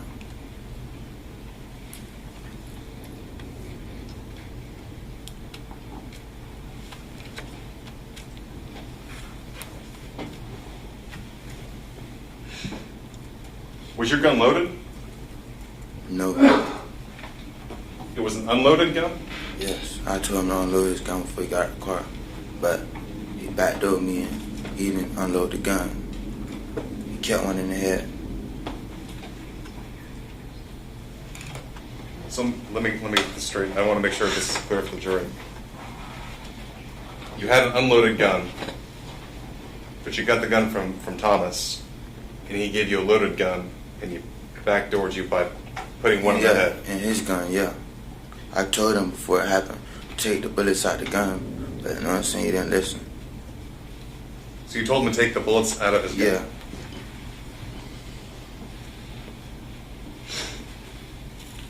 What'd you do with your bullets? I took the clip out the gun.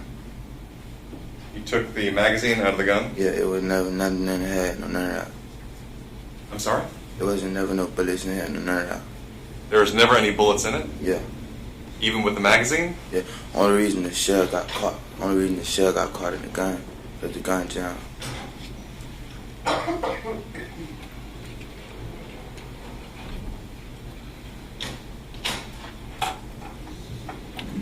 So I'm confused.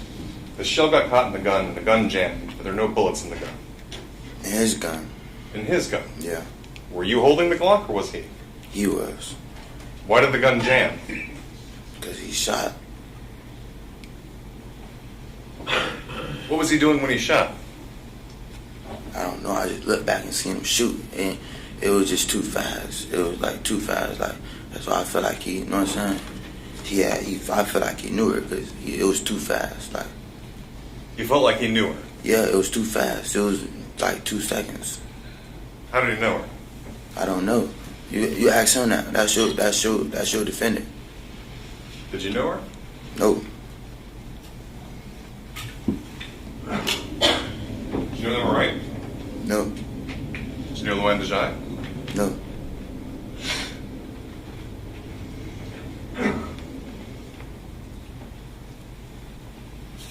What school did you go to? North. I'm sorry? North. North? North from our high.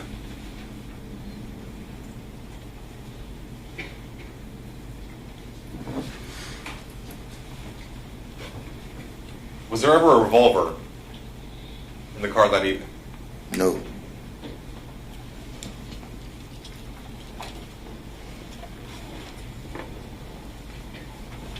So what'd you do when you got back in the car?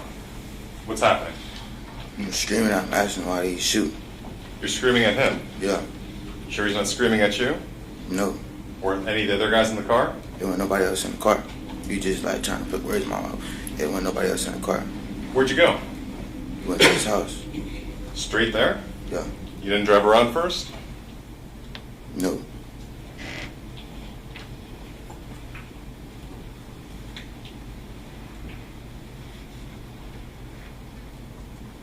When you got to Stein's house, what happened? We was arguing. You were arguing? Yeah. Like physically arguing or verbally arguing? Verbally. Okay. Was there ever a time that you became a physical fight?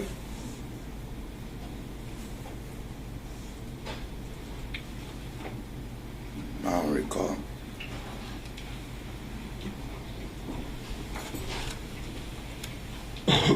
You don't recall swinging on Thomas Stein?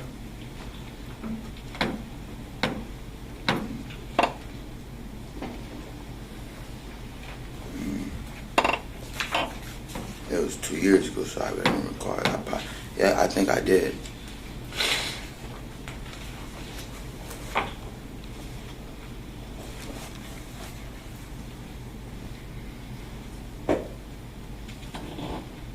Did you pull a gun on Thomas Stein?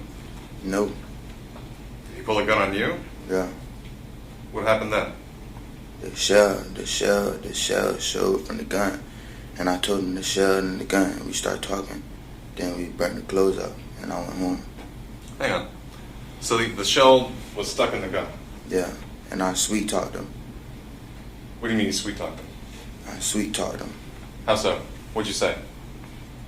Told him we dog, what you doing? I said something like that. Is that when he took the shell casing and did what with it? I don't recall what he did with the shell casing. Did you ever tell anyone that he flushed it down the toilet? I don't remember.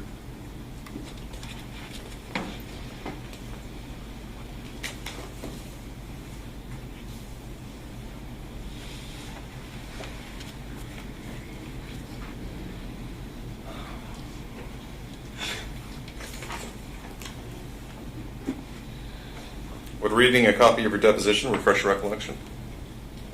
Would reading a copy of your deposition refresh your recollection as to what he did with the shell casing? Huh? You just said that you don't remember what he did with the shell casing, correct? I don't recall. You don't recall that I just asked you that, or you don't recall what he did with the shell casing? I don't remember. I think he flushed it down the toilet. I really don't remember. Okay. You told law enforcement that he flushed it down the toilet, right? I think so.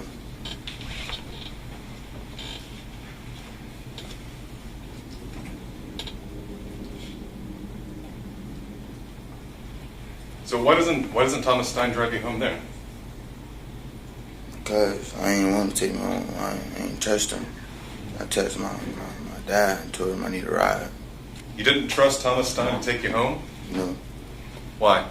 Because he just killed somebody for no reason. I don't even know if somebody got killed. Somebody got shot for no reason. All right. So instead of having him take you home, you're going to hang out there at his house? No, I stood out the door for like 30 minutes for my ride, but he sent the wrong address. I see. So you stood outside of his house for 30 minutes? Yeah, like something like that. You're waiting for your ride? Yeah. Was someone coming to pick you up? Yeah. Who? I don't know, one of my dad's friends. But you said he gave you the wrong address? Yeah. Or he gave your dad the wrong address? He sent my dad the wrong address. So why were you using Thomas Stein's phone? My phone. I was watching him. I made him put the address.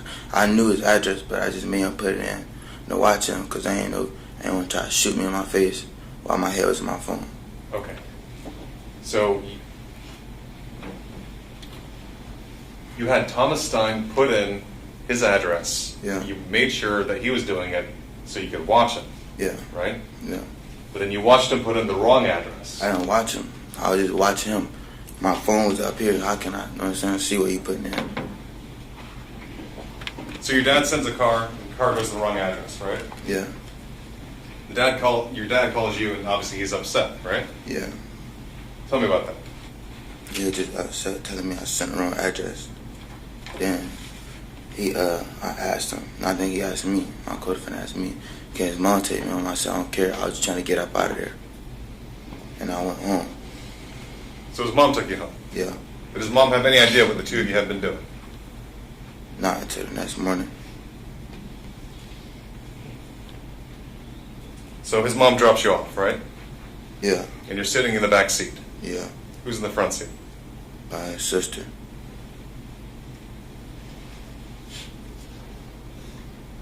The next morning, your family reaches out to Miss Stein, right, and asks for a meeting?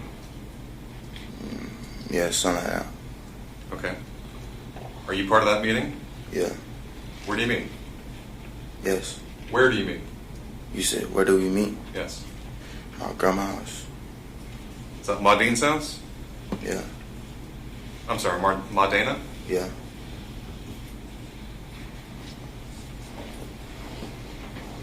Where's your gun at this point? Where's your gun? No. The gun that you had during the course of the robbery, when you robbed these girls, what'd you do with the gun? Me? Yes. I think it was gone. But no, it wasn't going. I don't remember.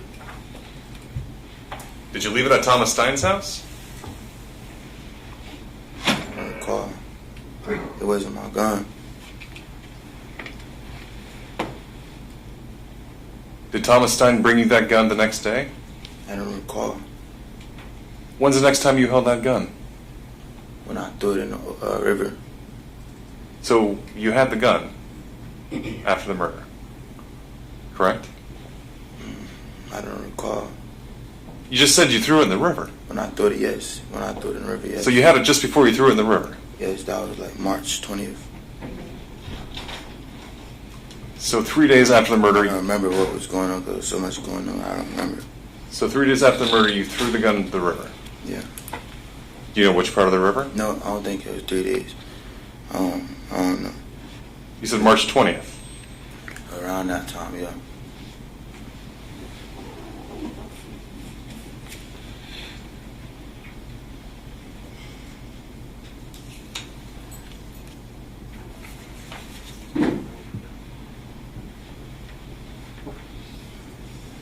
You didn't pull the trigger in the robbery, right?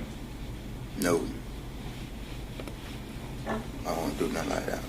Excuse me? I won't do nothing like that. So why'd you get rid of the gun?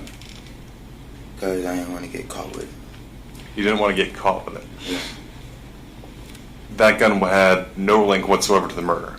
No. But you still got rid of it. Yeah.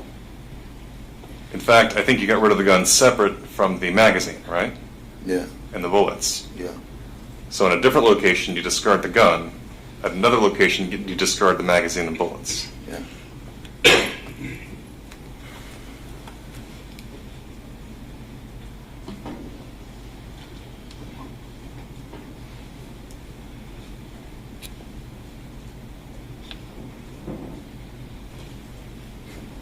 We kind of touched on this briefly, but you provided some information to law enforcement, is that right?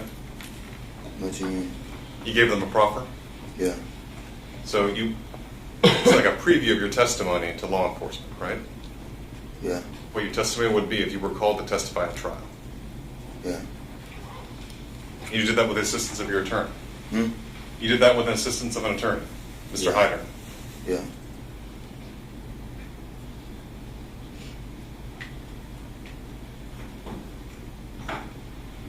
Before the proffer was made, you were arrested, right? Hmm? You were arrested for the murder? Before robbery? the proffer is made, I ain't never. What you mean? You were arrested for the murder and the robbery, right? Yeah. About a month after Thomas Stein? Yeah. You were in hiding, correct? I wasn't hiding. I was in the city. I wasn't hiding. I gave myself up. I could have left. I wasn't hiding because I knew I was dead wrong. You weren't staying with your dad, Huh? correct? Huh? You weren't staying with your dad, correct? I was down my dad. You were staying with your dad. Yeah. You were there the entire time. No, I was moving. No. What you mean? When the police were looking for you, were you staying with your dad? Yeah. Is that where they picked you up? No, I was house mouse. I was at my dad's house, my grandma's, my auntie's house. All right, so you went between your dad's house, your grandma's house, and your auntie's house. Where were you arrested? My mom's house.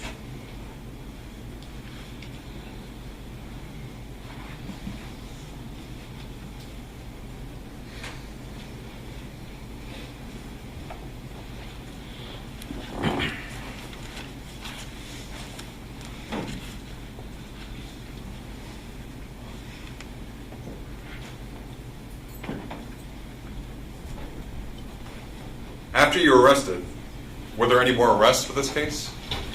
Mm-mm. Wasn't your mom arrested? Oh yeah, my mom, my dad, my auntie, I witnessed tampering. Your mom is Shanice Stewart. Yeah. Your dad is Christopher Horne Sr. Yeah. And your auntie is Baraka Stewart. Yeah. They were all arrested Yeah. for witness tampering. Yeah. Do you know why? Because Thomas' mom lied on them and said that he threatened them. They had threatened her. Yeah. Was the lie. Yeah. Were you aware that they offered to pay for Thomas Stein's legal services? No, I told them don't contact them.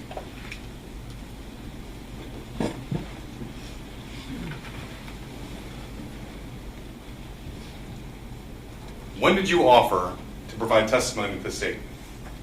A year in. A year in.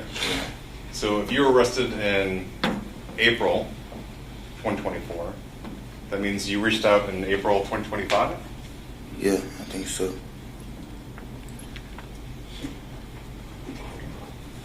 When were your parents and auntie's case dropped? When I went down there and told them what happened.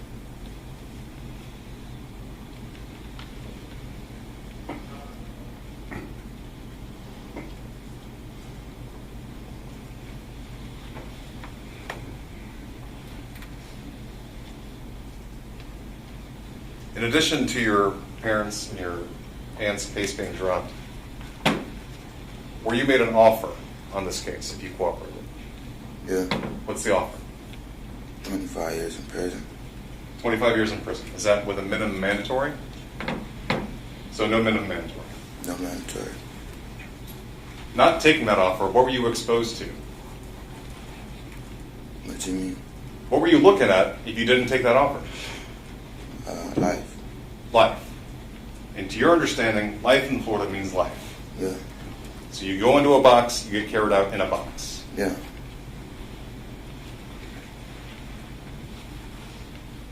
Of that 25 years, because you don't have amendment mandatory, what will you actually be serving?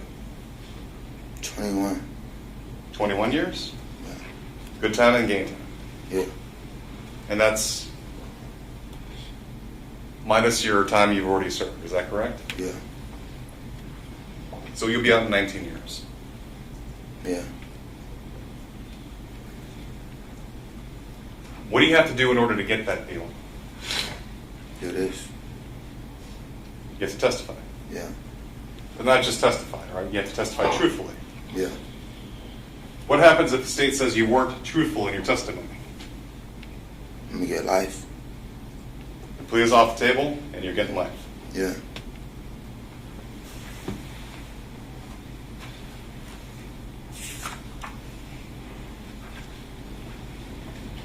Just a second moment.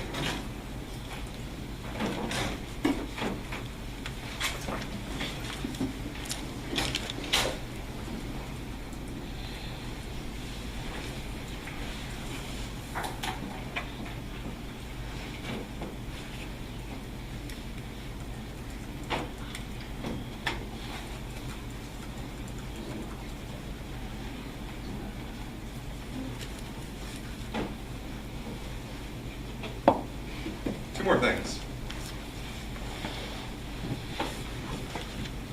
You didn't give one proffer to the state, you gave two, is that correct? Yeah. Why? Because I want to tell them the truth about my parents at first. You weren't telling the truth about your parents and the evidence at first. Yeah.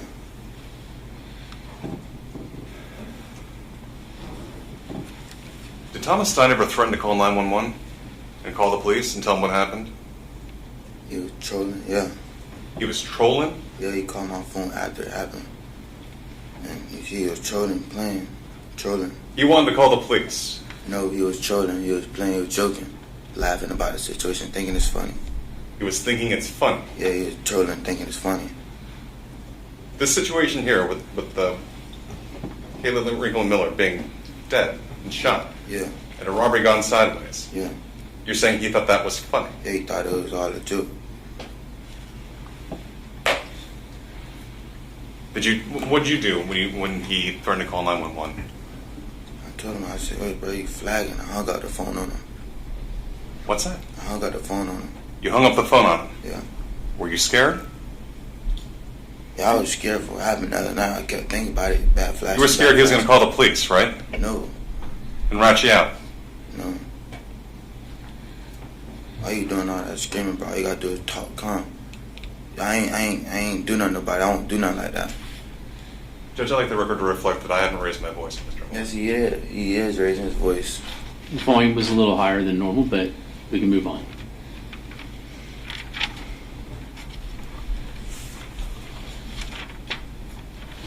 How many times did you lie to law enforcement? Proper question, Your Honor. Objection. Overruled. How many times did you lie to law enforcement? Twice. No, first time. The first time? Yeah. And the second time? I ain't lie to him. What about during the deposition you gave to me? I ain't lie to you. Did you ever claim the gun in the video was a water gun? I don't think so.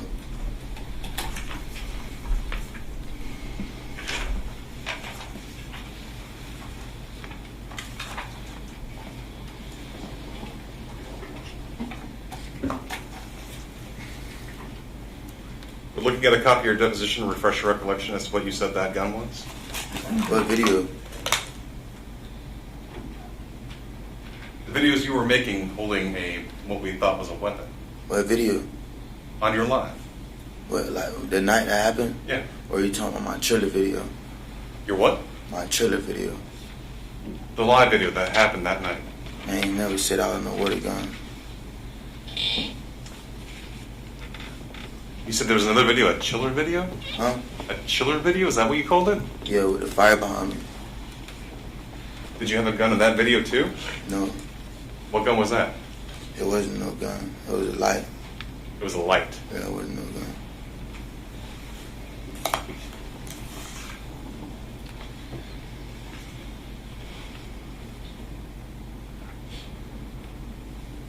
You never claimed it was a water gun? Can't answer out loud, sorry. No. Are you sure? Do you want to look at your deposition to see if it kind of refreshes your Bro, recollection? I know I ain't said that, bro. You flagging. I know I ain't said that. So looking at your deposition, the sworn testimony you gave me. I ain't said no water gun. I said I was a 1911. I said the gun I had was a 1911. So the gun you had in the video was a 1911. Yeah. That was on the night of the murder. Yeah.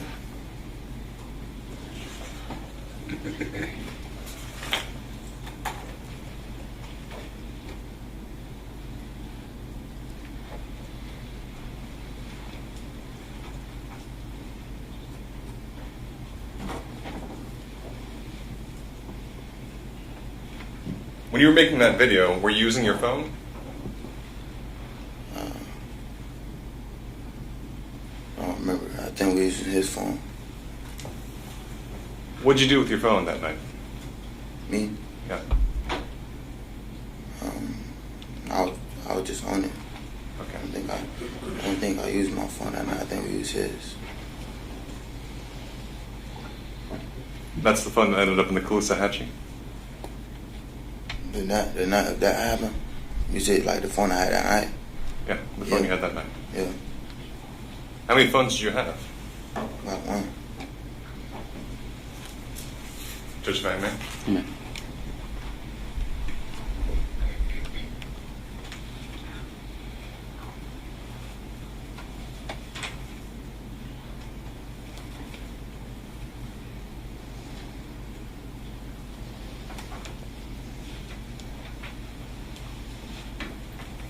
The hair that you're currently sporting before the court, the jurors now, you have what would you call that? Like a fade? Post crop? I don't got no haircut. Okay. Nothing. Did you have a haircut that night? No, I don't think so. What'd your hair look like? Normal. Normal? Yeah. Did you have any? You ever wear it in like a short twist? Never. Did you ever wear it in like a braided like cornrows? No. So it's always been like that. I had a fro when I was a kid, but yeah. You had a fro? When I was out recently, I just had waves. I ain't had no dreads, none of that. I had waves. You had waves? Yeah. Like finger waves? Yeah. All right. Nothing further, Judge. Thank you. Could I ask for a 10-minute recess just so that I can gather the evidence that I need? All right. Ladies and gentlemen, I'll send you back to the jury room for a few minutes. Just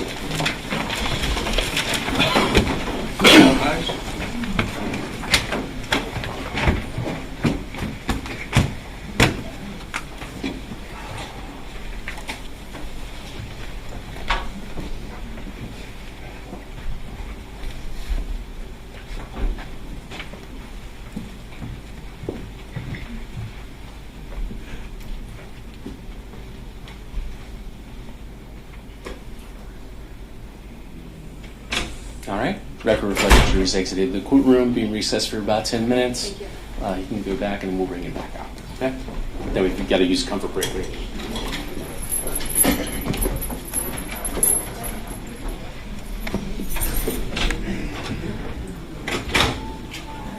Right.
Please be seated.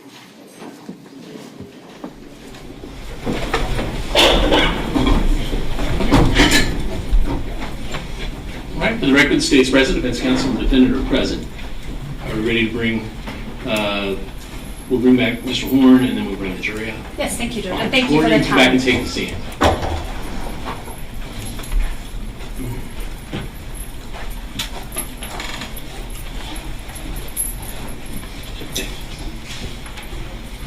All right. And just remember, try and speak up loud enough where, because everything's being recorded, and so if it's a low volume, it's hard for the recording to be accurate, okay? All right, so just speak up Can I loud. just approach for a moment? Yes. Chris, is it okay if I just push us a little closer to you? It's really hard to hear, and I just want to make sure that the jurors get you very custom. I'm going to put it right here, and then if you can just scoot your chair forward, and it's hard when you're cussed. Just scoot a little forward, and then lean in when I ask you questions, okay? Yes, ma'am. That's better. Thank you. All right. Let's bring the jury. Everybody ready for the jury to come back in? Yes, Judge. Go ahead. We're ready, Your Honor. Okay.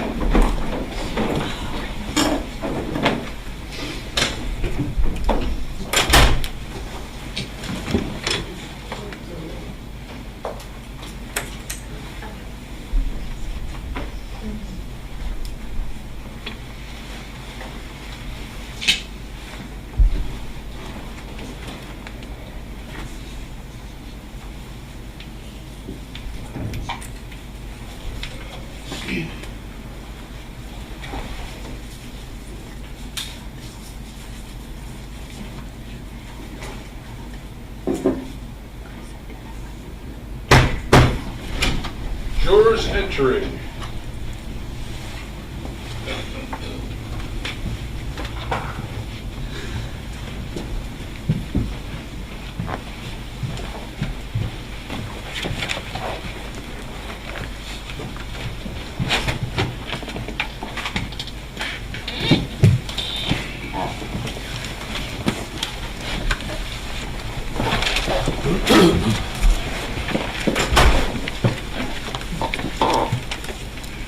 All right, please be seated. Good afternoon, Chris. You know me as Sarah, right? And have we met several times? Yes, ma'am. I want to just talk to you and have you tell the jurors a little bit more about your background. Objection, Judge, calls for narrative. I haven't heard I a haven't question asked a yet. question. How many schools did you attend growing up? Like 16, 16 different schools? something like that. Did you move around a lot from school to school? Yes, ma'am. And did you have trouble in school? Just school was hard for you? Yes, ma'am. And when this case occurred, when the murder of Kayla occurred back in March, were you in school anywhere? Yeah. Were you at North Fort Myers High at the time? Yes, ma'am. And how were you doing in school? Objection, Judge, relevance. Sustained. Okay. Did you still struggle in school? Yes. Now, I want to ask you about the day of March 17th, on that Sunday. Did you go to the beach with Thomas or Jaden that day? No, ma'am. And did you make plans to get together with Thomas later that evening? Yes. Did you call Thomas Thomas or Tom or T? T. And you said you met him through Gerald Ford? Yeah. And you would call him DJ? Yeah. And was DJ locked up at the time? Yeah. Now, when you got together, did you decide to go and break into cars to see if Yes. you could get stuff out of cars? Yes. And when you got in the car and left with Thomas Stein, did you go to a movie theater, not the same one that Kayla Yeah. and her friends were? Yeah. And where was that movie theater? North Fort Myers. And that was closer to Tom T's house? Yes, ma'am. And when you went over to that area, did you also drive through a neighborhood? Yes. And when you drove through that neighborhood, were there parked cars in that neighborhood? Yes. And did you also try to look through some of those cars to see if any of those cars were unlocked? Yes. About how many cars would you say you looked through? I never really got a car. I got a car one time, man. I'm sorry? I don't think I got a car. You didn't get I into think a I just car? got it one time, yeah. Okay, and that car door was locked? Yeah. So you were never able to get into a car? No. Now, were you and Thomas or T, were you hanging out together, making decisions together that night about what to do? Yeah, we were supposed to go Cape Coral Parkway. Okay, so I'm gonna take you just through step by step. Okay, so are you nervous to be here? Objection, Judge. Proper question. Overruled. Are you nervous to be here today? Yes, ma'am. What is that? Yes, ma'am. And are you afraid of being a snitch? Objection, Judge. Improper question. He's Sustained. listed as a witness. No, I'm not, because like they deserve justice and they went All right, right. you can wait for a question. Okay. Mr. Miller, you ask him a question. I'm going to keep just asking you questions, all right? So you leave that area. Do you drive through that movie theater over in North Fort Myers? Yes. And are you still thinking you're going to go through cars and try to find whatever you can find? Yeah. And when you're looking at a car, you might be looking for jewelry or phones or money, whatever you can find of some value. Is that correct? Yes.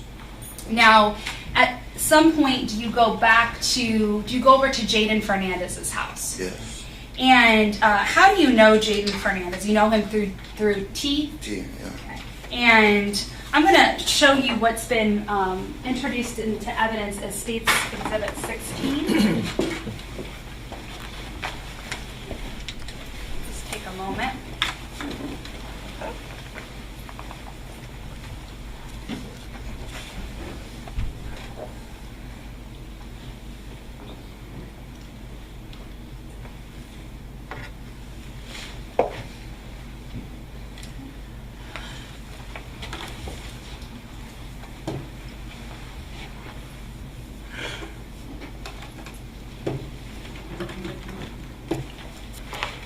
All right.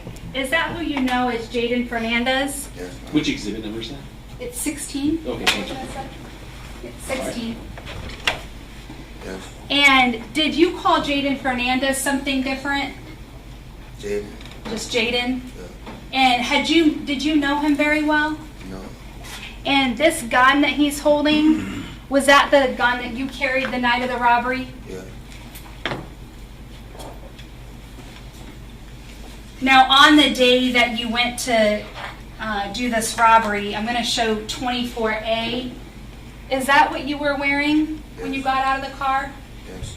Okay, this exact same outfit, the blue pants, the red hooded sweatshirt, and there's like some kind of a graphic or picture on it. Yes. Okay. And I'm showing this exhibit. It's 24B. That's also another picture of what you were wearing. Yes. And did you have your hair short, sort of like you do now, but maybe a little shorter? Yeah. And were these taken at a party that you went to over in the area where Thomas picked you up? Yes. And the car that T was driving that night, was it this Nissan Pathfinder that's in State's Exhibit 17? Yes. Did he ever let anybody else drive the car that night? No. And had you ever seen him driving that car before? No. This is the first time you saw him driving that? Yes. And had he driven you around before on other occasions? Yeah. Yes. Do you remember? I really don't remember, but. Okay, if you don't remember, Like 2 years ago, I can remember. if you don't remember, it's okay to say that. All right, with regard to him driving, had you hung out at T's house quite a bit before that? Yeah. And you like to go to. I'm sorry? Beyond the scope that are right. Overruled. You like to go to T's house because you were allowed to smoke weed there. Yeah. And you were allowed to play with guns. Yeah. And in fact, your dad was very strict, right? Yeah. And your mom was really strict. Yeah. Even stricter than your dad, right? Yeah. And they wouldn't let you play with guns. Yes. And they wouldn't let you smoke weed. Yes. And so you like to go to T's house because his mom let you play with guns. Yeah. And his mom let you smoke weed. Yeah. And you could kind of do what you wanted there. And so on this night, you decided to go hang out with T, and you made plans to do bad things. Now, you left that theater in North Fort Myers. You went over and got Jaden Fernandez, and he wanted some weed from T, right? Yeah. And T sold weed to him. Yes. He didn't just give his weed away for free. Yes, so too. And he didn't just hand you over weed and give you all the stuff you wanted. Is that correct? Yes. Okay. And when he got that, Jaden and picked him up, did Jaden get in the car with you and T and go over to T's house to get that weed? I really don't remember. I just remember him buying the weed. Okay, so you remember him getting weed that night from T? Yeah. And he paid T for that weed? Yeah. And then you dropped him off, or he got out, or some point he goes back into his house. Is that correct? Yeah. And he doesn't stay with you and T. And when you leave the house or leave Jaden behind, it's just you and T. Yeah. And T's driving the car. Yes. And then you go to a church parking lot, correct? Yeah. And there's another car in that parking lot. Did you see that other car? I think I saw somebody pull in. Okay, you saw somebody pull into the parking lot? Yeah. Did you have any communications with anybody in another car? No. And then you decide to go over to Cape Coral, toward Cape Coral Parkway, is that correct? Yeah. And why is it that you decide to go to Cape Coral Parkway when you were over in North Fort Myers? Because T said, this, you know what I'm saying? I'm saying I can't hear you. You got to speak up louder. My co-defendant said, we're going to come up over there. Like, there's rich people over there. He said there were rich people over there? They're going to come up over there. To come up over there. Yeah. And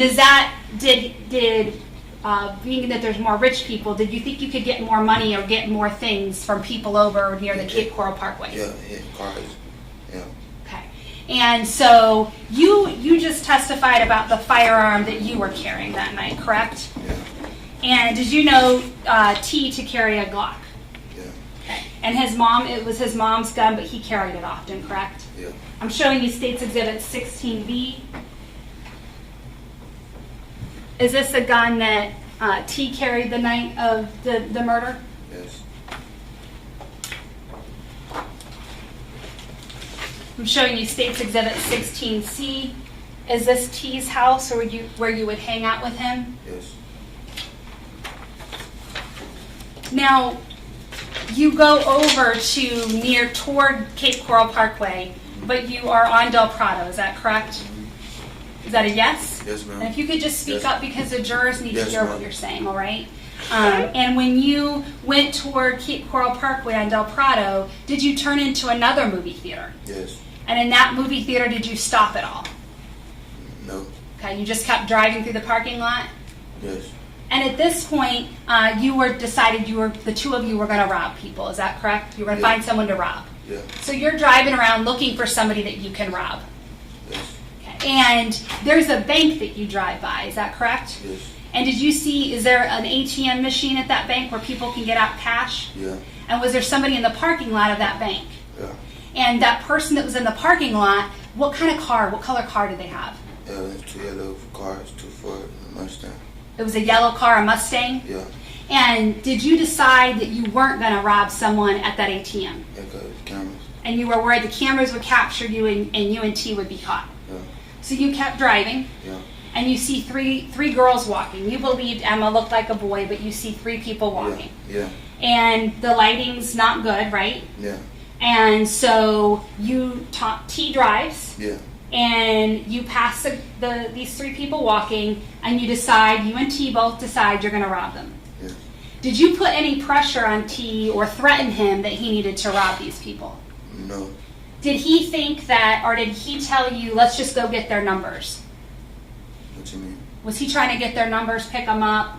No, it was like, you don't know, he just wanted to rob him, you know what I'm saying? And I said, I turned it down at first, but I ain't know him. I just met him, you know what I'm saying? I thought he was trying to, I was scared of something. But I want to make it clear, Chris, you decided that you were going to commit a robbery that night with T, correct? Yeah. And you see these 3 people, and you kind of drive, or T drives by slow, and you're looking at these people.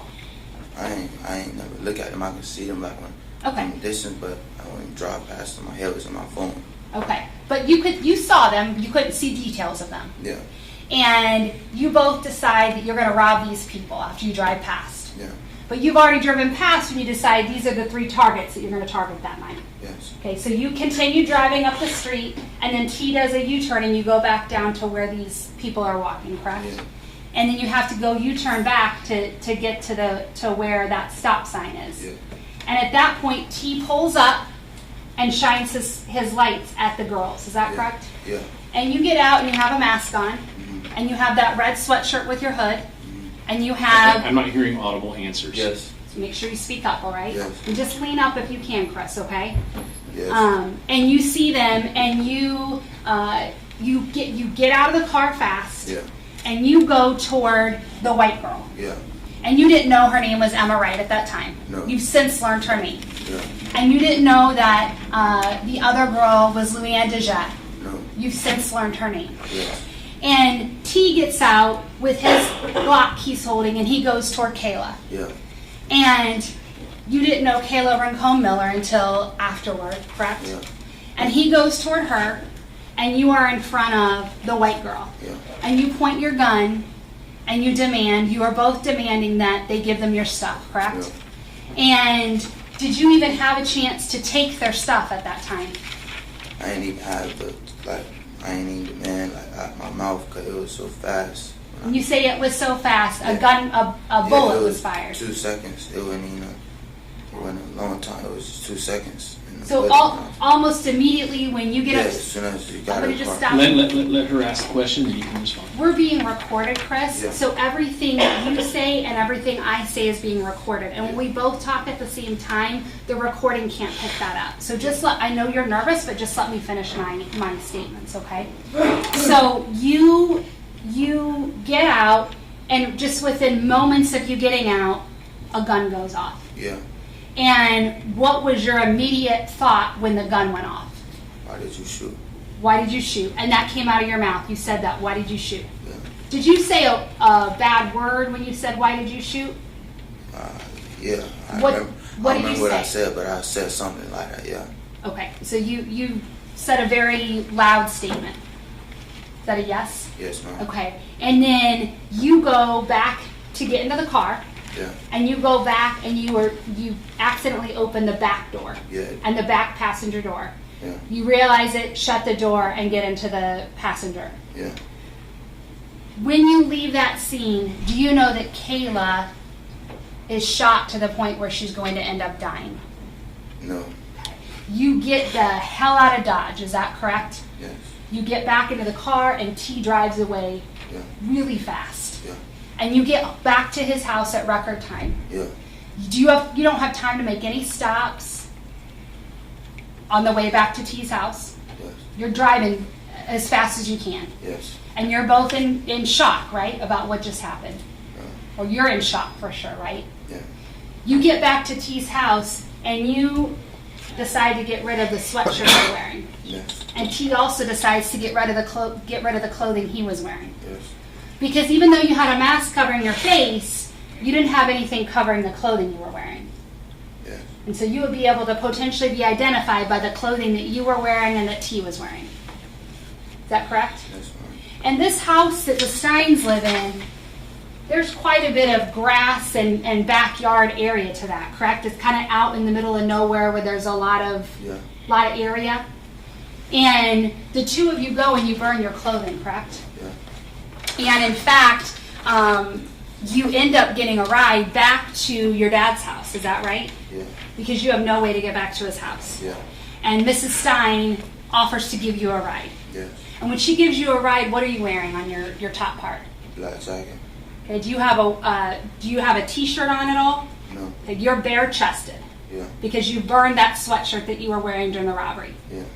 And you then go to your house, and at this point, you don't know what's happened. You don't know that Kayla's dead. Yeah. And at some point, you learn that Kayla has died, correct? Yeah. Now, T gets arrested pretty quickly. Was that accurate? Yes. Okay. So let's go on to the next day, the 18th. Do you, your mom, Shanice Stewart, your dad, Christopher Horne Sr., your stepmom, Shanita, your aunt, Baraka Stewart, all go with Jessica Stein and T to a park area? Yes. Okay, and you're all talking about what happened, correct? We started talking about what happened when we went to my grandmother's house. Okay, so you don't talk at the park, you don't give details of the park, you wait till you get to your grandmother's house. Yeah. And Jessica and T follow you to your grandmother's house. Yeah. And you're all talking about what happened. Yeah. Okay. And you end up, as you're talking about how to get rid of some of the evidence that could exist, correct? There's conversation about getting rid of the evidence. Yes. And there's conversation about cell phones, there's conversation about tracking, Yes. okay? There's conversation about the firearms. Is that correct? Yes, ma'am. And at this point, T had already gotten rid of the Glock, correct? Yes. He had an uncle that got rid of it for him? Yeah. Objection, Judge. Hearsay. Calls for speculation. All right, approach.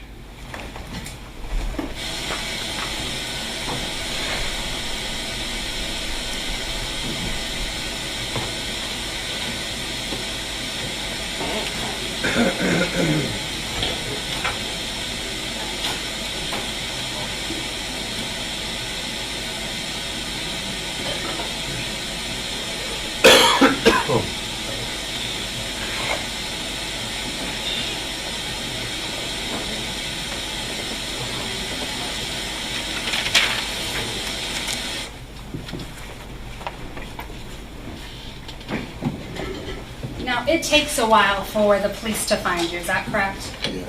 And you and your dad, pretty quickly after this murder, you move out of that house. Yeah. Okay? And you get arrested about a month after the crime happens. Yeah. And it was harder to track you down because you weren't the one driving the car that night, correct? There was no GPS tracking you with the car. I'm going to strike that. It's a little confusing. So you get arrested and you get booked into jail, correct? Yeah. And you get booked into jail and you've been sitting in jail ever since. Yeah. All right. And you get charges filed into adult court. Yeah. So you initially go into the juvenile justice center where you're held as a juvenile. Yeah.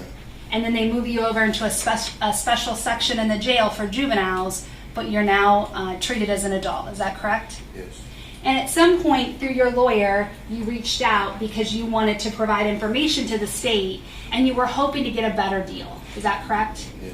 You didn't want to go to trial and fight the charges. Yes. You wanted to take responsibility. Objection, Judge. Self-serving hearsay. Sustained. Did you feel bad for what you did? Yeah. Objection, Judge. Self-serving hearsay. Sustained. Did you arrange for your lawyer to come and meet with the detective on the case, Mike LaSalandra? Yes. And did you also meet with myself? Yes. And you met with Alyssa Wolf, my partner in this Yes. case? Yes. And we all met at Cape Coral Police Department, is that correct? Yes. And we met in a room that had recording devices, Yes. and everything was recorded that we talked about. Yes. And I actually gave you a proffer agreement, is that correct? Yes. And a proffer is where you came in and you said, I'm going to tell you what happened that night. And I told you there's no promises, is that right? You remember that? Yeah. And that there was no guarantee that you would get any deal from the state. Is that correct? Yes, ma'am. And so you said that was fine. You were going to give your statement and tell us what happened. Is that right? Yes, ma'am. And in that first proffer that you gave, did you try to protect your parents from some things they did to help you with getting rid of the evidence? Yes, ma'am.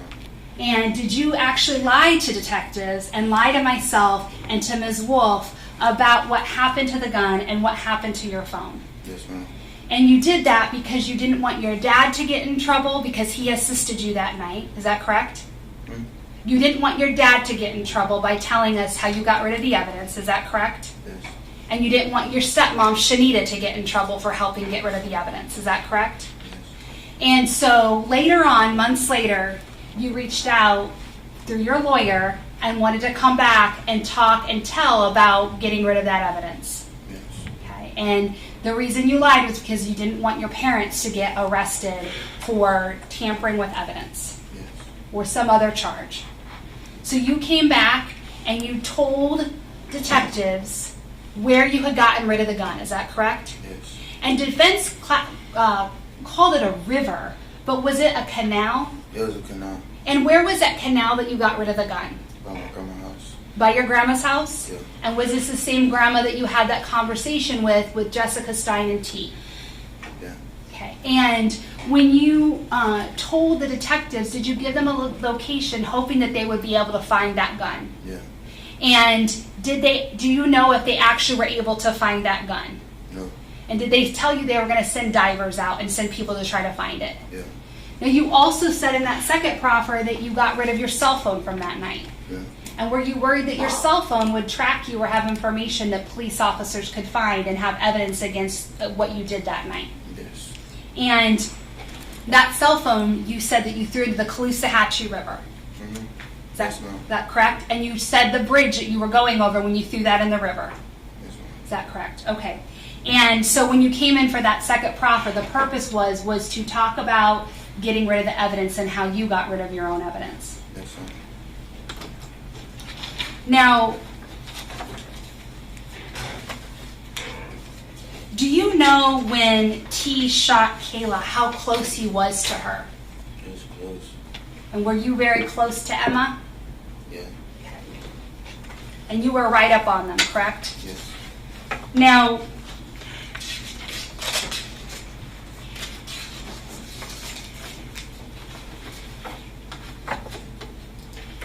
I just want to go through and make sure I get everything, that I talk about everything.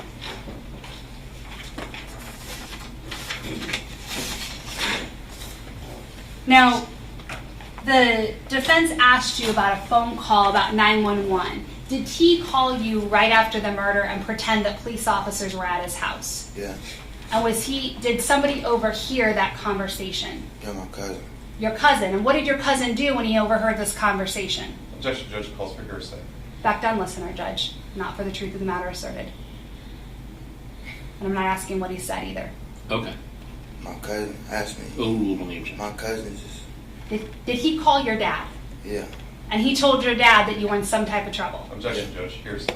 And at this Sustained. effect, Judge, the hearsay exception will be effect on listener because I'm going to ask him what he did. Okay, very well. When your dad knew that you were in some type of trouble, did he confront you about what had happened? Yeah. And did you lie to your dad at first about you being involved in a robbery where Kayla Rincon-Miller was dead? Yeah. And eventually, did you have to tell your dad? Yeah. And did you tell your dad who was involved? Yes. And at that point, is that when you, your dad, and your family met with T and his mom at the park and at your grandma's house and came up with a plan? Yes. Now, the defense was asking about some videos that were found. And the video, this firearm that you carried that night that's in Jaden Fernandez's hand, does that have a laser? Yes. Okay, and so it shines a laser when you point it. Mm-hmm. I want to show you a video, some videos that have been introduced into evidence, and just ask you to identify some things.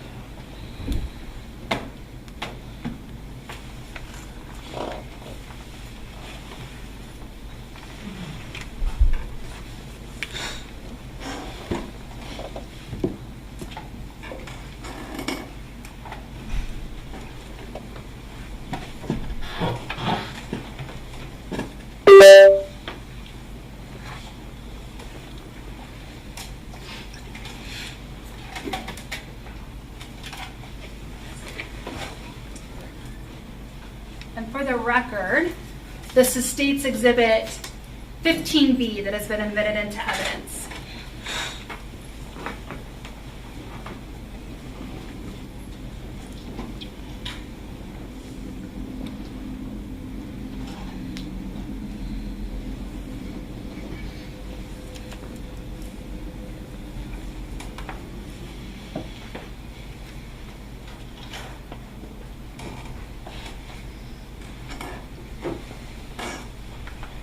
Chris, can you see this video from where you're sitting? Is that a yes or no? Can you see this video? ma'am. Yes, okay. Can we pause it, Ms. Wolf? This area here, is this where that party was that you were at, that we showed the pictures of Yes. what you were wearing? Yes. And this is West Chase Circle? Yes, ma'am. This car right here, is that T's car? Yes, ma'am. Was he having trouble figuring out where you were? Yes, ma'am. And so were you communicating, you at first sent him an address Yeah, to my phone where, did. just wait for one moment. You sent him an address from your phone as to where he could pick you up. Yes. And then he ended up calling you a couple times because he couldn't figure out where you were. Yes, ma'am. Okay, if we could go and play again. Right here, I'm going to pause it. It looks like you're wearing the blue pants and the red hooded sweatshirt still that you were wearing at the party. Yes, ma'am. And that's you getting to the passenger door. Is that correct? Yes, ma'am. Okay.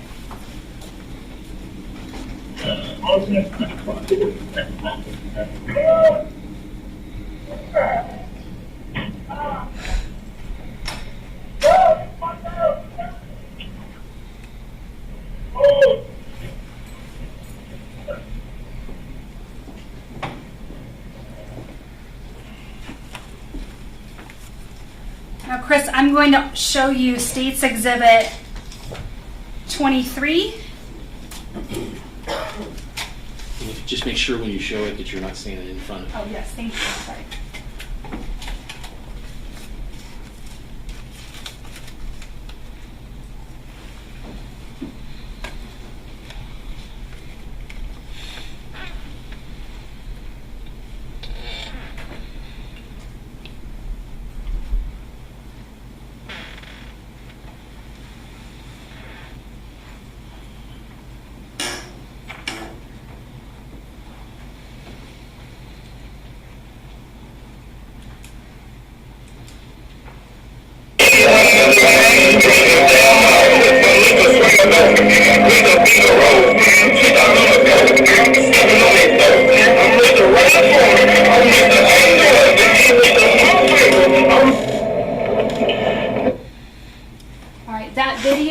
Saw, were you able to see it from where you were sitting? Yes. Was that Jaden and T? Yes. And T was in the driver's seat? Yes. And that gun, is that the gun that T used that night? Yeah. And that was the gun that you saw T with on numerous occasions? Yes. Now I'm going to show you State's Exhibit 24. And this is that video that defense counsel showed you or asked you about earlier.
Okay, I want to just ask you a few questions about this video. If we could go to 36, please, Ms. Wolf.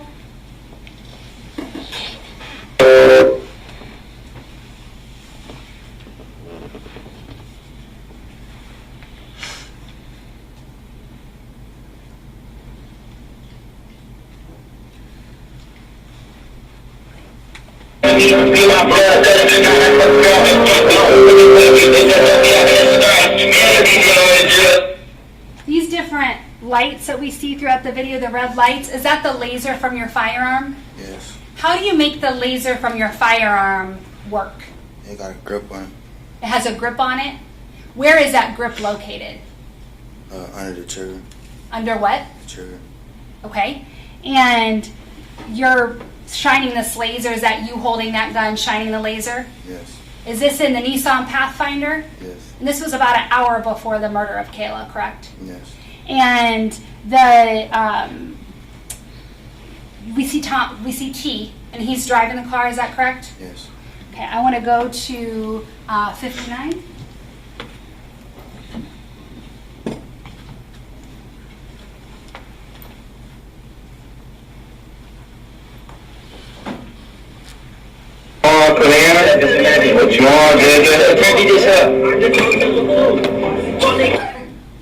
Was that T talking when he's calling out some names? Yes. He says JJ, Kalana. Who's he talking to? People on it live. People on his live. Can you just tell the jurors, because not everybody on the jury might have a live or understand what that is. People that's viewing it live. I'm sorry? People that's viewing it live. There's people viewing it live. So this video that we're seeing, it's being posted live. Is it onto his Instagram account? Yeah. Okay. And the people are watching it, and he's calling out their name of the people watching it. Is that correct? Yes, ma'am. And there's nobody else in the Pathfinder at this time when you're making this video. Is that right? All right, if we could go to 110.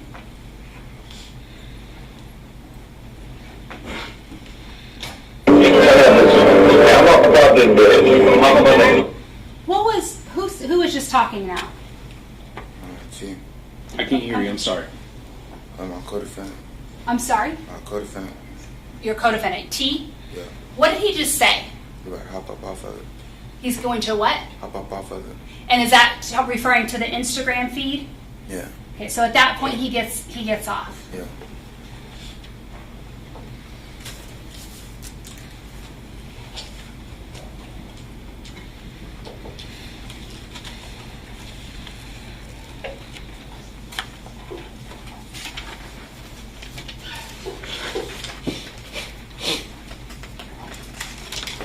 Now, after giving the two proffers, Chris, to the detective and to both myself and Ms. Wolf, the state extended a plea offer. Is that correct? Mm-hmm. And we offered you 25 years.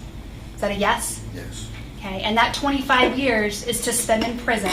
And if you have good behavior in prison, you'll get 15% off or get gain time. Is that correct? Yes.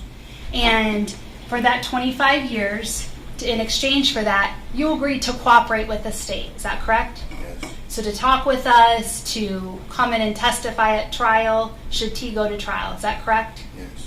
And you came into this courtroom in front of the judge and you raised your hand and you entered a plea and admitted to the attempted robberies that you committed that night, correct? Yes.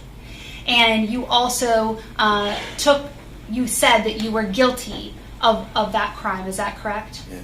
And in exchange, you entered a plea and we held off sentencing until, and if and only if you cooperated, would you get that 25 years. Is that correct? Yes. And if you didn't cooperate, you could get up to life. All right. May I have a moment, Your Honor?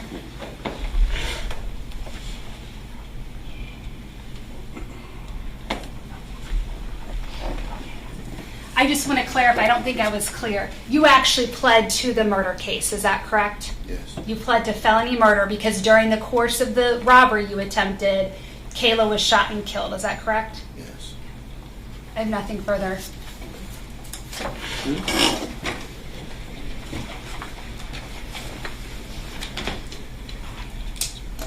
So the state calls you Chris and you call her Sarah, is that right? Yes. All right. You want to call me David? No? Can we stick with Mr. Horne? Is that okay?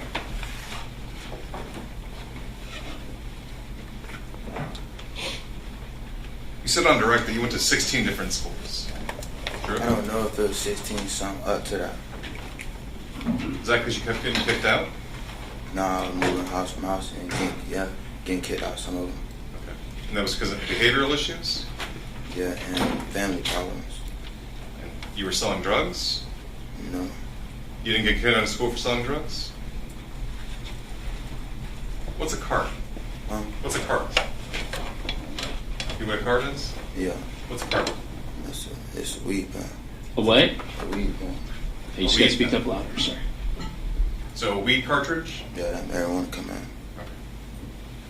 And you would go to Thomas Stein's house and you would smoke his carts, right? Not really. Yeah. Sometimes, yeah. Whose cart were you smoking that night? Mom. Your own? Yeah. Where'd you get it from? Thomas. So they're from Thomas's house? Yeah. Did you have to buy it from him? Yeah. How much did you pay for it? I don't remember. Isn't it true that you just took it? I ain't take nothing. You testified on direct with Miss Miller. You're afraid of being seen as a snitch. Is that right? I don't remember. You don't remember?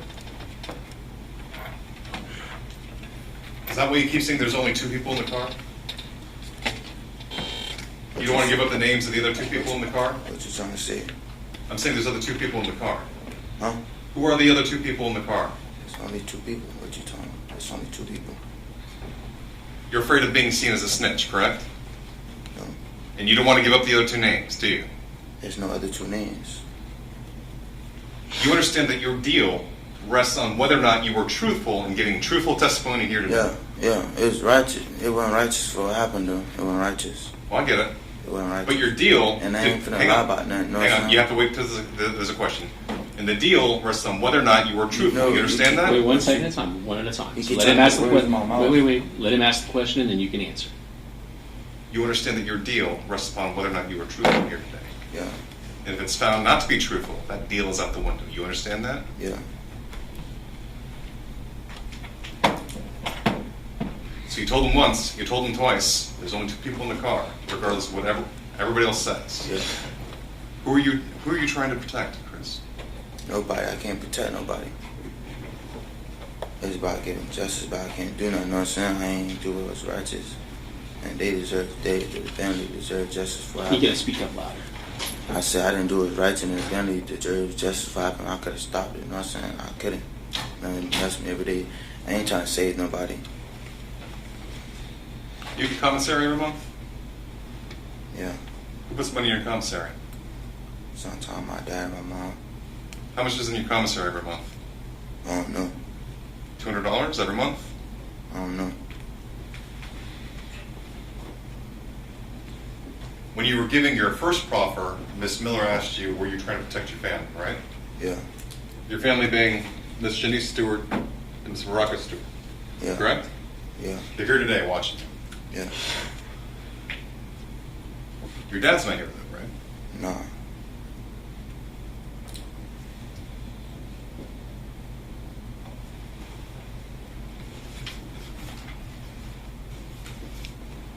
You testified on cross, that you met up the day after, and it was discussing how to get rid of evidence. Is that right? Yes. It was your dad giving the advice on how to get rid of evidence, correct? Yes. Because he's got some history on it, right? Objection, improper question. Sustained. How would your dad know how to get rid of evidence? I got rid of my own evidence. My dad ain't had nothing to do with it. He probably said something, he ain't had nothing to do with it. Y'all be trying to paint an image on me, you know what I'm saying? But y'all ain't never trying to paint an image on them. You know Why would your dad? And his mama helped do all that. Why would your dad advise Miss Stein and Thomas Stein as to how to get rid of evidence? I don't know. Does he watch a lot of court TV? I don't know. Objection calls for speculation and asked and answered. It's already been asked and answered already, so you can move on to the next question. So to be clear, your answer is I don't know. Mm-hmm. Is that a yes? It has to be a verbal answer, sir. What you saying, bro? You don't know how your dad was able to render advice as to how to get rid of evidence. No. You don't know.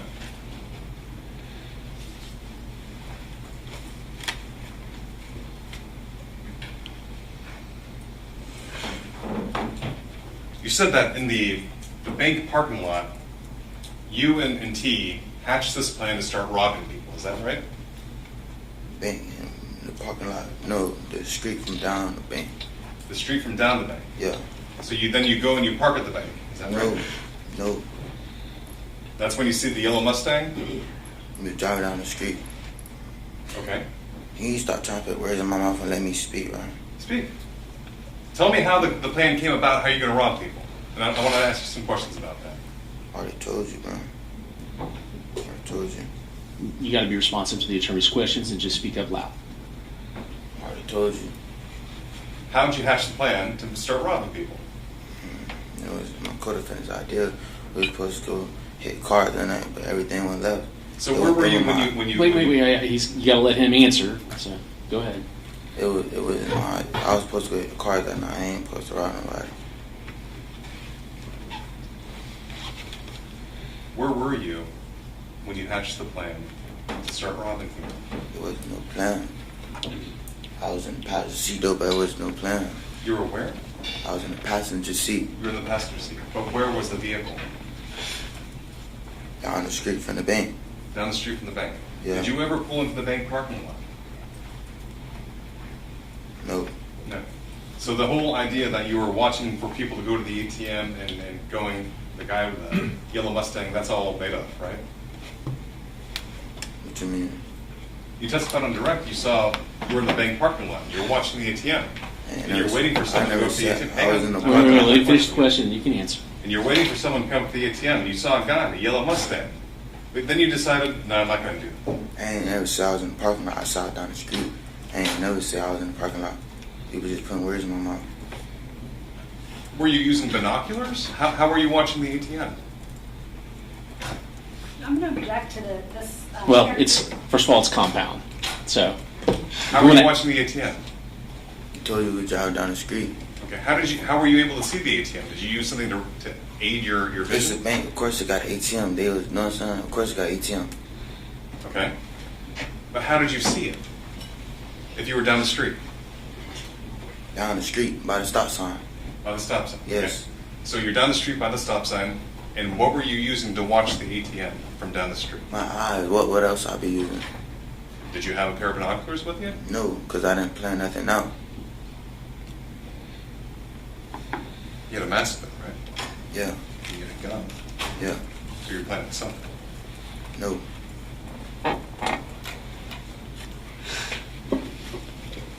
It's one thing to try door handles to see if the car's open and take some loose change. It's another thing to hold somebody up with a gun in the face. Do you agree with that statement? Do you agree with that statement? Say it again. It's a different act to try a door handle, to go into a car to see if there's loose change. And there's a different act, completely different act, to hold a gun up to somebody and say, give me all your shit. Yeah.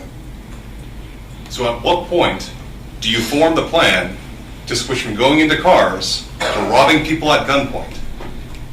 Don't be screaming at me. Don't be doing all that. I just want to make sure you understand the questions. I'm coming collect with you. Don't be doing all that with me. You're going to come collect with me? I said I'm come collect with you. Don't be doing all that with me. And nothing was planned. You know what I'm saying? Nobody was supposed to die. Nothing was planned. Nothing was planned? No, not in my head. Nothing was planned.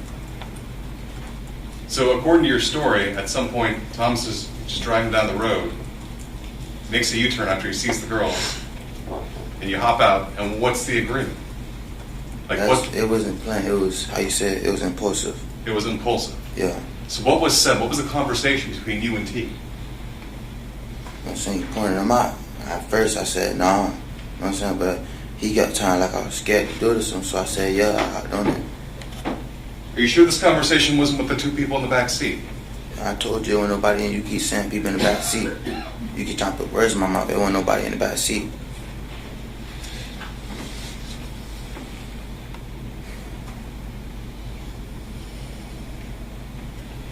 During your proffer with the state, did Detective Lasalandra ever tell you that they can tell a lot from cars, electronics, black boxes? Huh? They can tell a lot from a car's electronics. He could tell when the doors were open in the car. Do you remember that? Yeah.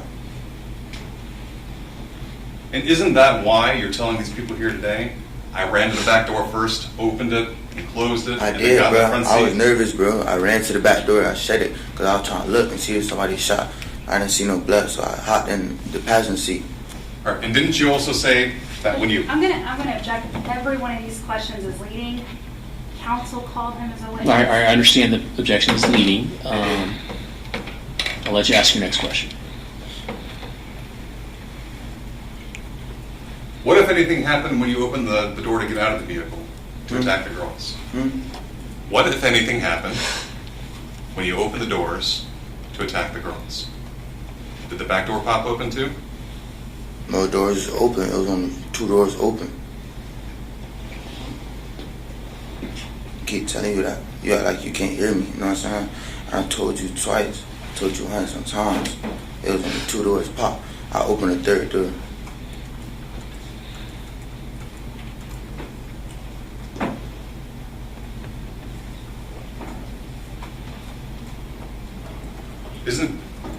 Wasn't it your idea to burn the clothes when you got back to Thomas Stein's house? Yes.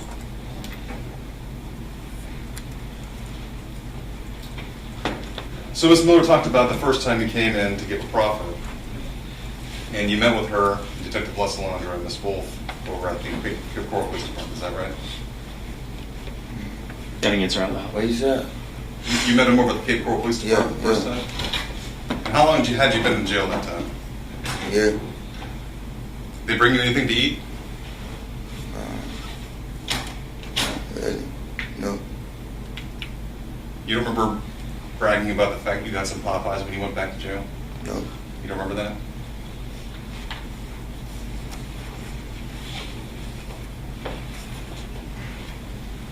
They sent you away from the first proffer, and they brought you back for the second because you weren't honest about some testimony, right? Yeah. But you still haven't been honest about your testimony in reference to what you did with the gun. I told y'all what I did with the gun, but you keep trying to put words in my mouth, bro. Trying to sweet talk me. You told the police what you did with the gun. Yeah. But they still can't find it. I don't know what happened to it. It's over there. I know where I put it at. You know what I'm saying? I told them where I put it at. They use divers and metal detectors, and they can't find this gun, right? Objection to counsel testifying and leading. Sustained is leading. What about your phone? Me, I threw my phone in the close hatchet. That's what you told police. Yeah. Right? But they still haven't been able to find it. The loose hatchet bed. How can they find the phone? The reason that you got rid of the phone is it had evidence of other people on it. True? No. It wouldn't have evidence of everyone else that you had contacted that night? No, it didn't have that type of, no. It wouldn't have any It evidence? had evidence of, that night. I contacted somebody, Would it have evidence of people that you were making plans with? No. Trying to rob a Chico? I ain't never say that. Trying to get the body? I ain't never say that. You just trying to make me like a bad person. You gotta wait for a question, sir. How can you know what I'm saying? You gotta wait for a question. Listen, you just gotta wait for a question, and you can respond to the attorney's questions, and the state will have an opportunity to question you. Why did you have to feel the need to use Jug or your cousin to help you get rid of your phone? I ain't need my cousin. He was just always with my cousin, you know what I'm saying? My cousin didn't know nothing. You were always with your cousin, but he didn't know nothing. I said I didn't. Bro, why you keep putting words in my mouth, bro? I'm just repeating what you told me. No, you're not, bro. You putting words in my mouth. I ain't say that. I said I was with my cousin. He didn't tell me to do nothing. He didn't know nothing. I threw my phone out the window, you know what I'm saying? He didn't tell me. I slung it out the window. But my question is, why would you involve your cousin? I didn't involve my cousin. But you had him drive you, right? Because you weren't driving. Yeah, he was driving across the bridge and I threw it in the water. So, do you live with your cousin? No. So your cousin had to come and pick you up? Yeah. Give you a ride? Over the Caloosahatchee River? No, he didn't give me a ride. I went in town with him. I went in town with him just to go in town with him, you know what I'm saying? Cool it with him. But I threw the phone in the ocean when we was going over the water. And you had to clear the lane of traffic, right? In order to throw your phone over the side of the bridge, you had to clear the lane of traffic. I don't remember. I just threw a phone. I just slung the phone. there's a wall between that and the sidewalk, and then you have the guardrail, right? I never walked that So this bridge. wasn't a little toss. So I don't know. What's that? I've never been on walk that bridge, so I don't know. You never been on that bridge? I said I never walked across that bridge. I don't know the facts of the bridge. I don't know like I don't know. When you discarded the phone, though, you knew it well enough to get rid of the phone over the edge into the water. Is that right? All I did was sling the phone. I don't know if it hit the wall or none of that. I know I slung the phone.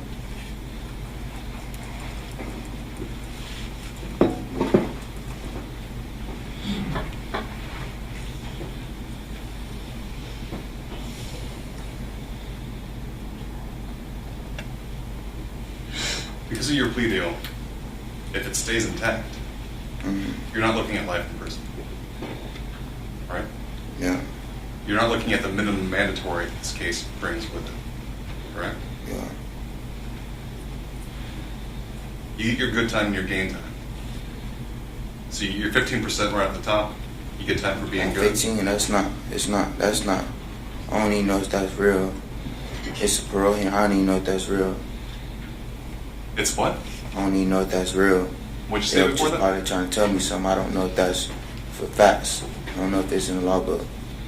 You don't know if it's in the law book, but you had your attorney here, right? Mr. Hyder? Yeah. And he gave you advice about it. Right? Yeah.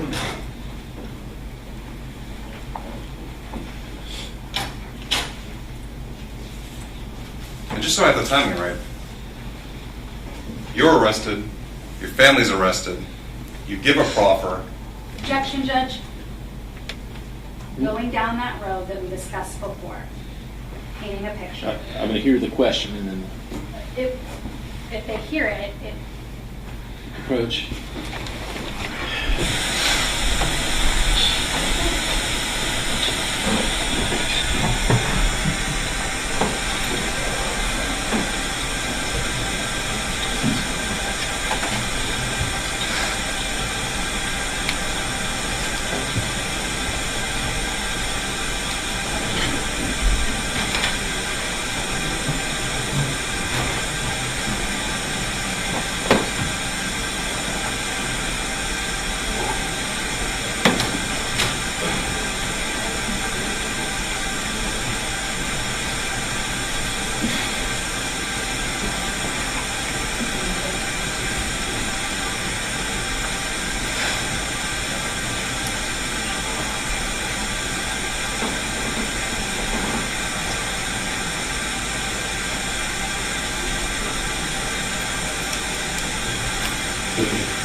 Once again, I just want to make sure I have the timeline right.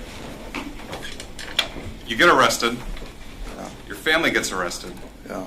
You give the offer for a proffer. Yeah. You give another proffer. Yeah. Your family's charges get dropped. Yeah. And now you're testifying today in court. Yeah. Nothing further, Judge.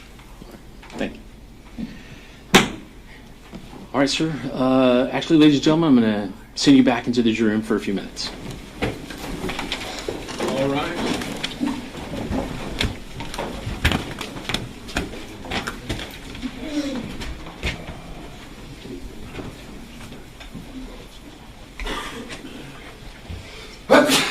God bless you.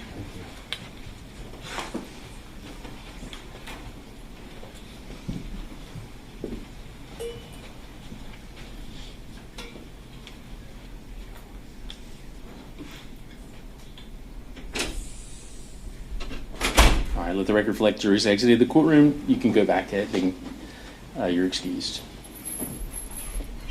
Is he excused from the subpoena? Any objection? yes. Or it's your witness, I guess. So, you want me to keep him up here or let him I go? should keep him up here, Judge. Okay. So you can go back. No, not there. Back there. Yeah, just go with bailiff.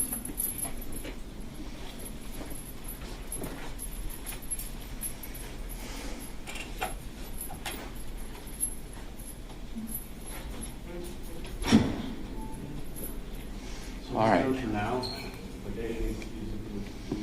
Judge, on second thought, I don't need him. I'm sorry. You can send him down. All right, Eric, he can go. He can go back. Judge, if that's the case, I'd love to step back. What's that? If he's released, I'd love to step back there real quick. If that's As long as it's not going to hold us up. No, Judge, I'll stay out of the way. I promise. Well, I mean, we're going to bring a jury in. Yeah, let's. No, now's not really the time. All right.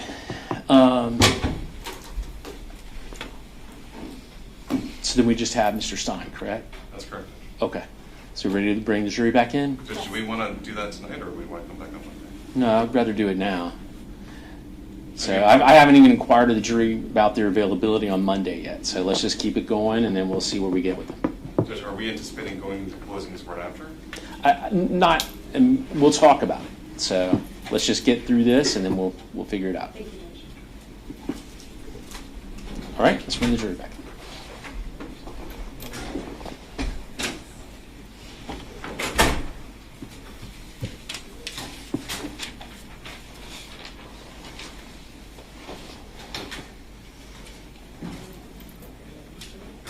And I'm sorry, Mr. Hyder, I just want to keep things going.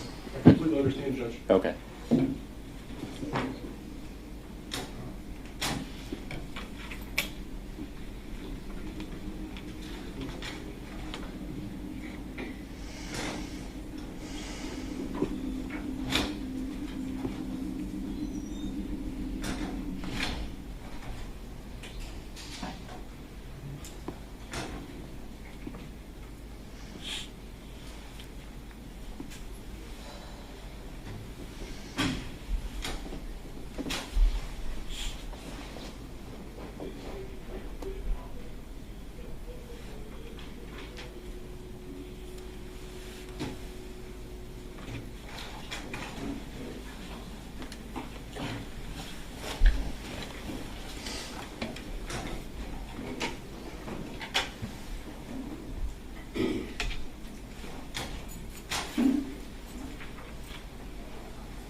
Entry.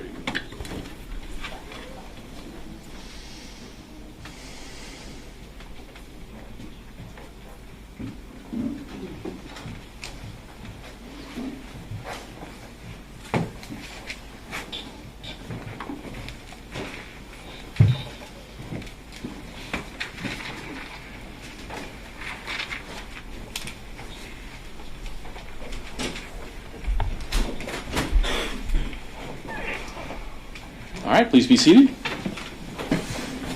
Let's call our next witness. That's been called Thomas Stein. All right.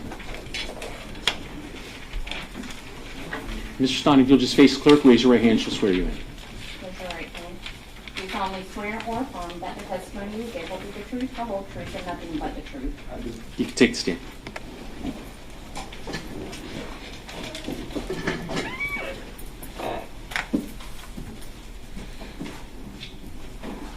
Proceed when you're ready. Thanks, Judge. Tom, how old are you, son? How old am I? 18. Where are you from? North Fort Myers. Born and raised? I've been around Florida. Around Florida? Yeah. Like where?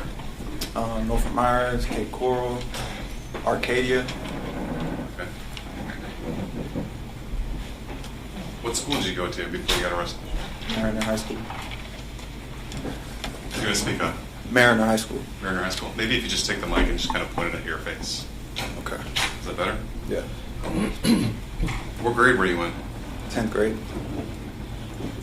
And at the time this happened, where were you living? 69 West Marion Avenue. Who'd you live with? My mom and my siblings.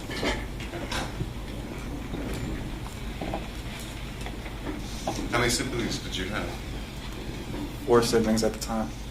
Do you have your own bedroom? Hmm? Did you have your own bedroom? Yes.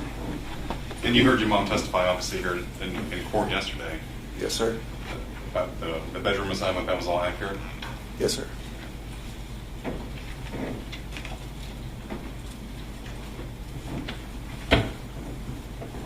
Who's Jaden Fernandez to you? Jaden Fernandez, he's my friend. Okay.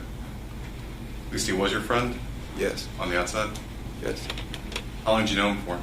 I knew Jaden for 2 years. Where'd you know him from? School. Okay. Did you guys have classes together? Nah, he was a grade above me, so we didn't really have any classes together. So what did you have in common? We lived right by each other, so we were at the same bus stop, so that's where we kind of met. When you saw him here yesterday testifying, what did you think? Objection. Relevance. Sustained.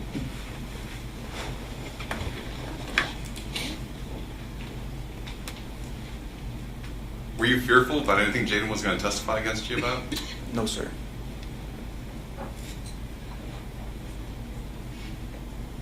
Let's get this out of the way first thing. Did you shoot and kill Kayla Rincon-Miller? No, sir. Do you know who did? Yes, sir. We'll get to that in a second.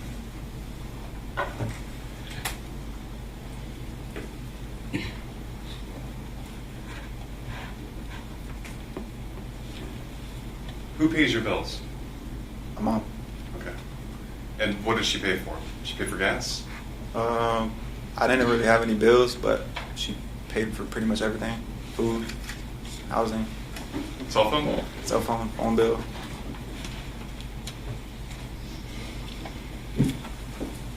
She was aware that you smoked marijuana? Yes, sir. Do you ever do it in the house? No. That's an outside thing, right? Yeah. That was, away from the siblings? Yeah. Was your mom comfortable with you going out other places and smoking marijuana?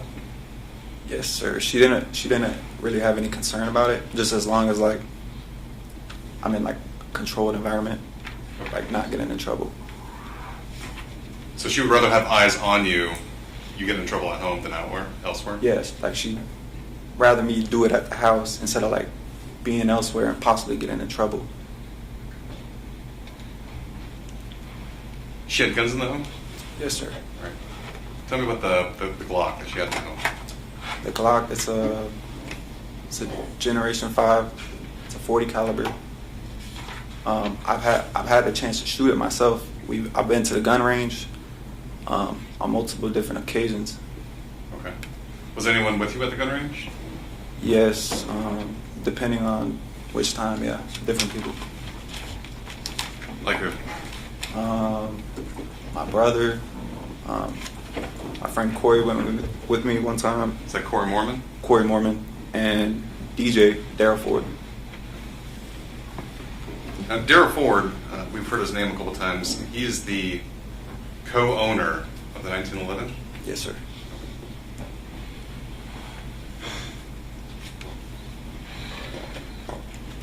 I said co-owner. What do you mean, like you're co-owner? Like we would kind of share we would pass the firearm back and forth. He was on probation, so a lot of times I would keep it at my house, and then he ended up getting arrested, and I just kept the firearm while he was incarcerated. Was your mom aware of that weapon? No, sir. Was DJ's mom aware of that weapon? No, sir. Was DJ's probation officer with that weapon? No, sir.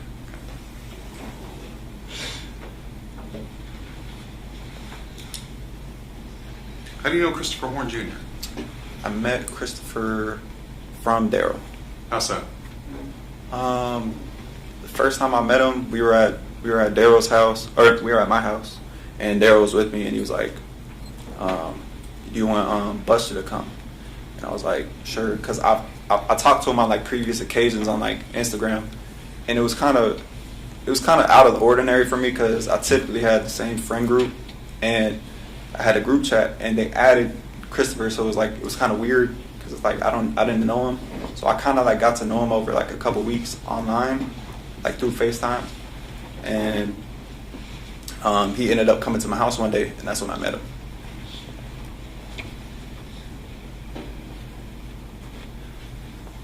On March 17th, you spend the entire day with your family. Pretty much. Right? During the day, Yes, sir. you go to this beach. Yes, sir. And Jaden Fernandez is with you. Yes, sir. Right. And you guys are chatting up girls. Yes, sir. Seems pretty wholesome, right? Yeah. Do you guys get something to eat? Yes, sir. After the beach, we get some food. What kind of food you get? Wendy's. We had snacks at the beach too with us. Okay.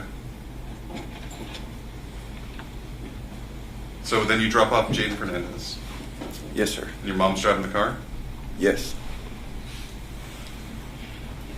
Who, if anyone, contacts you after you drop off Jaden Fernandez?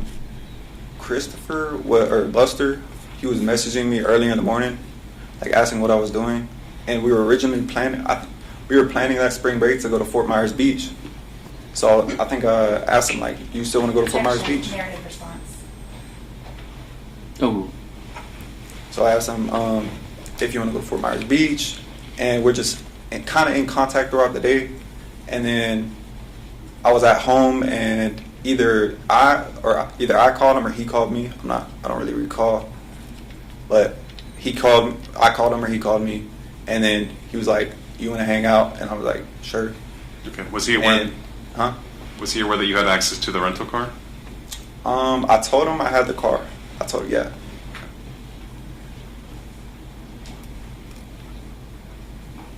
And he was expecting you to come pick him up, right? Yes, sir. And he made you aware that he was at a location that was not his house? Yes, sir. I noticed that. Okay. It was his friend Derek's house? Yes, sir. The one that passed away? Yes. Do you know if anybody else he was there with? I know whose house it was, but I didn't know who they were. Okay. Were there other people there, obviously? Yes. So when you pick him up, we saw the video, right? You picking him up? Yes, sir. And you're driving around? Yes, sir. So does Chris have any money? Not that I noticed. Okay. Is he usually coming over to kind of smoke your weed and hang out? Pretty much, yeah. Okay. Had he ever bought weed from you before? Yeah, he bought a marijuana cartridge. It's a vape. Yeah. So a vape pen? Yeah. But why use yours when you can smoke yours? Yeah. Are you guys smoking marijuana in the car? Yes, sir. We're smoking not weed, like bud, but like the vape. The cartridges? I wasn't smoking it personally, but I was letting him smoke my car. Okay. Because you're driving? Yes.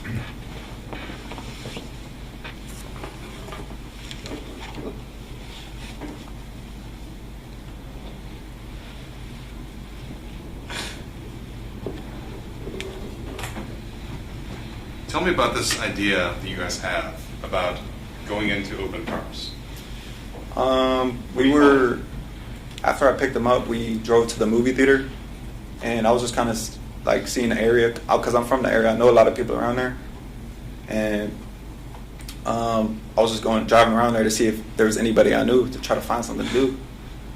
But that's when Horne kind of suggested the idea to go car hopping, and he kind of tells me the story, how he hit a car in the parking lot and like found some weed and everything. So I was like, okay, but I was like, I don't think this is a good spot though, just because there's so many people out there, and it's like light cameras, people, like, it's a parking lot.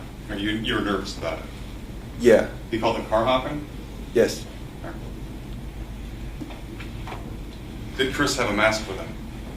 Yes, sir. In the parking lot, he brought, like, when he suggested it, that's when he kind of brought it out and put it on top of his head, like a skull cap almost. Right. Were you aware that it was actually a ski mask? Yes, I did. Okay. Yes, I was. But he was wearing it like a fashion accessory. Yeah, a lot of people would do that. Like, oh, we'll get that. We'll get to that.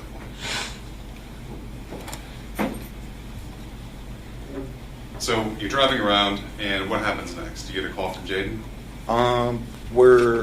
So after we're in the parking lot, I was telling him, like, it's not a good idea, it's too much light. So I kind of, like, suggest a better spot in Palmetto Park, and we drive through there, and it was just like, we didn't end up doing anything, so we just ended up driving back to the house, and I think Jaden ended up calling me sometime, and he asked me he was like, do you have any weed? And I was like, yes. And he said he has $20. I was like, okay, I could give you some weed. Okay. Like, sell him some. I don't want to give the jurors the wrong idea. You're not like some marijuana kingpin, right? No, sir. You had your own stash that you had. You just kind of breaking them off. Sometimes I would break off to my friends, and yeah.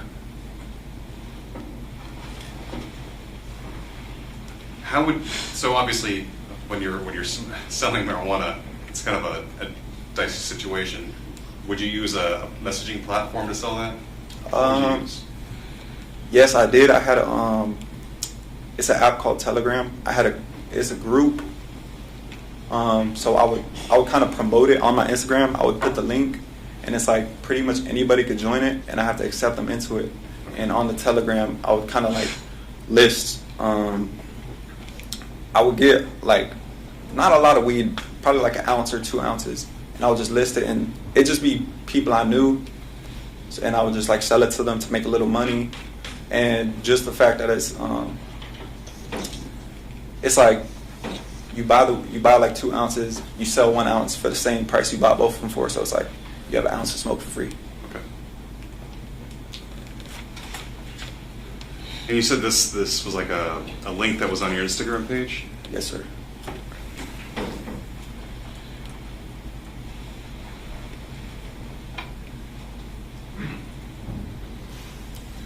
So Jaden hits you up. You go and pick him up, right? Yes, sir. And you heard him testify. You guys picked him up. Chris got out of the car. Not that I remember. I don't remember that. You don't remember that? Mm-hmm. You ever remember Chris telling Jaden, "Hey, I want to rob a Chico"? No, sir. Those words never came out of his mouth, as far as you know. As far as I know, yes, sir. Now that doesn't mean he didn't say that to Jaden at some point that night. It's possible. Okay. So you take Jaden back over to your house? Yes, sir. And that's where I sell him the weed. That's where I sell it to him. Okay. He comes back out to the car, and you take him back home. Yeah.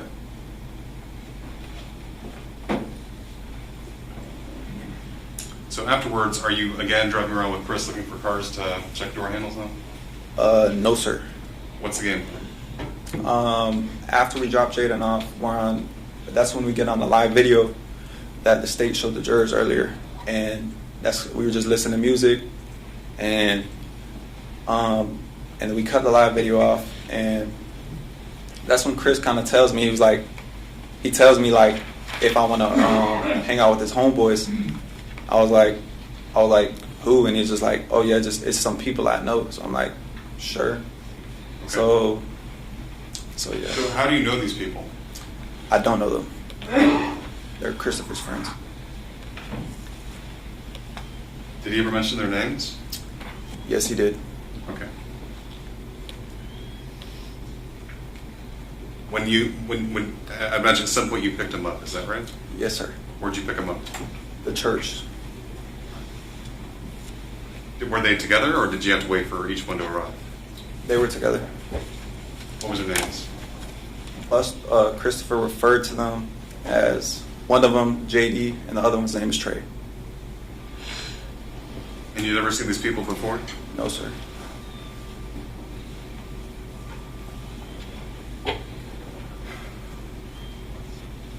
So now, you're driving around for about 20 minutes, right? Yes, sir. And you're over there off of Del Prado, off of near 16th? Yes, by the Marquee Cinemas. And you guys are just kind of hanging out and doing what, listening to music? We were just in the car listening to music. It was kind of weird for me because like, I don't know. It feels like I didn't really fit in with them. Like, just their demeanor was a lot different than me. So. They seem much harder than you? What do you mean? Like more thug. Like what? Thuggish. Yeah. Harder. Yeah, definitely. And so you're just driving these guys around? Pretty much. Are they smoking your cart? Yeah. I noticed they smelled like marijuana when they got in the car. So I kind of asked them like, "Oh, were y'all just smoking?" And I was passing around the cartridge I had.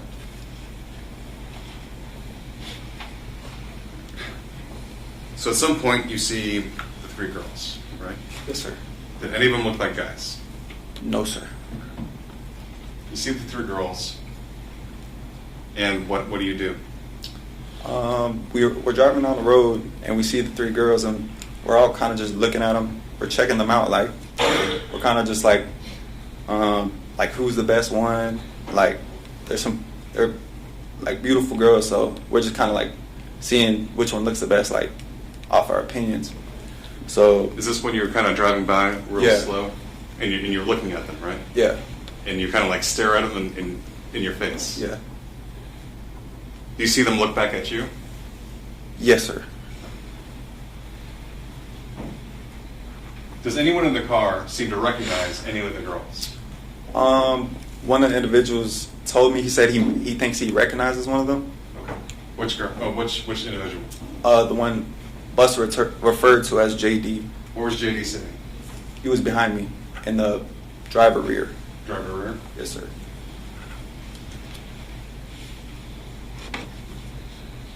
So what does he ask you to do, if anything? We drive down the road, and he was like, he tells me to turn around. He's like, he thinks he knows him, and we kind of wanted to say like, "What's up?" type of thing. Let me ask you this: were you aware that Chris had your 1911? Yes, sir. Did you have a Glock that night? No, sir. Did you have a mask? No, sir. Did you have anything to cover your face? No, sir. I had a hoodie. You had a that I hoodie? put over my head. Did you have it up? No, sir.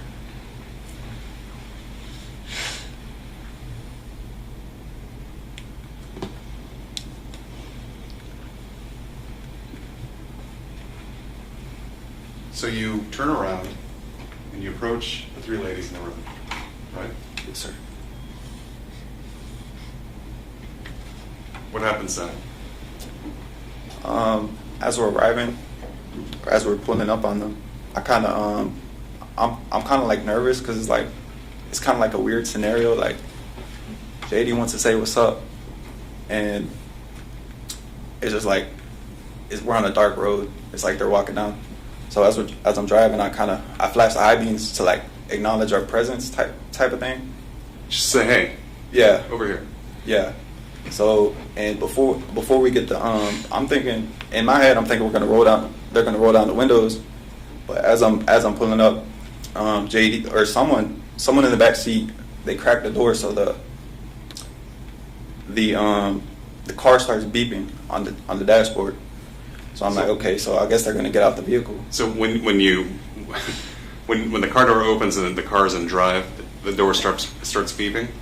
Yeah, when the vehicle's in drive, it'll beep when the door's open. Right. And that's how you knew someone had opened the back door? Yes, sir. And you can see that no one had opened the front door? Yes, sir. Christopher was right there. He didn't open it. So the back door is crack open in your words? Yeah, it was just slightly cracked. What happened then? As we get up, we get out the car, and everybody, I look back because I'm kind of expecting JD to like say something. And as he's getting out of the vehicle, I noticed him. When I first seen him, I noticed he had what I thought at the time it was a do-rag, but turns out to be a ski mask. He pulls the ski mask down, and I'm just looking at him. He pulls firearm out, runs up, and then they're trying to rob these girls. Everybody. All right, so the 3 doors open, your door is already open, right? Yes, sir. But do you leave your driver's side door? I stand by the driver's side door at first. All right. Who approaches the white girl that we know as MRI? Christopher. All right, so Buster goes to Beth. Yes, sir. Who goes to Louie? Trey. Trey. Yes, sir. What is Trey wearing? Trey, he was wearing a red jacket, I think, red hoodie. Red hoodie? Yeah. Okay. Did it have anything on the front of it? Not that I remember. And who goes to Kayla? JD. What's JD wearing? JD has all black. Is he wearing anything to cover his face? Yes.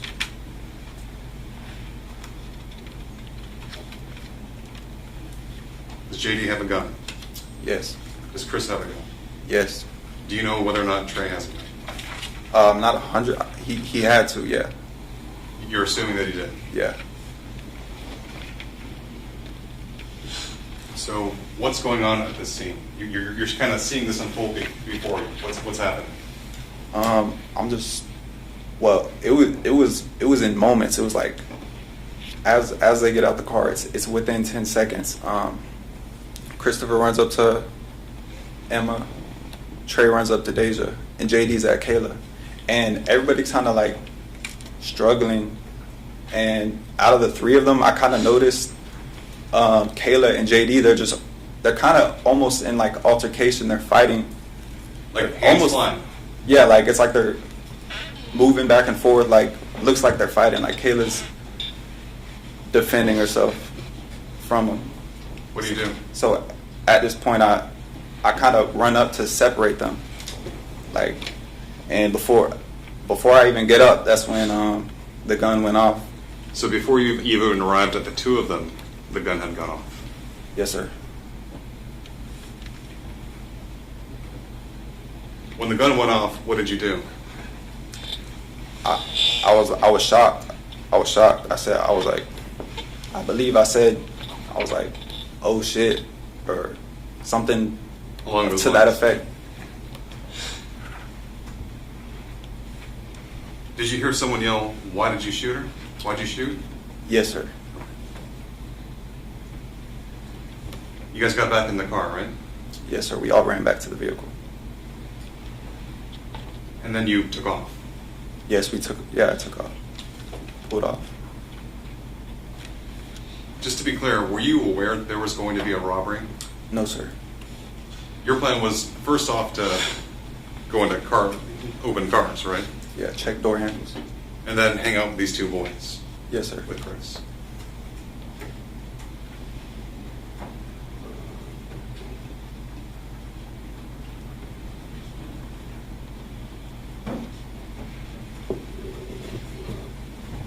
So, do you go back to the church at that point, or do you go back to your house? No, sir. We go directly back to my house. Okay. Are you freaking out? Yes, sir. What's the situation like in the car? I couldn't even drive straight. I don't know. They were telling me like drive straight, and I couldn't drive correctly, and it was just chaos at first, but on the way back it was awkward. It was silence the whole time, pretty much.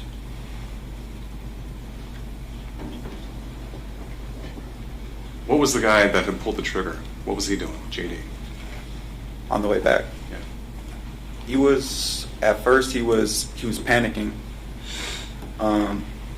Everybody was panicking, and as we're leaving, it starts to calm down, and then out of nowhere he really starts panicking, noticing he starts saying something about the shell casing. He's like, the shell casing, and he tells me to drive back. He tells me to drive back to the scene, and at this time I'm already like 4 minutes away, so I'm like, no. I'm like, no, that's not a good idea. So, and he's like, my fingerprints are on it, and he's like really worried about the shell casing. And then it just kind of quiet from there on out. All right, so when you get back to your house, what do you do? When I get back to the house, Trey and JD, they just go their separate ways. They leave to their house or wherever they were at. You don't know if anyone comes to pick them up?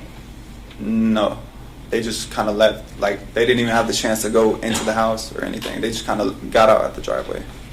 And they just took off? Yes, sir. What about Buster? Buster stayed with me. Okay. Was he freaking out too? Yes.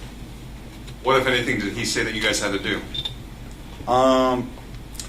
We were at the house just kind of like panicking, like going over, like, I'm just like, I didn't know what happened, so it was like, I'm just telling him, like, why did y'all do that type of thing? Like, I'm just driving a car, like, not knowing what's going on, so, and then he kind of tells me, he's like, that's when he kind of suggests to me, like, that we burn the hoodies, and I tell him, like, why do I need to burn the hoodie? Like, I just got this new jacket, so I was like, I didn't want to burn it, and he's like, the police might identify it, so I just went along with it. It was a Nike Tech jacket? Yeah, it was a Nike Tech. They're not cheap. No, sir. But you burn it anyway, right? Yes, sir. You burn it with the red hoodie that Christopher Horne is wearing. Yes, sir.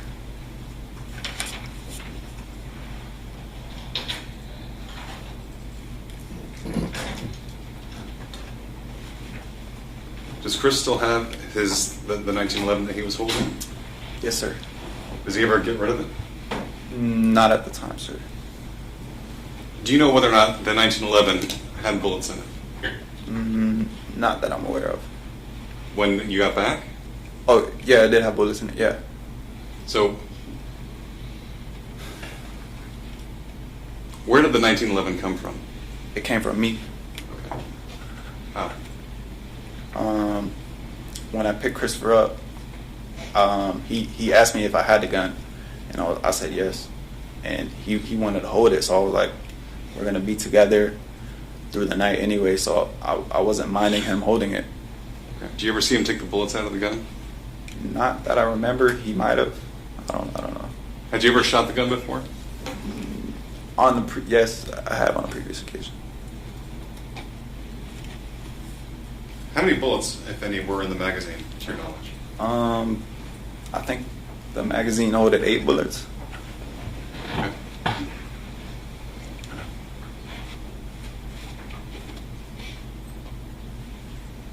All right, so you're back at the house. Chris is there with you. Yes, sir. You heard Mr. Horne testify that you guys get into a physical altercation.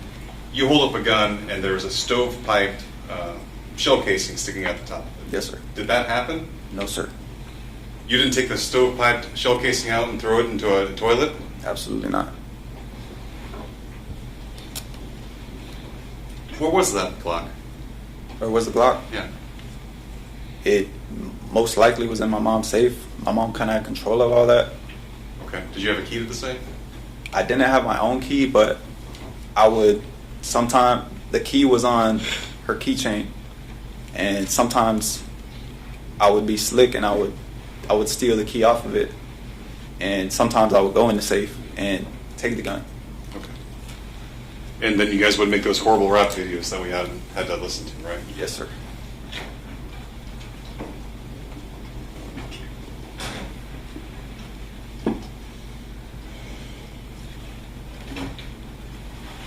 So, again, we're there that night.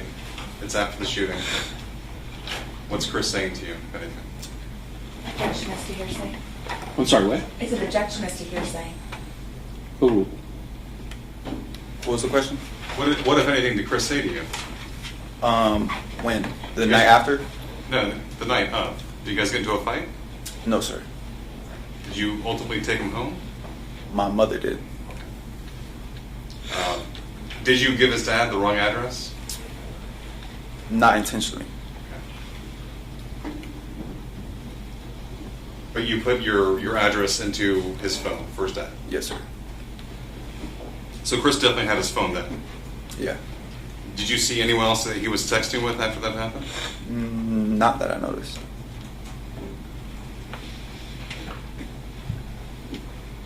Is Chris waiting inside for the ride, or is he waiting outside? I think when I typed the address in, he was waiting outside for like 20 minutes, and then he came back in, and I was kind of surprised. I was like your ride didn't come, and he was like, nah, the address is wrong. And I looked at it, and I was like, I guess it was wrong, and I clicked on it, and it was like somewhere in Port Charlotte.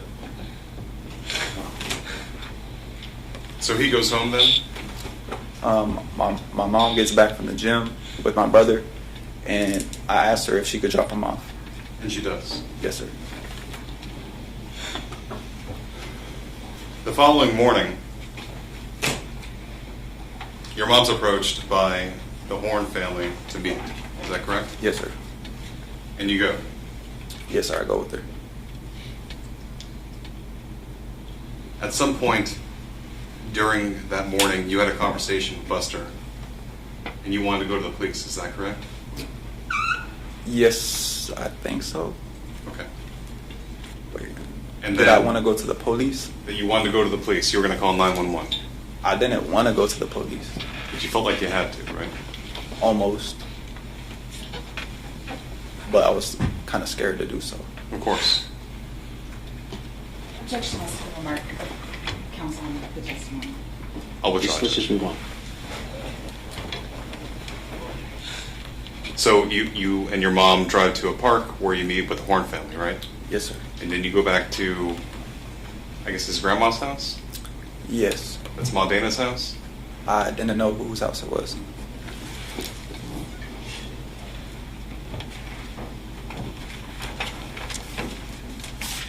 Was it there that Christopher Horne Sr. was giving you and your mom advice on how to get rid of evidence? Yes, sir.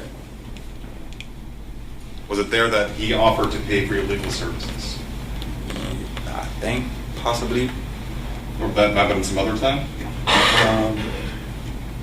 I might have seen it somewhere, and I heard something about it.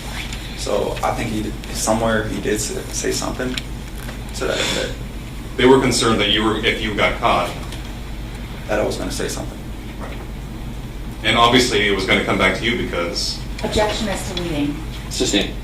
Were you concerned that it was going to come back to you? Yes, I did. Okay. Why?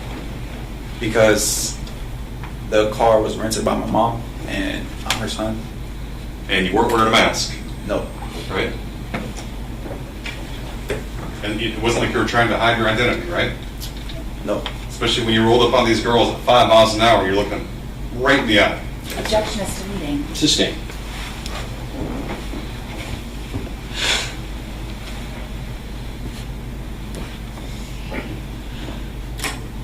So you had a concern that was going to come back to you.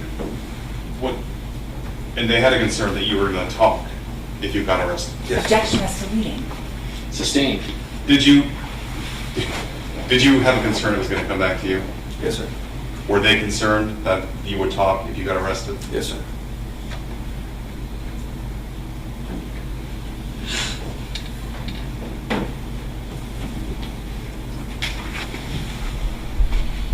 Did you ultimately get arrested?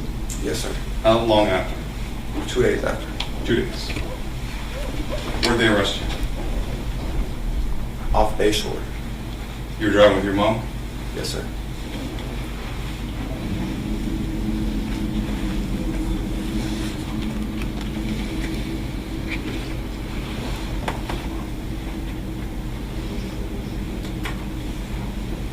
When you got arrested, they brought you in for questioning, is that right? Yes, sir. They started asking you questions? Yes. And you asked them whether or not you were a suspect? That's true. When they confirmed that you are, is that when you asked for a lawyer? Yes, sir. You mentioned something about a setup. Yes, sir. Did you feel like you were being set up?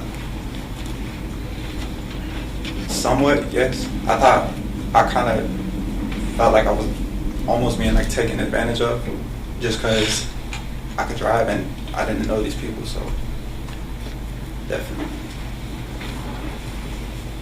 You were afraid that you were a patsy? Objection as to leading. Sustained. Were you afraid that you were a patsy? Yes, sir.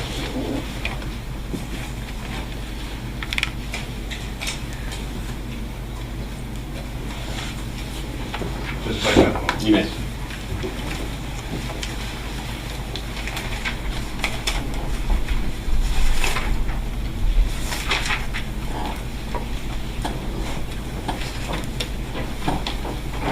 Nothing further. See it? Mr. Stein, at the time of the murder in March of 2024, you were 16 years old? Yes, sir. Or yes, ma'am. Driving around your mom's rental car? Yes, ma'am. Did you steal that from her, or did she give you permission to drive it? Objection, Judge, relevance. Sustained. Did she No, give me you permission? don't have to answer the question. Oh. She can ask. And the night of the murder, you were okay with your friends smoking weed in the car, but you were going to be the responsible driver and not smoke marijuana while you were driving? Yes, ma'am. I didn't really like being under the influence while I'm like driving or like at school or scenarios like that.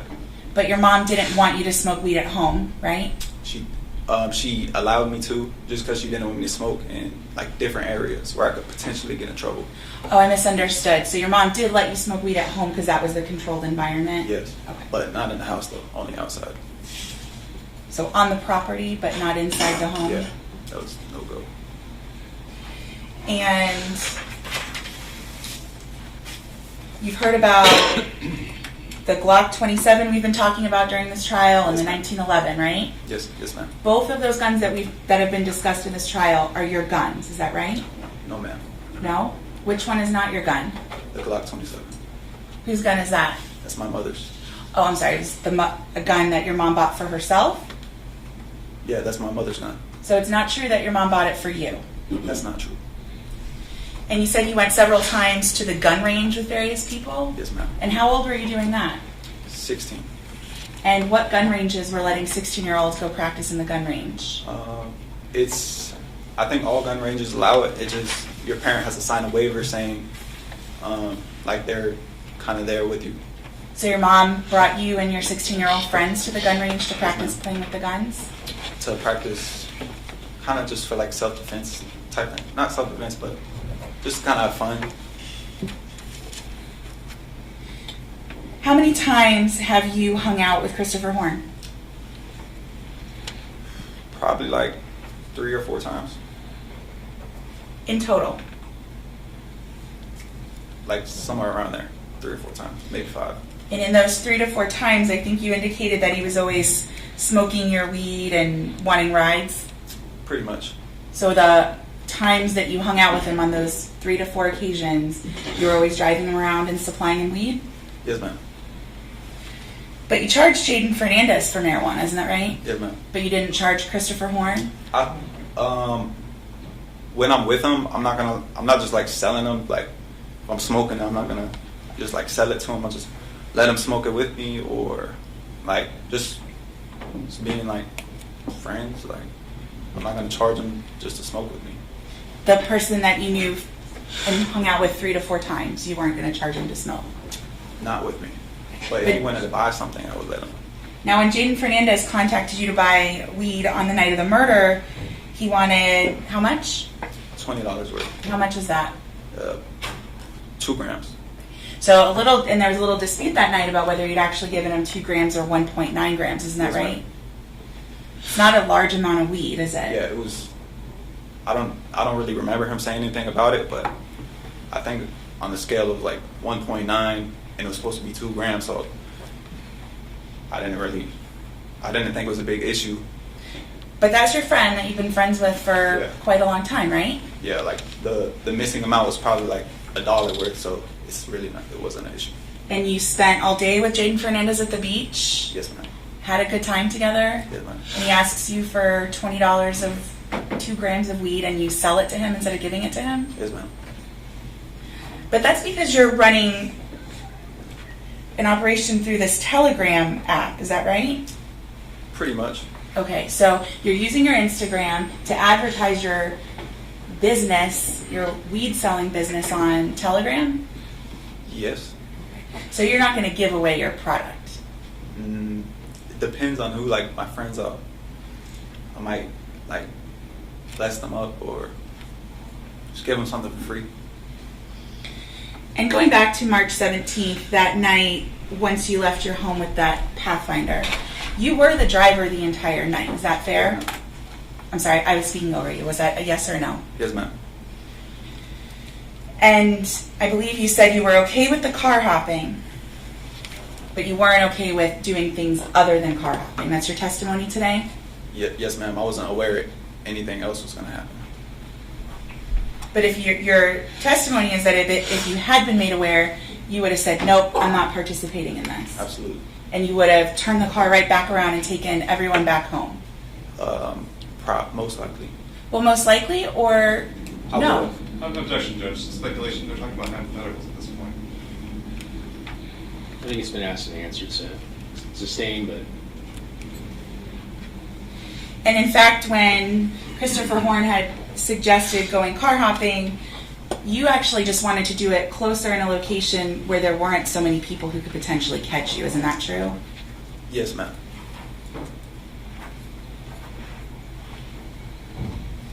And it's your testimony that after you dropped Jaden Fernandez off that night, that you were simply listening to music and hanging out with Christopher Horne? Yes, after I dropped Jaden off, that's when we got on the live video. Oh, so that live video where you all were rapping about lots of different things, that was the listening to music? What do you mean rapping about different types of things? Well, you tell me, what was that song about? That was... Ooh. Good. Oh, what was the song about? Mm-hmm. The song, that was Christopher's song. That wasn't me rapping. That was just a song on the stereo. Oh, that was just playing in the car that you're driving. Yes, ma'am. He's launched this song on the stereo. He has the aux port on Bluetooth. So I understand that you're saying it's Christopher's song, but what was the song about? About telling, like, I heard him say something like, oh, that pussy telling, and stuff of that sort. I think he said something about shooting someone. Like, I don't really remember. I only heard it for a little bit. So the song that you're playing on, doing the live on your Instagram, right? Yes, ma'am. You're scrolling through while you're driving, shouting out people who are commenting to you and Chris. Isn't that right? I gave the phone to Chris, and that's kind of when he was showing the firearm that I gave him, and then he kind of passed it to me after that, and I was just like, I had it sitting down on my lap while I was driving, and then that's when I said, I noticed people joining out of news, so I was like saying what's up to them. And now somewhere in this time, Christopher Horne said he wanted to pick up some other friends. Yes, ma'am. And what is it that you all were going to do? Just hang out. Where? What Chris told me. I don't know, just go somewhere. Well, you're the driver. What was the plan? We didn't have any particular thing planned. We just kind of going in the moment. The church where you're saying you picked them up is in North Fort Myers, isn't that right? Yes, ma'am. Your home is in NorthOrt Myers, isn't that right? Yes, ma'am, right down the road. And you picked up Christopher and brought him back all the way to where your home is in North Fort Myers, isn't that right? Yes, ma'am. We didn't drive directly back to the house. That's when we drove to the AMC, then back to my house. And that's kind of when we picked up Jaden. Mm-hmm. And then that's kind of where we picked up Buster's friends at the church. All over in North Fort Myers? Yes, ma'am. And for some reason, you drove all the way down to Cape Coral, yes, to the Marquee Cinemas. Yes. Well, were you going to go to the movies? No, ma'am. Were you going to go to a restaurant there? No, ma'am. So when you're saying that you're hanging out, does that just mean driving around? Yeah, I would consider that hanging out, just in the vehicle. I didn't know them, so it was awkward for me. But I don't know. It sounds like it would be awkward since you're saying you don't know who these people are. Yes. But you're going to hang out with them for an indefinite period of time? Not indefinite, just for the night. Well, when were you going to drop them back off? I'm not sure. Where were you going to drop them back off? I don't know. They came to me in a car. What car? A white car. A white car? Yes, ma'am. What kind of car was it? I don't recall. I know it was a 4-door. Was that an SUV? No, ma'am. A car. Like a sedan kind of car? Yes.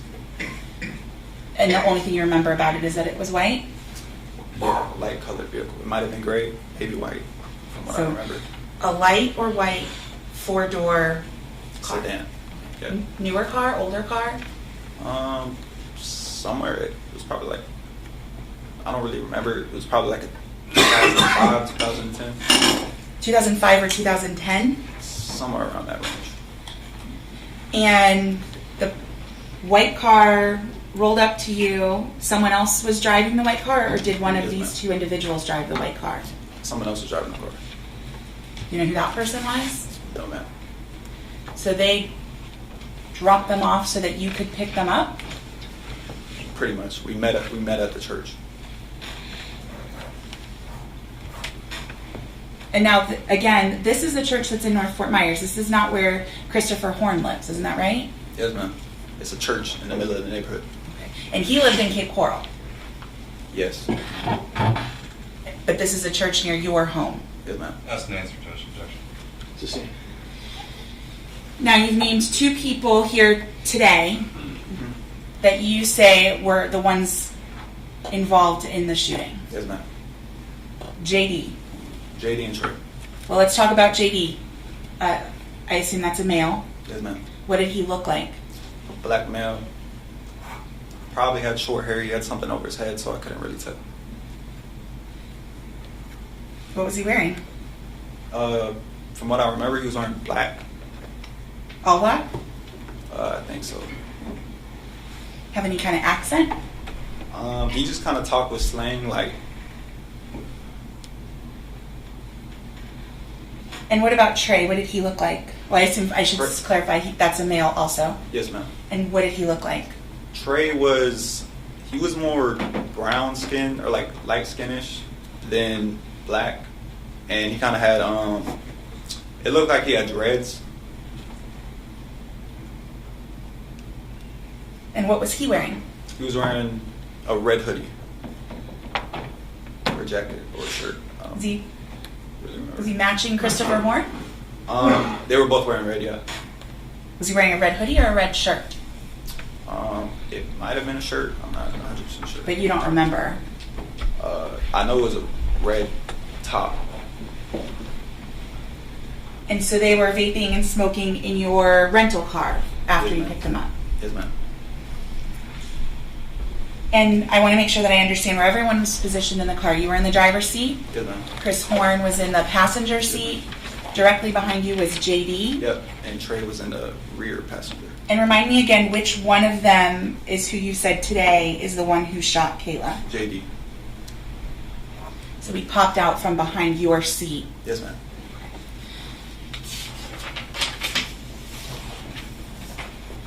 And again, you've indicated you were wearing a Nike Tech. Yes, ma'am. But did it have a hood or no hood? It had a hood. You just didn't have it up? No, ma'am. The collar wasn't popped? Oh, what do you mean? Well, the part that holds the hoodie wasn't up, is that right? No, I didn't have the hoodie up. And you don't know which of the people in the back seat opened the... Which one of the people in the back seat of the car opened the car first? I'm not 100% sure. I just knew it was someone in the back seats. You mean when they like cracked the door open before we? Right. You said that one of them opened the door, and so it caused the car to beep. Yeah, they cracked. They didn't open it. They just cracked it. But you don't know which one of them opened it first. But again, going back to what the plan was for that night, it's your testimony that you weren't going to go rob someone. Yes, ma'am. You'd abandoned the plan of car hopping. That's what we were going to do, and then it just kind of, that's when we seen these girls. Nothing was ever planned.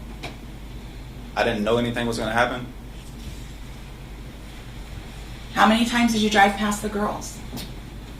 I think we drove past them one time and then made the U-turn, and then that's when I think that's when everybody got out.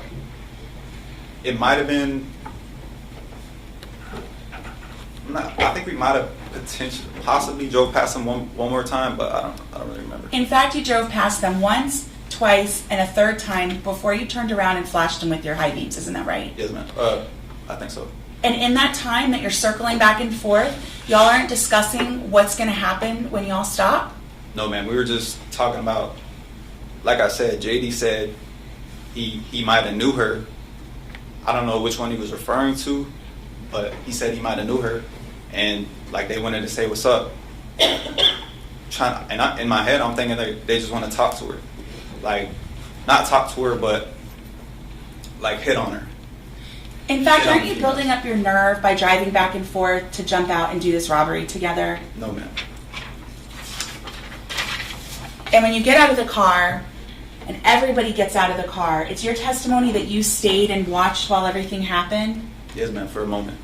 Until you decided, of the three of them, you were going to go and try and rescue Kayla from JD. Is that what your testimony is?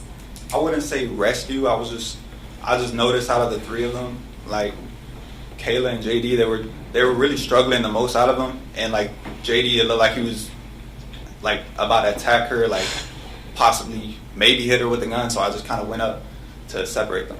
In fact, what happened, didn't you run directly to Kayla yourself out of the driver's seat? No, ma'am. Before you can even get there, these shots ring out is what your testimony is that right? Yes, ma'am. But exactly what is it that you were going to do between JD, who you don't know and is more thug than you, who's beating up Kayla or fighting with her? What was the plan of what you were going to do? I didn't really have anything set in mind. I just kind of like was like, my intentions were to just go up and like separate them. And because like they're pretty much fighting in an altercation. So the shots ring out, and then you step in and say, "It's okay, Kayla, I'm going to help you." No, ma'am. You turn to Emma and Luann and say, "It's okay, I've got this. We're going to get you help." No, ma'am. No, in fact, you jumped back in the car and raced. Check. Counsel's got to let the witness finish testifying. He did. You got back in your car and you raced all the way home. Yes, ma'am. You didn't stay to help Kayla, who'd been shot. No, ma'am. You didn't help Luann or Emma, who had dropped to the ground in fear. No, ma'am. But it's your testimony that you'd tried to intervene between this JD person who was fighting with Kayla. Yes, ma'am.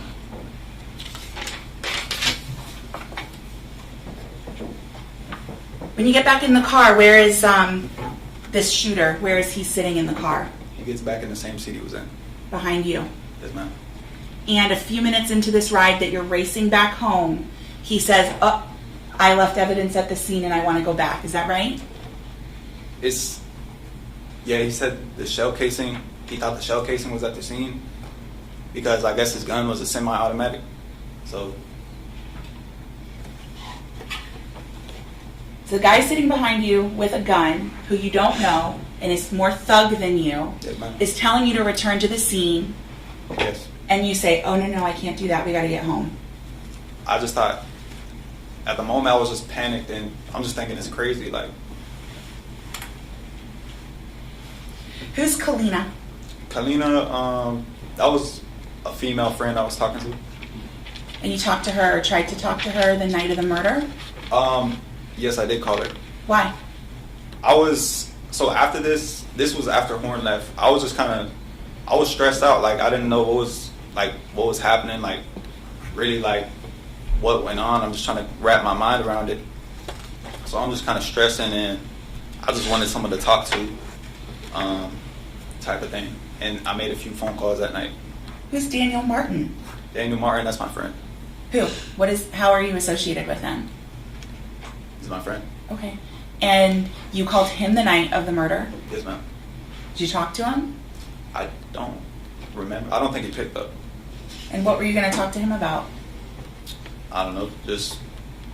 I was just trying to talk to somebody, clear my mind. I wasn't going to speak on what I just saw, but I just wanted to talk to somebody about anything. And then immediately the next morning, after you had really wanted to talk to someone, you and your mom, or actually your mom, returned the rental car to Hertz. Isn't that right? My mother returned the car.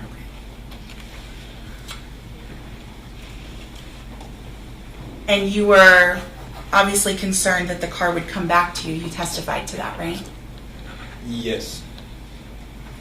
And your testimony is that you felt that you were being set up? Yes, ma'am. And in fact, when you met with Christopher Horne and his family, you'd already gotten rid of the Glock 27, isn't that right? Afterwards. Say that again? When you met with Christopher Horne and his family, you'd already gotten rid of the Glock 27, isn't that true? No, ma'am. May I have just a moment, Your Honor?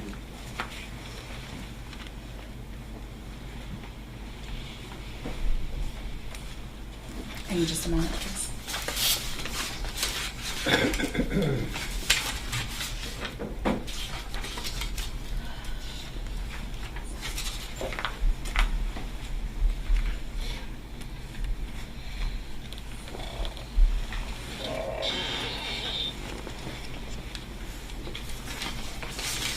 And you did go meet with Christopher Horne and his family, right? Yes, ma'am. To figure out what to do about this mess? It wasn't planned or anything. They just kind of showed up to my house out of nowhere. And I walked in the living room and saw my mom out there talking to them. So I was like, I didn't know who it was. So I just went out there to see. And I seen Buster in the back seat. You never met with JD again? No, I never seen JD after that. Never met with Never Trey? heard from him. No, ma'am. The only person or family you met up with was Christopher Horne and his family? Yes, ma'am. I have no further questions.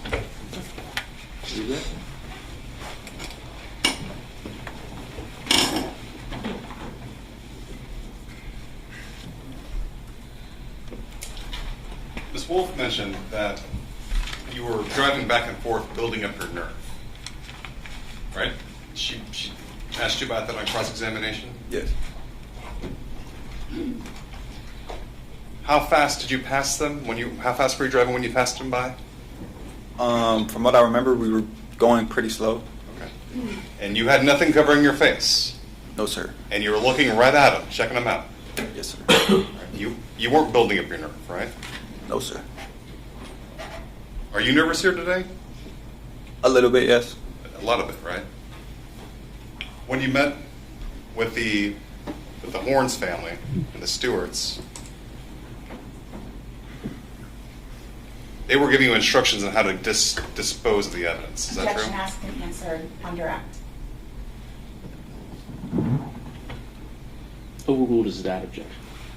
Objection as to relevance and outside the scope of cross. Overruled. What was the question? They were telling you how to dispose of evidence, right? Yes, sir. Right. And they told you how to get rid of the Glock? No. All right. They told you had to get rid of the Glock? No. What happened to it? I sold the Glock. Okay. How? On Telegram.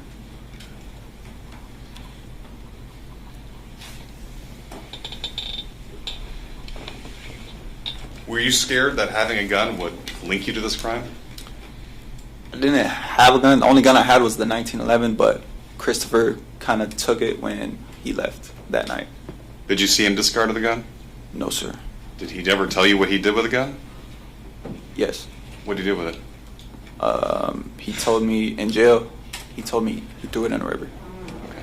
Did he tell you which one? Yes. Which one? The one behind his dad, the canal behind his dad's house. Nothing further, Judge. Thank you. All right. All right, sir, you can sit down.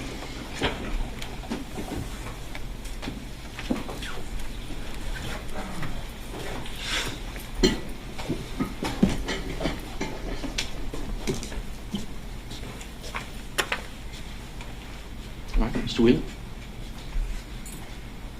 Judge, this time to the rest. All right. Ladies and gentlemen, I'm going to send you back to the juror for a few minutes. We're going to talk scheduling. I'm also going to ask you some questions about scheduling when you come back out. So we'll send you back there. All right.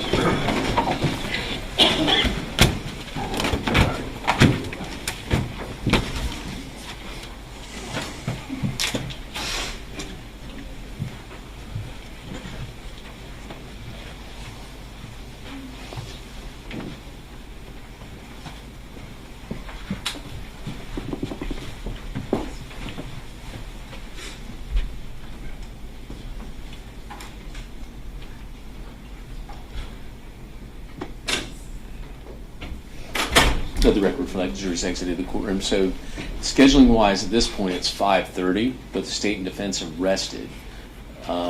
I can clear my calendar for Monday, presuming everybody's in the jury is okay to come back on Monday, where we can do closing arguments and also our charge conference as well first, and then do closing arguments. Is that okay with both parties? I'm sorry. Go ahead. That's fine. We still want to have the potential opportunity for a rebuttal witness, but we'll talk about that. If we do, it would be very short. Not for today, but for Monday before we. Well, I kind of like to know for scheduling purposes. I need time to think about it based on what Mr. Stein said on the stand. Okay. But are you talking about one rebuttal witness? Correct. Okay. All right. And you're okay to come back Monday? I am, Judge. Okay. I'm here at the court's. I don't think it'd be appropriate to try and make the jury wait and for us to do our charge conference, closing arguments, and all that, and have them start deliberating tonight, because I think it would be very, very late. And they've been here all day. Right, Judge. Does the court want to have them come back on noon on Monday? That way we can do what we need to do in the morning? Noon might be a little bit late. I would be okay with a little bit later Monday morning. Let me just see. Hold on.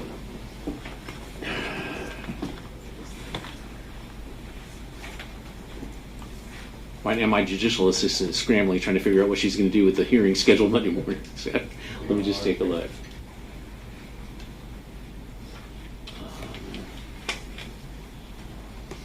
I'll tell you what I'll do. Let me take a short recess. I'll go upstairs and make sure I can accomplish everything and what time would be appropriate to start back on Monday. My inclination right now, I'll just tell you, is probably around 9 o'clock.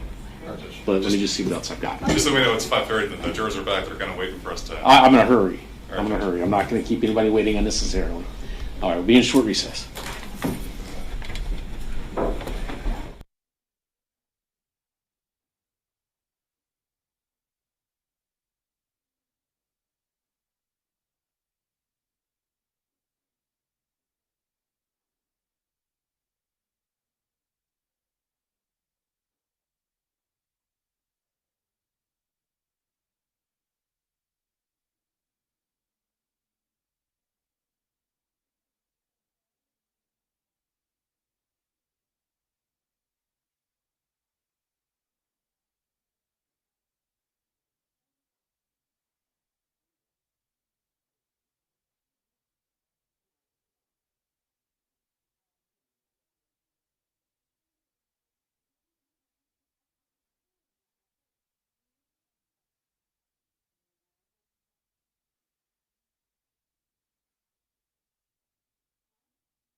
let the record reflect, State's President, Defense Counsel, Defendant are present. I reviewed my schedule upstairs. Here's what I would propose is obviously we'll let the jury go. I have arraignments at 8:30 on Monday, so I would do those. It shouldn't take too long. I would have the attorneys be back here at 9 o'clock so that we can go over and do our charge conference, go over jury instructions, and then have the jurors come back here at 10. Is that? That's fair. Judge, I would just ask, the court had instructed me to send out what we believe would be the final instructions to Mr. Wheeler. I sent the instructions out on Sunday, the original, and then we tweaked some and resent them.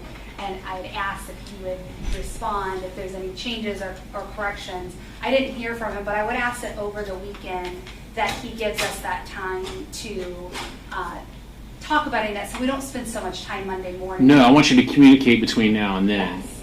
All right, Judge. Okay, so if you've got changes or anything like that, like I said, all of y'all are excellent attorneys, and I think to communicate over the weekend and what you don't agree on, obviously, will be litigated, and so we can address that on Monday morning. But I just don't want to come in Monday morning and everybody say, "Oh, we haven't looked at it," Right. Including the state or anybody else, because I know y'all are busy and getting ready doing other things, getting ready for closings and all that.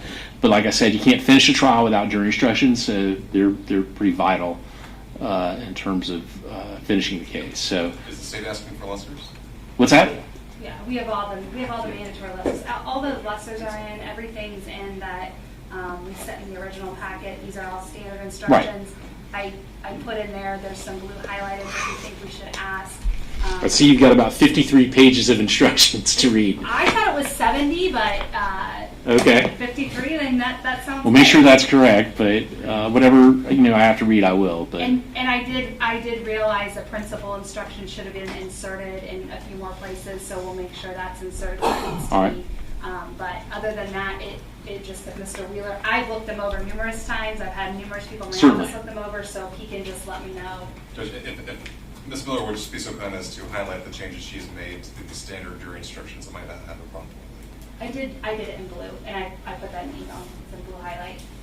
all right, there you go. I haven't seen that. Please look. There could be. Judge Thompson knows that I am known to make errors in spelling or anything in jury, but please look them over. Not very often. All right. But yeah, just please look over those and communicate with opposing counsel over the weekend on the jury instructions.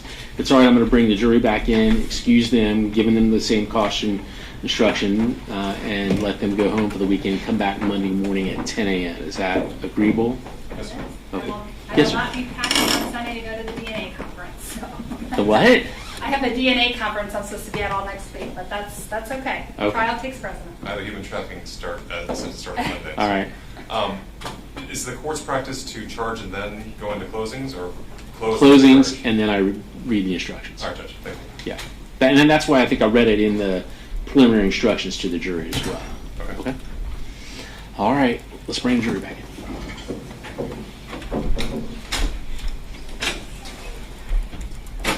And of course, I'm going to inquire of the jurors, make sure there's no conflicts with their schedules for Monday, too. So we'll address those as they come up if there are any.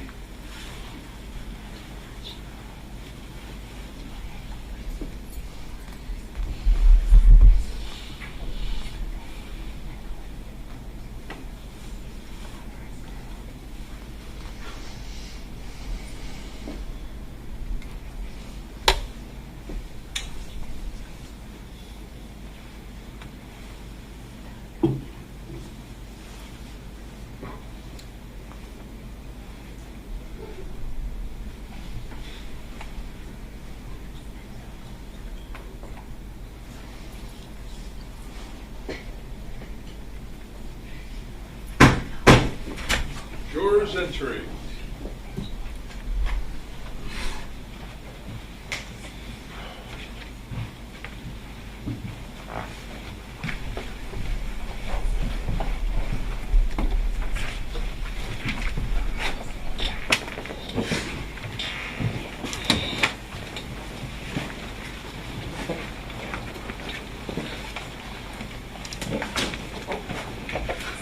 All right, please be seated. So, ladies and gentlemen of the jury, I've discussed scheduling with the attorneys. Now I'm going to discuss scheduling with you. Obviously, it's 5:45 on Friday, and so the question for you all is there anybody, by a show of hands, who is not available on Monday morning? Seeing no hands. So here's what we're going to do. I'm going to have you come back on Monday morning at 10 a.m., okay? Give you a little extra time to get in here. But is there anybody that can't be here Monday morning at 10 a.m. for us to resume with the rest of the case here? Okay. Then we will let you go. Remember my instruction. Don't watch local TV, read local newspapers, any online news or anything like that. Don't do any research, discuss anything about this case among yourselves, with your family members or friends. And we'll see you back here Monday morning at 10 a.m. With that, your excuse. Just leave your notepads here. We'll get back to you on Monday.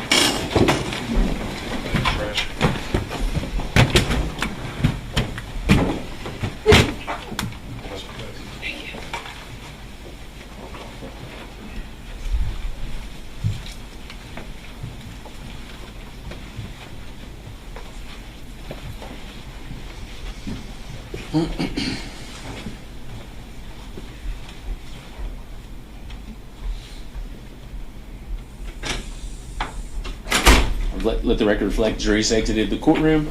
Anything else I need to address prior to Monday morning at 9 a.m. for you all? Not from the state. All right. Have a good weekend. Travel safely. See you Monday morning at 9 a.m. Like I said, now I'll be in here doing arraignments at 8:30, so it'll be kind of crowded in here. But if you need to get in here to set up anything or whatever, we'll figure it out. Okay? Thank you, Judge. All right.